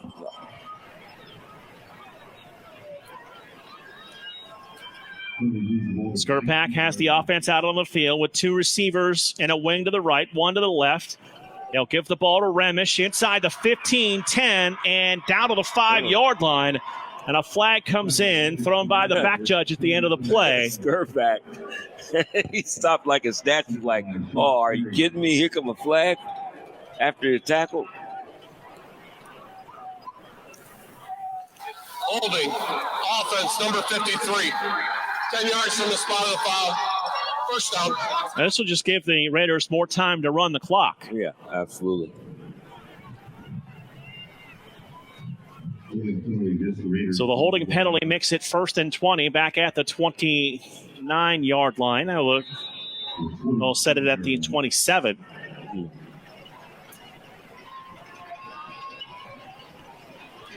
.3:14, clock rolling. South Range stays in the huddle with 15 seconds to go. Yeah, I think they'll run it all the way down the play clock before they snap it. Running back up next to Billy Skirpak. He will take the handoff across the 20, 15, and out of bounds near the 10-yard line. And leaping one of the sponsor banners is the South Range running back. That's Hunter Knopf, the senior. Tell you. Nice little run to get out on the outside there. Yep. And another holding penalty called on South Range will wipe off the run. Yeah. Guess we said let's get them out of scoring position. 2:52 to play here in the fourth quarter. 46-27 South Range. 7th penalty on South Range, 10 on Ironton. Now we've got a whistle and an official stoppage in play. Back to the 29-yard line, Mark. So 2:52 to play in the fourth quarter. It will run it. And getting knocked out of bounds. That's Remish with 2:47 to play here in the fourth quarter.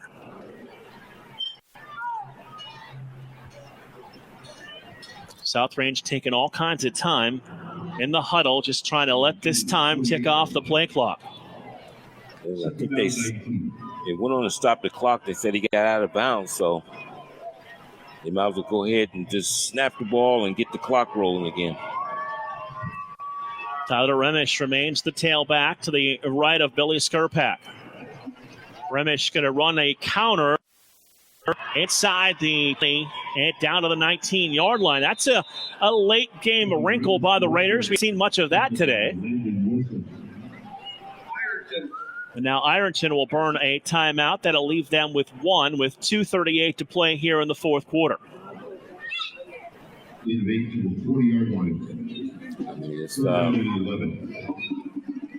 I think it's prolonging the situation. I mean, I guess they said they didn't want to leave any of their timeouts on the board, so they're going to go ahead and call them. But so they will use that timeout, have them with 1 remaining. And, sometimes coaches, they know what the situation is. They want to talk to their seniors, really, that's out there on that field and let them know how they appreciate them putting in a great effort. Come up a little short this time, but thanking them for everything. Visit hallgreensvillage.com to register today.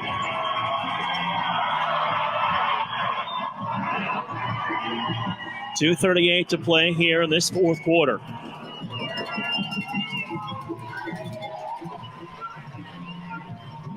Remish to the right side of Billy Skurpak. Leon goes in motion. They give it to him on a sweep, trying to turn the corner. And Leon is knocked out of bounds at about the 21-yard line. And they'll stop the clock at 2:29 to go and bring up a fourth down for South Range.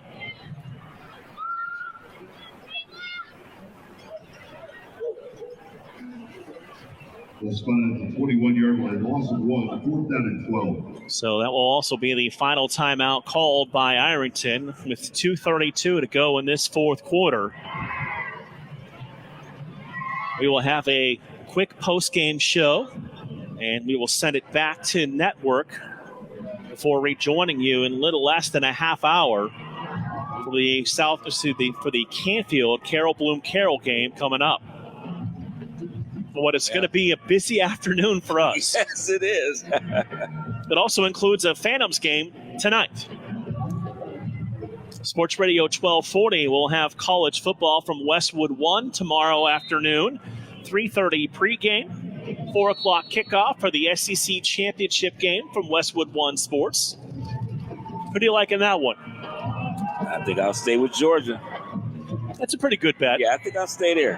LSU can't show up and do some things sometimes, but I don't think they got enough to take Georgia out. I really like Daniels at the quarterback spot, too, for them. Yeah, and he's been around.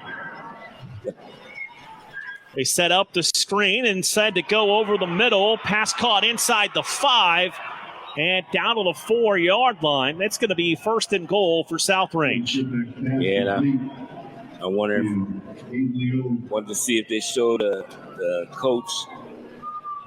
But I understand the pass play. It wasn't really the score. It was to get that first down and allow that clock to continue to run. And that, they really could take 4 knees.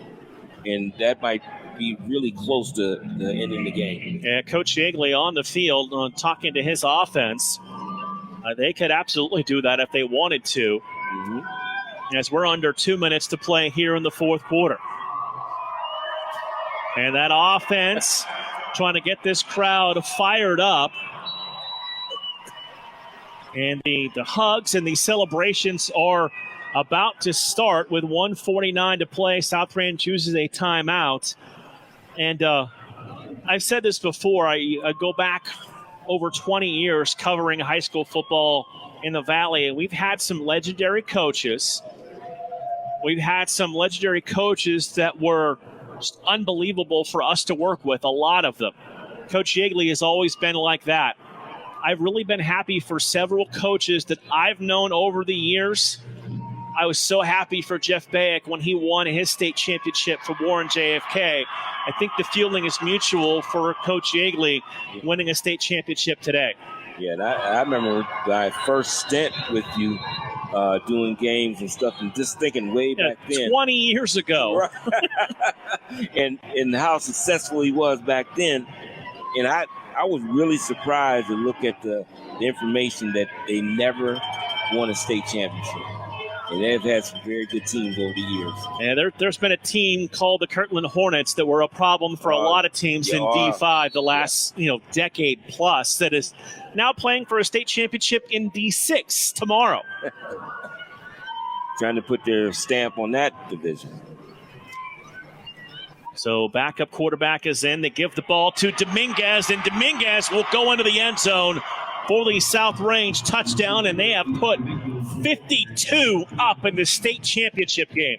Yeah, these type of things make me I don't see the coin toss a lot, Mark, but I will see the after game coach's handshake. Very interesting to me these days. When you put your backups in, you can't ask them to not play. Yeah, I mean, that's what happened. The guy is not, unless you're just going to go out there and let the quarterback kneel. If you're going to run a play, those guys are trying to get into the end zone. This is a state championship. You may never get back there. And you want to be a part of history in scoring football. Logan Butcher on for the extra point that is up, and it is good. It is South Range 53 and Ironton 27 with 1:45 to play here in this fourth quarter. Yep. And we continue to talk about Coach Yeagley. And Jim and I were there for 200 several years ago. But you talk about this. I don't know if 240, there will be a bigger win for him than 243, which is about to come in a minute 45. Yeah, I'm sure this is big time for him here. So 1:45 to play in this fourth quarter. We are 22 minutes away from pregame for game number 2 here on Western Reserve Radio 2. As the Canfield Cardinals will be in search of their first state championship in school history. Yeah. And their second trip.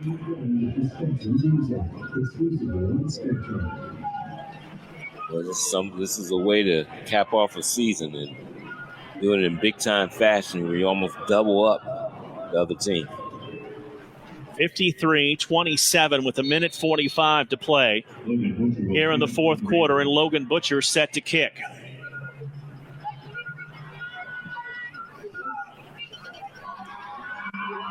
And Butcher's kick is going to go out of bounds and give field position to Ironton with 1:45 and no time coming off the clock. Yep. So the ball goes out of bounds. They'll spot it at the 35-yard line. Minute 45, no timeouts, and see if they can try to get down the field and get a last-minute score. A camera seems to have found Coach Yeagley on the sidelines, and you can see the celebration beginning in the stands as can't imagine how the North Lima community feels about this football team, and I'd say a good portion of them might all be in the stands across the way. Yeah, absolutely. Carpenter will throw on first down. Going to take a shot downfield. That pass floats over his intended receiver and incomplete with 1:38 to play here in the fourth quarter. And I tell you, as I said about that support we see from the fans over there, we've seen that all season. They really have came out and supported this team, and to get this at the end of the season is a great Great honor. And, the thing about it, if we were able to see the people across the way from us, there's more than just South Range. I'm sure there's Poland and Hubbard and Brookfield and Springfield, and, I'm just naming a few over there watching this game as well. Mm-hmm. He's going to throw it again, and this pass they're going to call that a catch. Yep. Across the 45 and down to the 43-yard line with 1:32 to play here in the fourth quarter. You got that over to Landon Wilson there. And this is an Ironton team that continues to get back to Canton. But now, as they've been here 3 of the last 4 years, Carpenter with the time, going to take a shot downfield, ball overthrown, intercepted at the 10-yard line. As coming up with the interception is Jimmy Powell, number 31. And a flag comes in after the interception. Yeah, he was excited there. More being able to get in and have a play in this game. So they will sort out the penalty.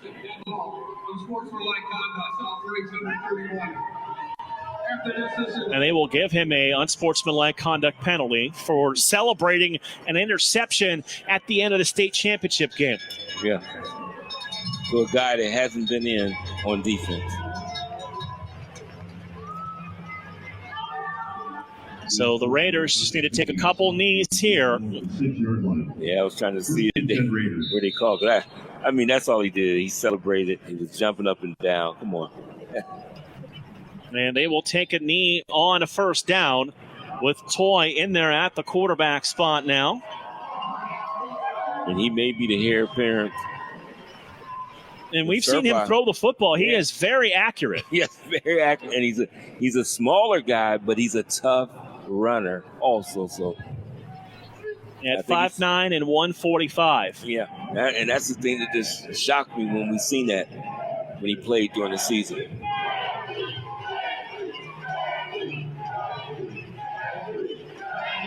Trying to understand what the crowd is saying. Yeagley. And he just got it. He got the Gatorade bath. He got it. Yeah, they'll take another knee. And we will go under 30 seconds to play, and they don't have to snap a football again. North Lima, the South Range Raiders, are going to bring back the first state championship in school history, a 53-27 win, and they will raise a state championship banner for the South Range Raiders. Yeah, absolutely. It's a great accomplishment. We done seen what they did all season, and now to get this at the end, it's a great achievement. South Range outgains Ironton 564 to 389. Billy Skirpak, 13 of 25, 331 and 3 scores. Blake Ewart, 19, 142 and 1 on the ground. Shane Lindstrom, 6 for 176 and a touchdown, as the South Range Raiders are the D5 state champions for 2022, Dave, and they cap off a perfect year. Yeah, absolutely, and did it in a dominating fashion. And we were able to see here, and like I said earlier, they almost doubled them up in points. That is going to do it here from the OHSAA D5 State Championship. We're going to step aside for about 15 minutes. We'll come back with the D3 State Championship game, and that will do it. South Range 53, Ironton 27. You heard it all right here on Western Reserve Radio and Sports Radio 1240. We thank you for joining us for this special presentation of Western Reserve Radio. And we now return to our regularly scheduled programming.